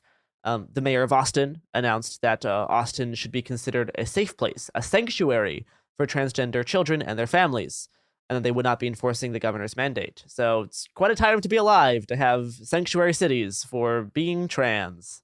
Yep. And of course, all of these things, whether it be from like the DAs or the mayor, that doesn't stop Child Protective Services from not investigating you. Like that doesn't they can still investigate and harass you. They can still send agents to your door. They can still try to seize medical records, right? They can still investigate claims, even if the DA won't prosecute. There's still that massive like looming threat of and like that like terror like holding over people's heads. It is like a massive scare tactic, right? It is to terrorize people, right? But they'll be too scared to transition because they don't want their family to get in trouble. It's pretty grim. It's pretty evil. So on the for the ACLU and the Lambda legal court filing, they're seeking to block the request for medical records from the employee's case, and more broadly kind of challenge the legitimacy of the entire investigation and the power that the government has to change this definition of child abuse. It's because it's also important to mention that the mandatory the mandatory reporting aspect of the bill, which was not bill of the legal opinion that was really emphasized in Governor Abbott's directive. Abbott described in his letter that the order would mean that all licensed professionals who have direct contact with children, including doctors, nurses, therapists, and even school teachers, would be required to report to state authorities if they believe that there is a minor who is trans or could be receiving any kind of gender-affirming treatment. And if they don't report this, they could themselves face criminal penalties. So the whole mandatory reporting aspect's another like insanely bad thing that we could talk about for a long time, but this episode is getting long enough, so we're just gonna continue through and we can ponder at how bad that is. One parent of a transgender teenager in Houston said that the family's health clinic, Legacy Community Health, had suspended all refills and new prescriptions for transgender youth in light of Abbott's new order. So it's happening. Like, yeah, the stuff has happened. The stuff has started. It's already scaring people into not doing stuff. Like it's doing what it was designed to do. Yeah. Yeah, and I know we keep making this episode longer, but like it is worth mentioning that like it actually like having someone even temporarily like being off of the hormones that they've been taking for HRT, like that fucking sucks. Yeah, it's it has really bad negative effects. I mean, yeah, like people will be surprised how fast hormones start working and how fast going off of them they stop working. Like it is pretty surprising. And like I didn't want to get tons into like the science of being trans in this because that's not the focus of this week. We're talking about the legislation and the onslaught of queer rights of people trying to hurt them. But like, it's obvious that like there is not many cases at all where there's being, like genital surgery done on minors. Like if that does not happen. Yeah. It can happen for that can happen for medically necessary reasons, like if there's like accidents and stuff, but like that doesn't happen for gender affirming care. What happens is you go on puberty blockers, which are already prescribed to cisgender kids all the time. If they have early onset puberty, they have no lasting side effects. They're completely safe. And in some cases, depending on the kid's therapist and their doctors, they may be prescribed HRT, or they'll be prescribed that a bit later. But that is really the only things that happen. And what they're really trying to suppress is both of like those things, but also like the ability for like therapists to even talk about gender with kids. Like if kids are having problems with gender dysphoria, they don't feel comfortable, to not even be able to talk to that to talk about those feelings with therapists is part of the goal, because that can be considered gender affirming care. I think that there's one other thing we really should mention, which is that so there is one kind, like, well, there's a few, but there's a very important kind of like quote unquote like gender surgery that is done on children, which is the stuff that's done to intersex kids. And yes, I mean, and also kids, like, they like also like circumcisions are already like done on kids. Yeah, but I mean, with specific with intersex kids, this stuff matters because all of these bills that you're talking about, where it's like, oh, you can't have gender affirming surgery, you can't have like surgery on kids, like every single one of these bills Like they all specifically have carve outs to allow doctors to fuck up the genitals of intersex kids. Yep. Yeah. It's all carved out there. So yeah. Well, let's see. We are near the last. We're near the last little stretch here. On March 11th, a Texas state court halted the new Department of Family Protective Services policy of investigating the parents of transgender children. District Judge Amy Mencham concluded the hearing on the requested statewide injunction by saying, quote, "The governor's directive was given the effect of new law or new agency rule, despite there being no new legislation, regulation, or even agency policy." Texas Governor Greg Abbott and Department of Family Protective Services Commissioner J.B. Masters, their actions violate the separation of powers by impermissibly approaching into the legislative domain. Judge Mencham also granted a temporary restraining order, blocking the state from investigating the family that prompted this lawsuit from happening, from the person who already worked at the Department of Family Protective Services. Texas Attorney General Ken Paxton appealed this decision. First of all, he appealed the restraining order and lost that appeal. And the ACLU is trying to make this temporary restraining order against the state permanent and extend to all parents of all transgender kids in Texas. And there's going to be a whole trial scheduled for this topic on July 11th, 2022. So this is gonna happen. Like we will figure out what is going to happen with this later on this year. And after the judge's ruling, halting the investigations due to lack of legal binding, Attorney General Ken Paxton filed an appeal for the ruling. So that's going to get appealed. And he tweeted out that the, quote, "Democrat judge's order permitting child abuse is frozen. Much needed investigations will proceed as they should. The fight will continue up to the Supreme Court. I'm ready for it."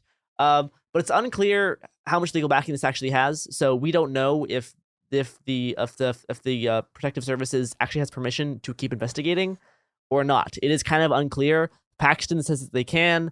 This state judge says they can't, and that's kind of legally up in the air right now. So we don't totally know, but there's going to be a whole trial on the topic in July.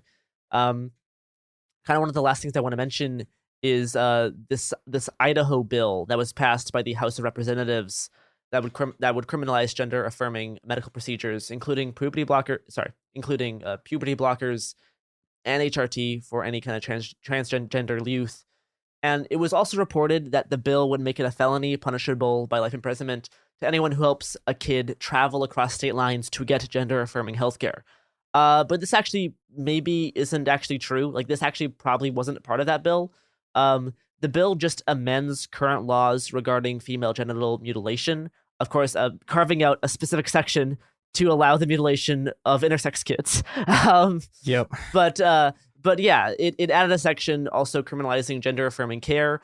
But the section of the bill making it a felony to travel out of state only refers to the genital mutilation section. It doesn't refer to the gender affirming care section. And it's unclear if that was an oversight or if the limitation was intentional. Who knows? But it still did attempt to criminalize gender affirming care within the state. The bill was, I think earlier this morning, as of time of recording, the bill was not passed by the Senate. So that's good. They said the Senate said that it was too vague in scope and it was unclear how it was going to be enforced. So that bill was halted and it did not continue. Yeah, but there is a lot of the reason why all this stuff has kind of started is that there has been so much progress happening in queer rights in the past 10 years, right?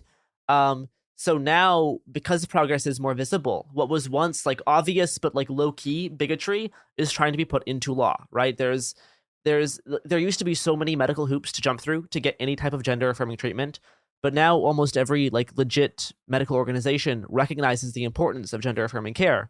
So that, plus the visibility and the cultural acceptance of queerness, is making some, mostly good old white Christian conservative populations a little bit uncomfortable, right? There's this increasing fear that what if your kid thinks they're trans? What if they become an unholy degenerate? What if there are people trying to make that happen on purpose, right? All of the brutality, all of the brutality in these bills, the kind of the total nonchalance at the possibility of, kids killing themselves because of this bill and because of all these legislations, like all of like the transphobia negatively contributing to mental health, all of that brutality is justified in the minds of these anti-trans like people, because it's to save their kids from experiencing that in the first place, right? It's the idea that queerness is an infection, that it can spread from person to person. It's like a contagion. If you hear about it, you could yourself become gay. So if they don't hear about it, then that's not going to be a possibility. So all of the brutality is like it's both the point, but it's also justified because this thing is seen as such an ontological threat to their whole idea of like the world. So yeah, that's and it's not going to stop, right? Every 2021 we saw a massive increase in legislation on this topic. 2022 we're seeing an even bigger increase in legislation on this topic, and attempts to physically oppose it can kind of be done. I mean, like you can see there was some successful counter protests to the whole school board thing. You can also you can sneak queer books into libraries. Like you can just put them in there. You can request queer books in your library systems. You can attend school board meetings. And again, the institution of schooling is problematic in a lot of ways, but we shouldn't make it worse for queer kids. So maybe it still is worth actually focusing on. And there's a lot, you can, like in the case of the ACLU suit, there is legal challenges being taken up against all of these things. We'll see how that goes. There's always been a shaky record of the legal, of the court's ability to protect these rights. But every once in a while it does happen, like with gay marriage. The last thing I'll mention specifically with HRT being made illegal in a lot of these places, at least prescribed via a doctor. I will mention DIY HRT as a thing that is a thing that exists. You can go to diyhrt.github.io to get information on this. It requires a lot of research, but you can find you can get estrogen and stuff from made by the companies that supply pharmacies. You can buy that legally. Testosterone's a little bit more iffy, because that is like a Schedule 2 or Schedule 3 drug. But estrogen is much more available to buy legally online. To just make sure you get it from a good place and make sure that you know how it affects you and all that stuff. Do lots of reading, but that is a possibility. So I will probably plan an episode on DIY HRT in the near future, just as a whole episode on the topic. But I just wanted to kind of mention that as one of the last things, of being if they're restricting all these stuff, we should probably learn to provide it ourselves, because there's no guarantee that the governments or any kind of even pharmacies will be able to do that forever, right? Yeah. It's good to have alternative methods of figuring out how to get the drugs that make you feel nice. So yeah, that is my episode on the legislation that has been happening in the past really 6 months. Yeah, that's fun. Yeah, and by the time this is up, there might be new stuff that has happened. Most certainly. Yeah, so that's good. That's why when all the stuff gets very depressing, I just like listening to my favorite Wayne Cohen song by Pink Floyd, and it really does. Wow, Garrison, calm me down and make me feel much better. Wow. Well, I'm gonna go listen to the new double album that 100 Gex did with Billy Joel. I do love me some 100 Gex. Yeah, the Gex Joel concert. It's even. I hear that Elton John's gonna get in too, and they're gonna do. That would be quite the show, honestly. That would be a fascinating experience. That would be a very gay, it would very be an trans amazing show. Mix of horny women in their 60s and horny 17-year-olds. What an That incredible thing that would be. That is what would happen. Well, yeah, that is. There are plenty of organizations that are fighting against this stuff in Texas. I could list them, but honestly, if you're not there, it's iffy. I mean, you should look into what's happening in your area, learn what legislation's being passed in your area, learn what your state representatives are doing, and look into helping people get DIY HRT. That's really. I mean, like, if there's a way that bodybuilders can get testosterone, there's a way that you can get testosterone for trans guys. If estrogen is much easier to get, so look into that. Don't be stupid. But yeah, that is my piece. Yep. All right. Find joy, find violence, and find the correct application of the two that allows people to stay alive. Yeah. Yeah. And listen to music that makes you happy.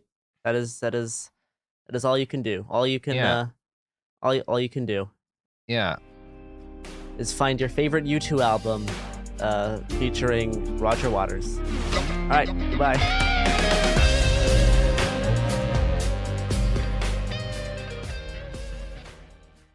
Hi, this is Jo Winterstein, host of the Spirit Daughter podcast, where we talk about astrology, natal charts, and how to step into your most vibrant life. And I just sat down with a Minnie Driver. The Irish traveller said when I was 16, you're going to have a terrible time with men.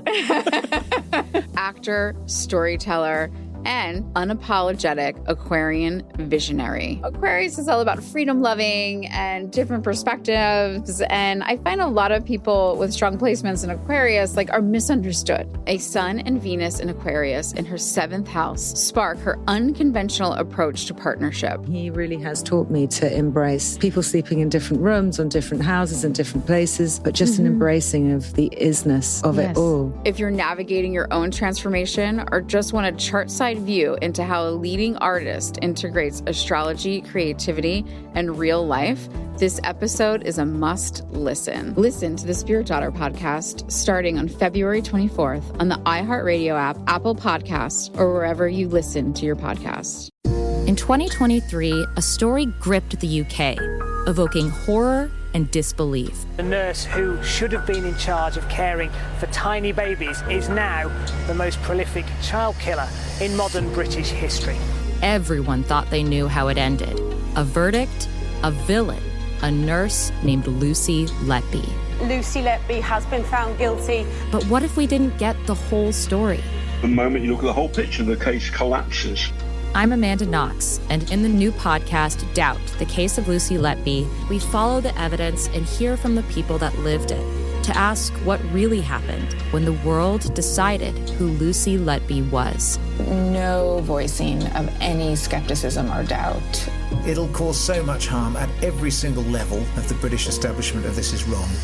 Listen to Doubt, the Case of Lucy Letby on the iHeartRadio app, Apple Podcasts, or wherever you get your podcasts. China's Ministry of State Security is one of the most mysterious and powerful spy agencies in the world. But in 2017, the FBI got inside. This is Special Agent Regal, Special Agent Bradley Hall. This MSS officer has no idea the U.S. government is onto him. But the FBI has his chats, texts, emails, even his personal diary. Hear how they got it on the 6th Bureau podcast. I now have several terabytes of an MSS officer, no doubt, no question, of his life. And that's a unicorn. No one had ever seen anything like that. It was unbelievable. This is a story of the inner workings of the MSS and how one man's ambition and mistakes opened its vault of secrets. Listen to the 6th Bureau on the iHeartRadio app, Apple Podcasts, or wherever you get your podcasts. I'm Clayton Echard, and in 2022, I was the lead of ABC's The Bachelor. Unfortunately, it didn't go according to plan. He became the first bachelor to ever have his final rose rejected. The internet turned on him. If I could press a button and rewind it all, I would. But what happened to Clayton after the show made even bigger headlines. It began as a one-night stand and ended in a courtroom, with Clayton at the center of a very strange paternity scandal. The media is here. This case has gone viral. The dating contract. Agree to date me, but I'm also suing you. Police search warrant. This is unlike anything I've ever seen before. I'm Stephanie Young. This is Love Trapped. This season, an epic battle of he said, she said, and the search for accountability in a sea of lies. I have done nothing except get pregnant by the Bachelor! Listen to Love Trapped on the iHeartRadio app, Apple Podcasts, or wherever you get your podcasts.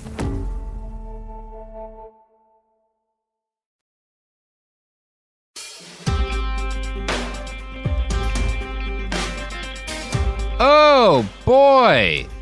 Welcome to America, the podcast. Wait. Is that what we're calling it now? I don't think that's true. We've just had like Shit. 2 episodes on international turfs. I think we are Shit. going we're trying to be a Shit. little beyond America. I fucked it up. Well, that's the podcast. Goodbye, everybody. See, usually at this point you say, Garrison, take over. All right. Well, let's get into this. What are we talking about today? Who are we? Where are we? What is life?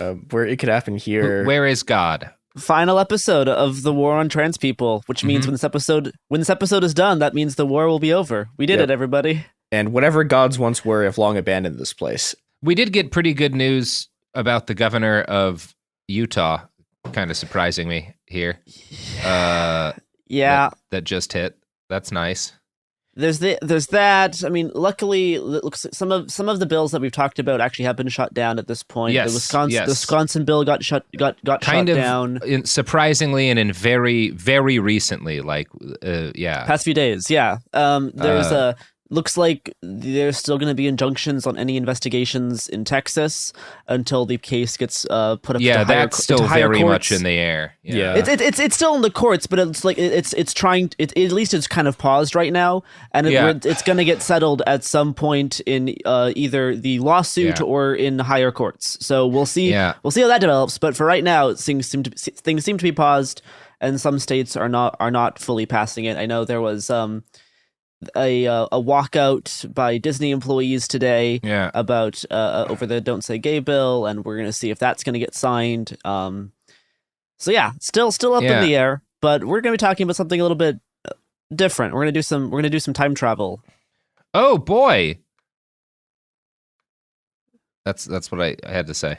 Was oh boy. Yeah, so we're going to go back to another time in which there was for a very brief period a massive expansion in the knowledge about and sort of both knowledge about and appearance of and safety of trans people, and then it all catastrophically came crashing down. Oh, good. And to help us with that is Robert Evans, my boss. Hi, everybody. How are we doing? Garrison, how are we doing? Oh, I'm doing actually fine. Yeah. I'm just waiting for you to do your job and not pass it over to all me. right. So the important thing to understand is that like the kind of very concept of not just gay rights, but like our modern attitudes towards like what it means to be homosexual and trans all have their origins in Germany in the not just in the post-war period, but really the last couple of decades of the Kaiser and the Weimar Republic. Like that is where kind of the modern Western attitudes towards what it like is to be homosexual really get formed, because obviously like gay people have existed for forever. There's quite a bit of documentation. But if you look at like, for example, Two-Spirit folks within some indigenous American cultures, that's a very different attitude towards like what like trans people, I suppose. Compared to the Western idea of gender identity. Exactly. Yeah, so this is like there's Western quote unquote, whatever.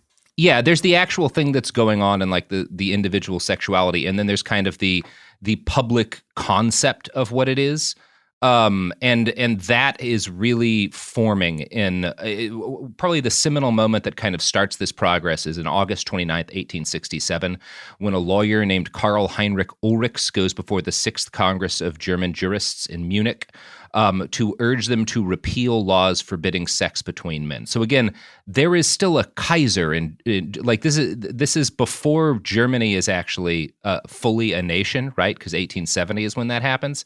So Germany doesn't even really exist at this point. There's a series of like kings kind of being welded together slowly into a German state, and there is a lawyer getting up in front of like the council of different German jurists to urge an end to the laws that make it illegal for men to have sex with each other. Now, one thing that's important to note is that obviously there are lesbians in this period of time, as again there have been throughout all of history. That's not really a legal problem, right? They do not face really legal repression, I mean, not to say that like there's not repression and things that they're dealing with, but it's not the same as it is for like men who want to be in relationships with men. It's in fact a lot easier for women to be kind of like, and this is not just Germany, to be built to like kind of say like, This well, is even like the we're Victorian friends and we period. live together, right? Yeah, like we're yeah. aunties and we live together, like we're Gal like, pals. that because in part because men just like, I think a lot of like the men in this period just assume it's impossible, like that women would do that. Or the other side of it is like femininity is always presentary. It's always like it's viewed as soon as a beauty symbol. So it makes more sense for women to find other women attractive because that's what beauty is performative femininity. So like that's like way more obvious, and it doesn't make sense and it makes less sense for men to find other men attractive, and that's way more taboo because of the way that messes with like patriarchy. So yeah, there could be like gender studies and sexuality studies have a lot of theorizing for how this is developed. But yeah, this idea you can even see in like Victorian era and like Renaissance era of women who live together and are very good friends, very close friends. I hope people don't feel like I'm trying to like flatten the history of like the concept of being a lesbian in the West to that at all, or trying to, for that matter, flatten like homosexuality between men. But I am kind of making the point, and I am not the person who kind of initially made this point. The scholarly work that I'm kind of basing my research on this on largely right now, and we're going to do an episode of Behind the Bastards that gets into more of this, I think, in the near future, but it's a book called Gay Berlin by Robert Beachy. And in the book, one of the things that Beachy argues is that even though obviously same-sex love is as old as the existence of, quite a bit older actually than the existence of human beings, the public discourse around it and like the political attempt to win rights for gay people starts in Germany in the late 1800s, and it starts in this conference in 1867. And the guy who does this, Ulrichs, is a gay man. And he had been open kind of to his relatives. He had started in the period before he gets up in front of all these lawyers to be open with like his family members that he was homosexual. But he had never, like, he was not publicly out. And so on the same day that he appeals for a change in the legal code to make homosexuality legal in the German states is the day he comes out publicly as a gay man. Like, he does both of these things at the same time. And I want to read a quote from a New York. Yeah, it's quite a moment. What a move. Holy shit. I want to read a quote from a New Yorker article that's covering all of this, and that's based again on the book Gay Berlin. Quote, "He faced an audience of more than 500 distinguished legal figures, and as he walked to the lectern, he felt a pang of fear. There is still time to keep silent, he later remembered telling himself. Then there will be an end to all your heart-pounding. But Ulrichs, who had earlier disclosed his same-sex desires in letters to relatives, did not stop. He told the assembly that people with a sexual nature opposed to common custom were being persecuted for impulses that nature, mysteriously governing and creating, had implanted in them. Pandemonium erupted, and Ulrichs was forced to cut short his remarks. Still, he had an effect. A few liberal-minded colleagues accepted his notion of an innate gay identity, and a Bavarian official privately confessed to similar yearnings. In a pamphlet titled Gladius Furens, or Raging Sword, Ulrichs wrote, "I am proud that I found the strength to thrust the first lance into the flank of the Hydra of public contempt." This guy rules! It'd be like that sometimes, buddy. Incredibly based. Wow. If there's a heaven, I hope this dude made it there, because wow. What an absolute Chad. Unbelievable. Yeah. So no, but like what a the astounding bravery that takes. Yeah. Wow. And he's essentially the first gay activist in a modern Western political context. And it's interesting, like within kind of the next couple of years, things start to happen very quickly. 2 years later, in 1869, an Austrian writer, I know, right, named Karl Kirchbeny, who is kind of fighting sodomy laws, and sodomy laws are laws that make everything that's not like missionary position sex illegal. They're obviously targeted towards gay men primarily. So Karl Kirchbeny he's the guy who invents the term homosexuality. Like 2 years after this, as part of his like fight against these anti-sodomy laws. In the 1880s, a Berlin police commissioner makes the decision to stop prosecuting gay bars. And in fact, not only does he stop doing this, but he starts leading tours of the gay districts in Berlin just to like show off, like, look at how tolerant Berlin is. Right? It's kind of dope, right? That's such a weird, wow. Yeah. What a weird picture to put in your head. At least even like, yeah. I mean, yeah, this especially fucking with, cop being like, why are we arresting these people? Let's show this off. Yeah. Wow. That is boggling. Yeah. So in 1896, the very first gay magazine starts publishing in Germany, in Berlin, really. Do you want to know what it's called? Yeah, of course. Why? Of course I do. The German name is Der Eigen, and that means the self-owning. That's great. It's pretty fucking cool. So the very next year, 1897, one of the primary heroes of the early gay rights struggle, physician Magnus Hirschfeld, starts the Scientific Humanitarian Committee, which is the first organized gay rights group in Western history, at least. Yeah. So by the start of the 20th century, a lot of stuff is in place, right? And I think have been a little bit guilty of this in the past, of kind of focusing so much on Weimar Germany. And all of the stuff that happens around gay rights there and how progressive it was. This is building in Germany. Again, we don't consider the Kaiserreich as a particularly progressive place, but all of this is happening under the Kaisers.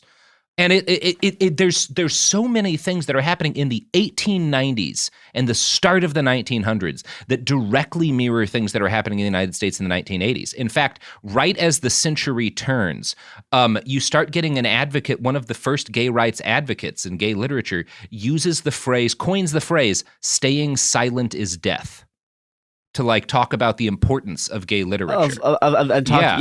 Which is essentially the same slogan that gay rights activists picked during the AIDS the same epidemic. stuff we're talking about right now with all of like with all like the book bannings doing a massive sweep of that the past few years. Yeah, this is 1900. Like basically that this is starting to happen. Time is a flat circle. So yeah, and there's a lot of activists start to complain and start to try to complain both within like their own magazines and within like more public magazines about things like negative depictions of gay people in popular novels. There start to be the first arguments about whether or not it's morally right to out people who are gay but who are attached to anti-gay organizations, because that starts happening in this period of time. No, absolutely. Yeah. It's fucking wild how old all of this is. Nothing new under the sun. Yeah. No, but like, but this is also like the first time it happened in these types of countries, in these societies. Yeah. It is. So yes, time's a flat circle, but this is also like the first time it's happened, and it's just kind of been re-happening ever since then. It's important to note, I didn't cover this when we start talking about Ulrichs. Well, there's a lot of people who get angry, and obviously Ulrichs is not successful in repealing the anti-homosexuality laws. When he makes his speech, in addition to the people who are like yelling at him to sit down, there are like German deputies yelling, no, let him continue. Like he needs to be allowed to talk. So even like in this period of time, there are non-gay people at a fairly high level in German politics who are like vocal allies and starting to become vocal allies, you know? It's pretty fascinating. So obviously World War I happens. Doesn't go great for Germany, but we get after that the Weimar Republic, and the Weimar Republic is kind of the traditional era in which we talk a lot about, gay rights starting to really move forward in significant ways. And so there's a lot of even kind of into the early 1930s, some pretty interesting things that are happening in German society in like the mainstream elements of it. There's a film called Mädchen in Uniform in 1931, which is the first like positive portrayal of lesbians in Western cinema. Okay. Like 31 is like, again, we're talking like right before the Nazis kind of come around. And yeah, there's these like this police commissioner that we chatted about earlier. I think is one of the people who's most interesting to me. We're going to get to Hirschfeld a bit in a little bit, but this guy is named Leopold von Meerscheidt-Hulsheim. I'm not going to get that right, but he's a big part of when we talk about gay Berlin, particularly during the Weimar years. Even though he's like during while the Kaiser's in, he's why gay Berlin really happens in a lot of ways, and it's in part because like. he decides to stop cracking down on gay people. And like, he's not gay, although his boss is, which is part of like what makes it easier for him to do this. And there's like a lot of debate about why he does this, because he's not like a gay rights activist. Some people say that it's because he's worried that like gay people will become politically radicalized by the Reds, and so if you stop cracking down on them, they won't go communist. Like there's a lot of like debate about like why he does this. He's also there's a number of things that he takes a lot of data on gay people in Berlin, and he does this on everybody. He's a big data guy, so it's not particularly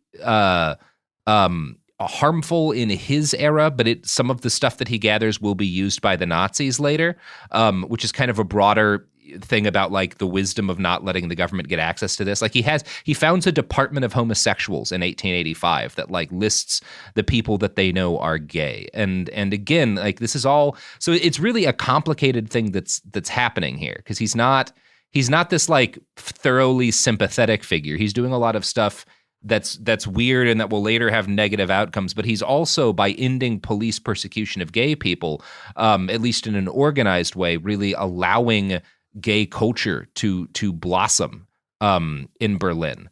And it's I'm going to read another quote from that New Yorker article here. For whatever reason, Meerscheid Hulsenheim took a fairly benevolent attitude towards Berlin's same-sex bars and dance halls, at least in the better-heeled parts of the city. He was on cordial terms with many regulars, and none other than August Strindberg testified in his autobiographical novel The Cloister, which evokes a same-sex costume ball at the Café National, and this is in 1898. The police inspector and his guests had seated themselves at a table in the center of one end of the room, close to which all the couples had to pass. The inspector called them by their Christian names and summoned some of the most interesting among them to his table.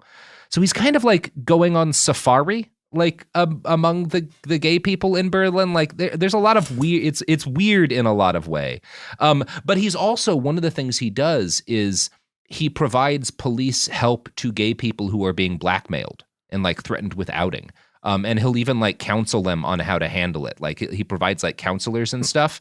And he does this in part because like he's worried about them committing suicide because they're being blackmailed, which is like a real problem in Germany and a bunch of other places.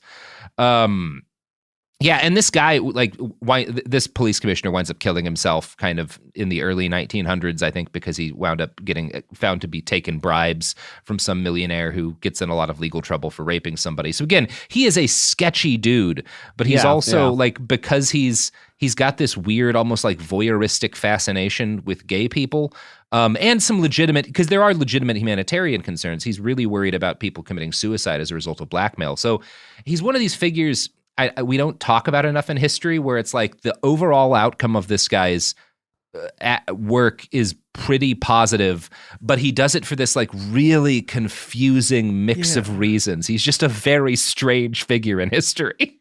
Well, I think it's interesting looking at him like comparing him to like, if you look at like what the U.S. is doing in the 50s, right, where there's this whole thing about like gay people are getting blackmailed, and the U.S., the entire U.S. security state loses its mind and becomes convinced that like these people are all going to become Soviet agents, and and instead of like doing counseling, the thing that they do is they do the Lavender Scare and they start purging every gay person they can find from the entire U.S. government, and it's like, it's interesting that like, yeah, this is a guy in like late 1800s, early 1900s, like literally ruled by a monarch Berlin, and his policies are enormously better than like anything you're going to see for like half a century. He is way more woke on this than like any New York police officer for a century today. Up to the present day in a lot of ways.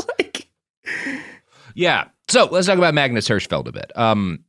Hirschfeld is very influenced by Ulrich, the guy we started the story with. His first like publication on the matter is called Sappho and Socrates in 1896, which is, again, it's a story of a gay man who gets coerced into marriage. So this like and who commits suicide as a result. So there's like a big, with both, this police commissioner, with Hirschfeld, with a lot of people who are becoming activists in this period, a big part of why is, for one reason or another, the suicide rate among gay people, which is a huge problem today for trans people in particular. And this is what, it's interesting, like that Utah governor, made the announcement today that like he's vetoing this trans sports ban in Utah, and he specifically cites like the suicide rate among trans people is so like high, and he could not morally conscience doing anything that would like make these kids feel othered and likelier to commit suicide. I mean, okay, let's not go that far. He was willing to do the commissions. He just wasn't willing to do a full ban. Yeah, I'm just saying the justification he gives for what he's doing is like the rate of suicide attempts among trans people.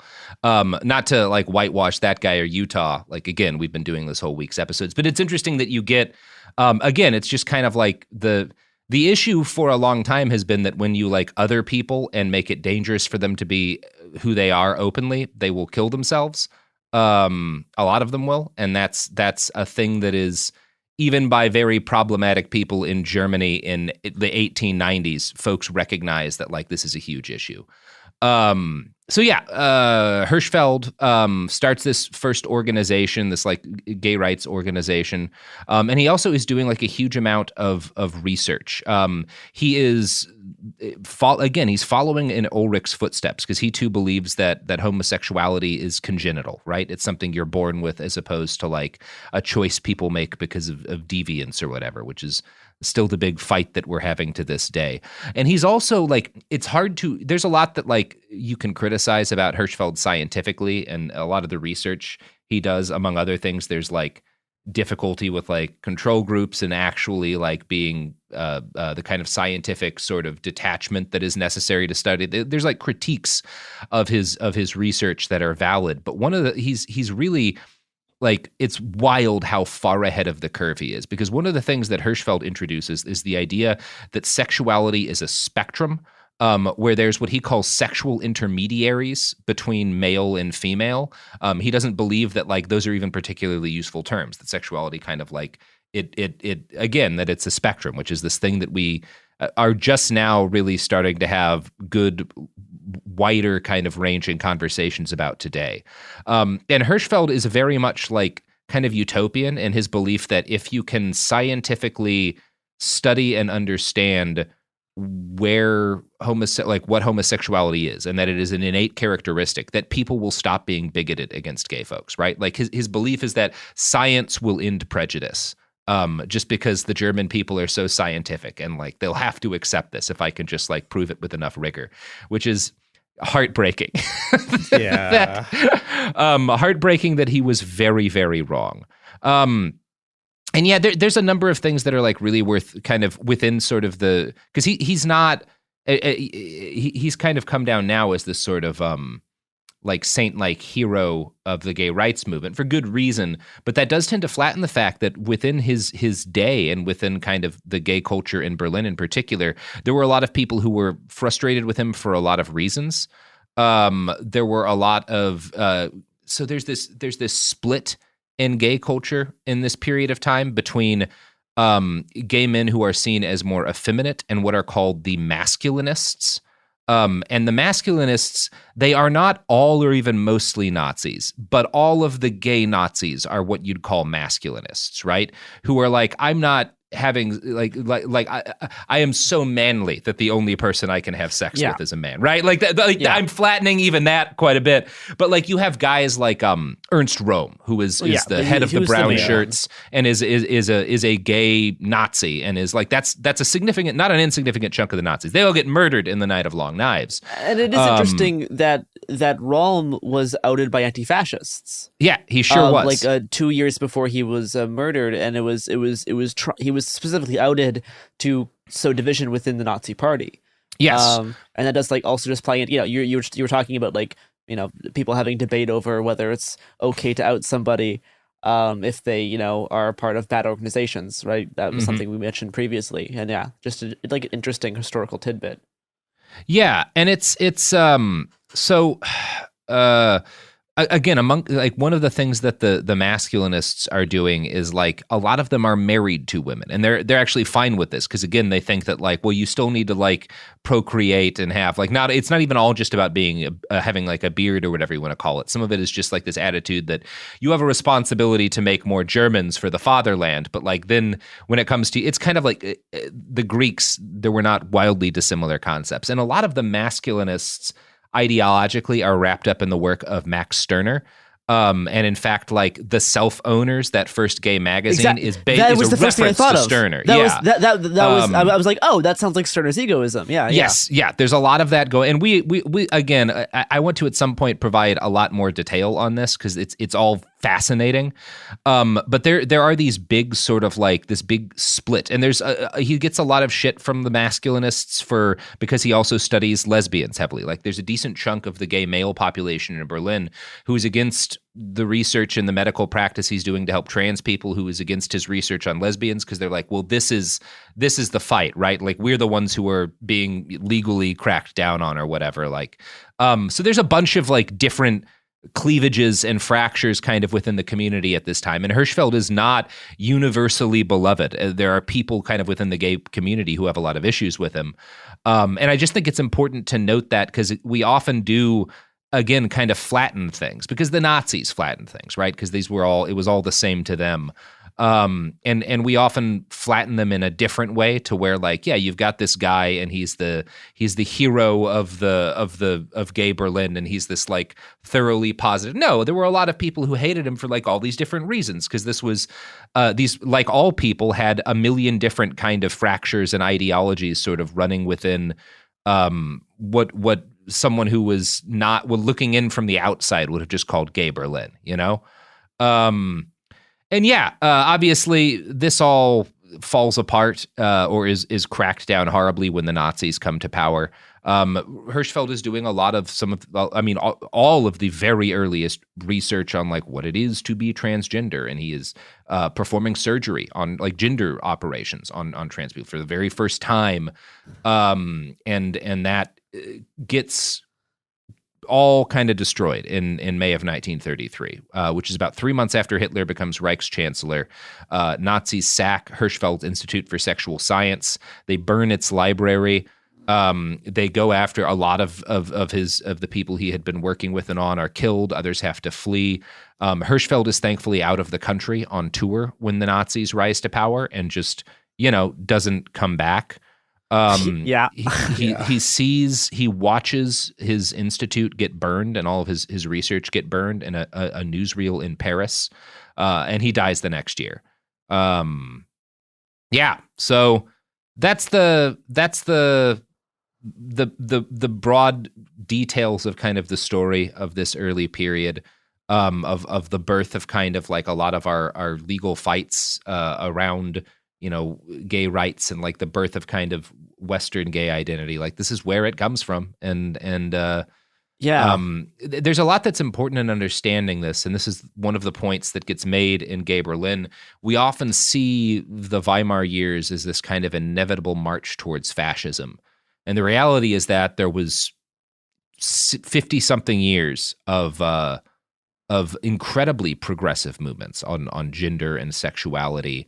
And, even outside of gay rights, just in terms of like attitudes towards democracy and attitudes towards the nature of like the state, that were very progressive and very powerful and very popular. And they do get, it's important to understand both that like the Nazism was not inevitable. The regressivism and the violence and the like that kind of flattening of human life under the fascists was not an inevitable progression for Germany. But it's equally important to understand that like so much progress had been made in German culture by the period of time when the Nazis rise, and it does get wiped out. It does not recover right away. It's still recovering now. It's still in Germany. now, yeah, exactly. And in fact, one of the groups of people when the Allies liberate the concentration camps, we don't free imprisoned gay people.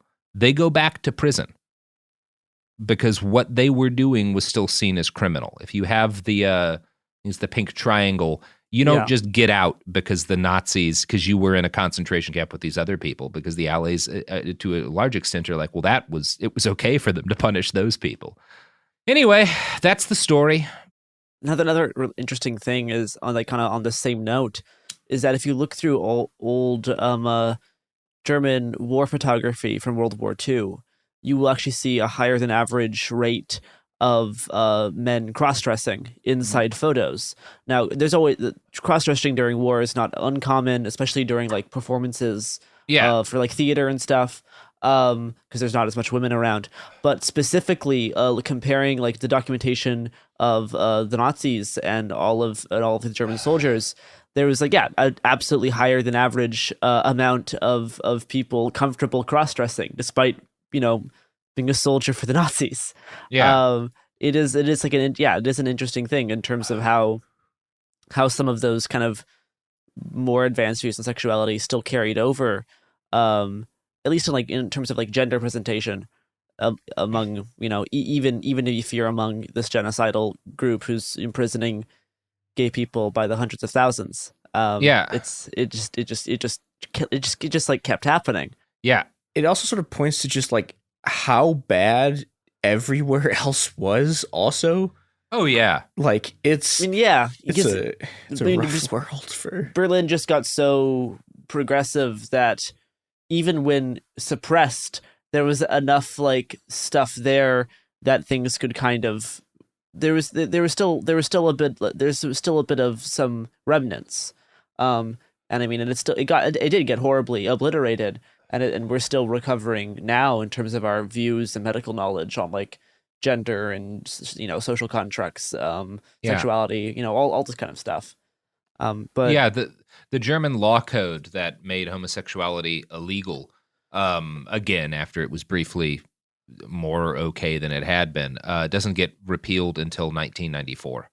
Yeah, I mean, a lot of sodomy laws did not get repealed until the 90s, and in a lot of cases, they're actually still around. You just don't enforce them. Yep. Like a lot of laws that are actually still hanging out.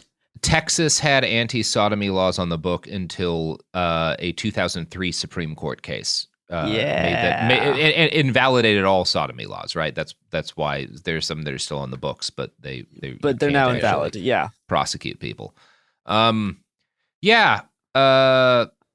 Hirschfeld was pretty based, though. So was fucking Ulrichs. Some pretty based.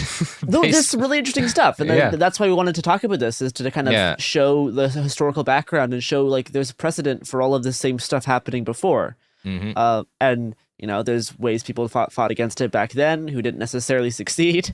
But also did have a lot of progression and a lot of like views socially on these types of topics. You just need to make sure that you're also very, very aware of the rise of fascism and being able to counter that as well, because they can just do so much damage in such a short amount of time, despite 50 years of progress. Yeah, and I think understanding the fragility of everything that exists. That I don't know. I mean, this is. One of the sort of American mythoses, right, is that like the moral arc of the universe bends towards progress and that everything's going to keep getting better. And that's not true. Nope. It's not. And like everything good that you see in this world is there because people fought for it. It was fought for. Yeah. And if they lose, it all goes away. Yeah. Yeah. We absolutely could go back. It's like you have that. I mean, he backpedaled, but you have that Republican legislator who was like,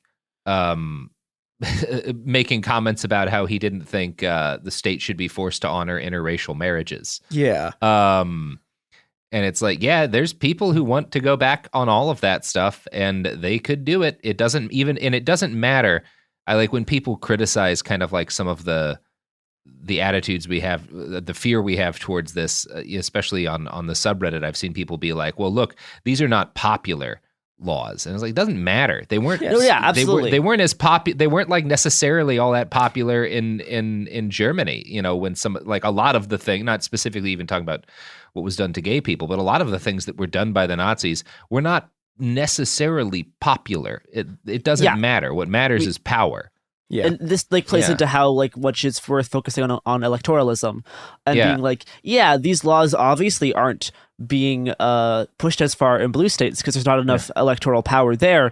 But that doesn't mean that we can flip Texas blue if we will it into being. Like, there's so many other cultural factors that are keeping red states red. And yes, of course, voting suppression, all of those things, gerrymandering, all these things are contributing factors.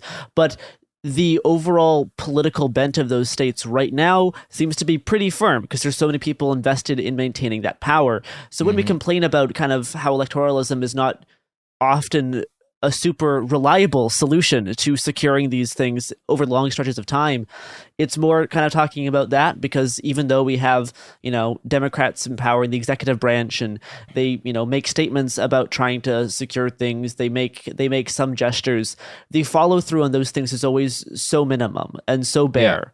And there's, it's like, it's the thing how like Trump was able to do so much, and now we have Biden so less willing to use executive power. This is the same thing that with Obama and the Supreme Court, when the Senate would refuse to put through any candidates. Obama technically had the power, because the Senate refused to do their job. There is a very strong argument that Obama could have just put someone into the Supreme Court because of the failure of what the Senate was doing. It was specifically doing a thing that meant because they were not doing the job at all, that he can get fully put through. And that could have happened, and Obama just didn't. Because you want to be the good guy, like you want to be the person who follows the rules, but the other side doesn't care about that. They are not playing a genuine game. They're not following the rules. They're doing whatever they can to win. So this isn't about being plugged into lefty Twitter. I get almost none of my takes from lefty Twitter. I get them from like reading stuff and thinking about how electoralism affects all of these issues and where to focus like my attention, because no matter what I say or what I do, that's not going to affect whether Texas is blue or red. Yeah, and there's this, I think like one of the things that is an argument against Obama, intervening in that way is like, well, that would have created precedent that would have like further centralized executive power and could have been used by the only if the Senate refused to do their job.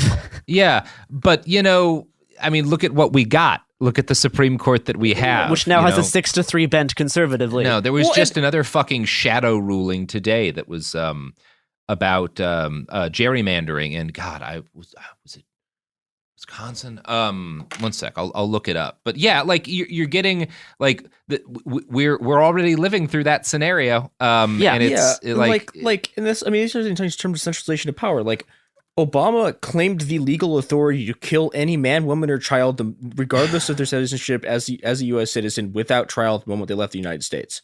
Mm-hmm. Like that is the authority that he claimed. Like when in order to run the drone assassination program, and so like at that point, like we literally have a person who can go, I'm going to press a button and kill you, like we might centralize more power. Like it's just, I mean, it's not even a centralization because it was specifically within the context of the Senate not doing their job.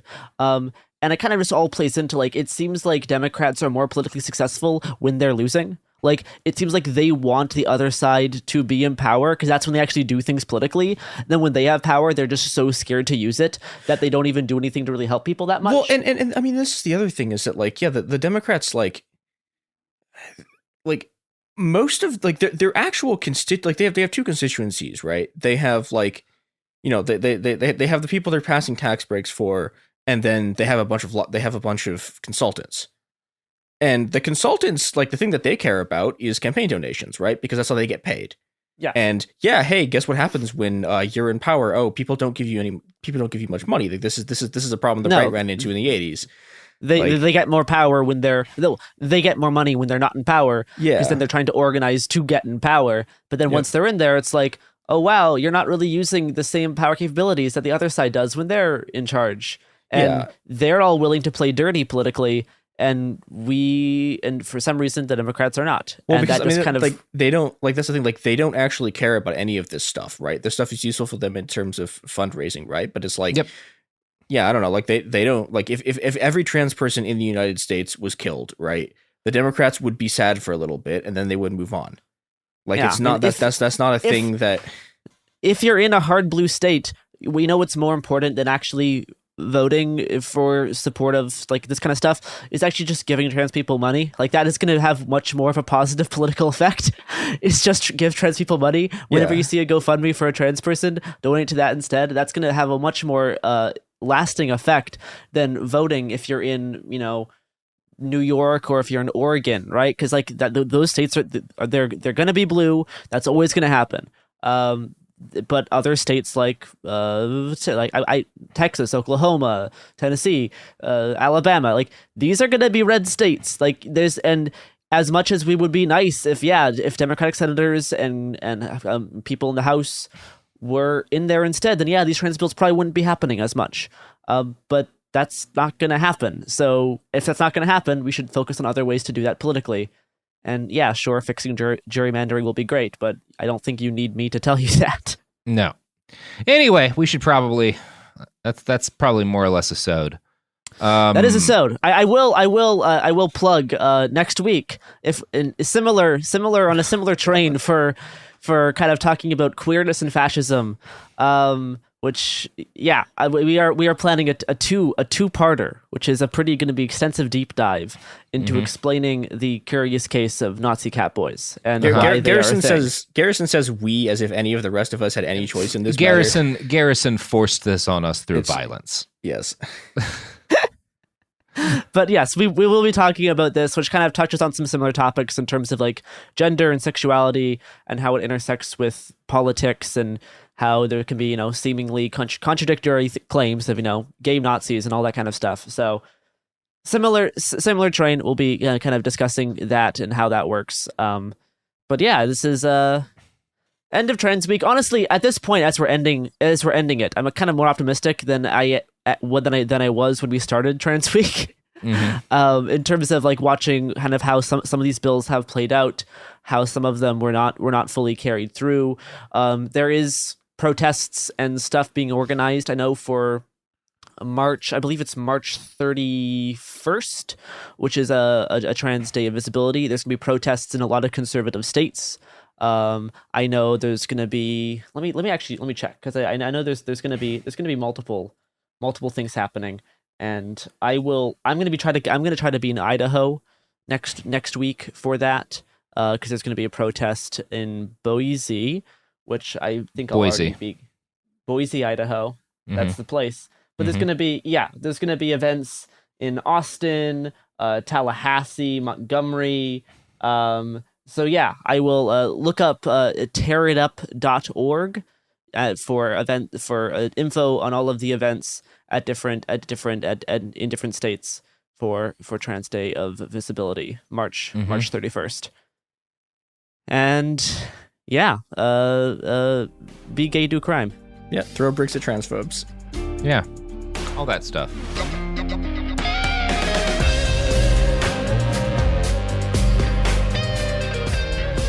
Hey, we'll be back Monday with more episodes every week from now until the heat death of the universe. It Could Happen Here is a production of Cool Zone Media. For more podcasts from Cool Zone Media, visit our website, coolzonemedia.com, or check us out on the iHeartRadio app, Apple Podcasts, or wherever you listen to podcasts. You can find sources for It Could Happen Here updated monthly at coolzonemedia.com/sources. Thanks for listening. I'm Amanda Knox, and in the new podcast, Doubt, the Case of Lucy Letby, we unpack the story of an unimaginable tragedy that gripped the UK in 2023. But what if we didn't get the whole story? Evidence has been made to fit. The moment you look at the whole picture, the case collapses. What if the truth was disguised by a story we chose to believe? Oh my God, I think she might be innocent. Listen to Doubt, the Case of Lucy Letby on the iHeartRadio app, Apple Podcasts, or wherever you get your podcasts. Hi, it's Jill Winterstein, host of the Spirit Daughter podcast, where we talk about astrology, natal charts, and how to step into your most vibrant life. And today I'm talking with my dear friend, Krista Williams. It can change you in the best way possible. Dance with the change, dance with the breakdowns. The embodiment of Pisces intuition with Capricorn power moves. So I'm like delusionally proud of my chart. Listen to the Spirit Daughter podcast starting on February 24th on the iHeartRadio app, Apple Podcasts, or wherever you listen to your podcasts. This is Special Agent Regal, Special Agent Bradley Hall. In 2018, the FBI took down a ring of spies working for China's Ministry of State Security, one of the most mysterious intelligence agencies in the world. The Sixth Bureau podcast is a story of the inner workings of the MSS and how one man's ambition and mistakes opened its vault of secrets. Listen to The Sixth Bureau on the iHeartRadio app, Apple Podcasts, or wherever you get your podcasts. I'm Clayton Echard. In 2022, I was the lead of ABC's The Bachelor. But here's the thing. Bachelor fans hated him. If I could press a button and rewind it all, I would. That's when his life took a disturbing turn. A one-night stand would end in a courtroom. The media is here. This case has gone viral. The dating contract. Agree to date me, but I'm also suing you. This is unlike anything I've ever seen before. I'm Stephanie Young. Listen to Love Trapped on the iHeartRadio app, Apple Podcasts, or wherever you get your podcasts. This is an iHeart podcast. Guaranteed Human.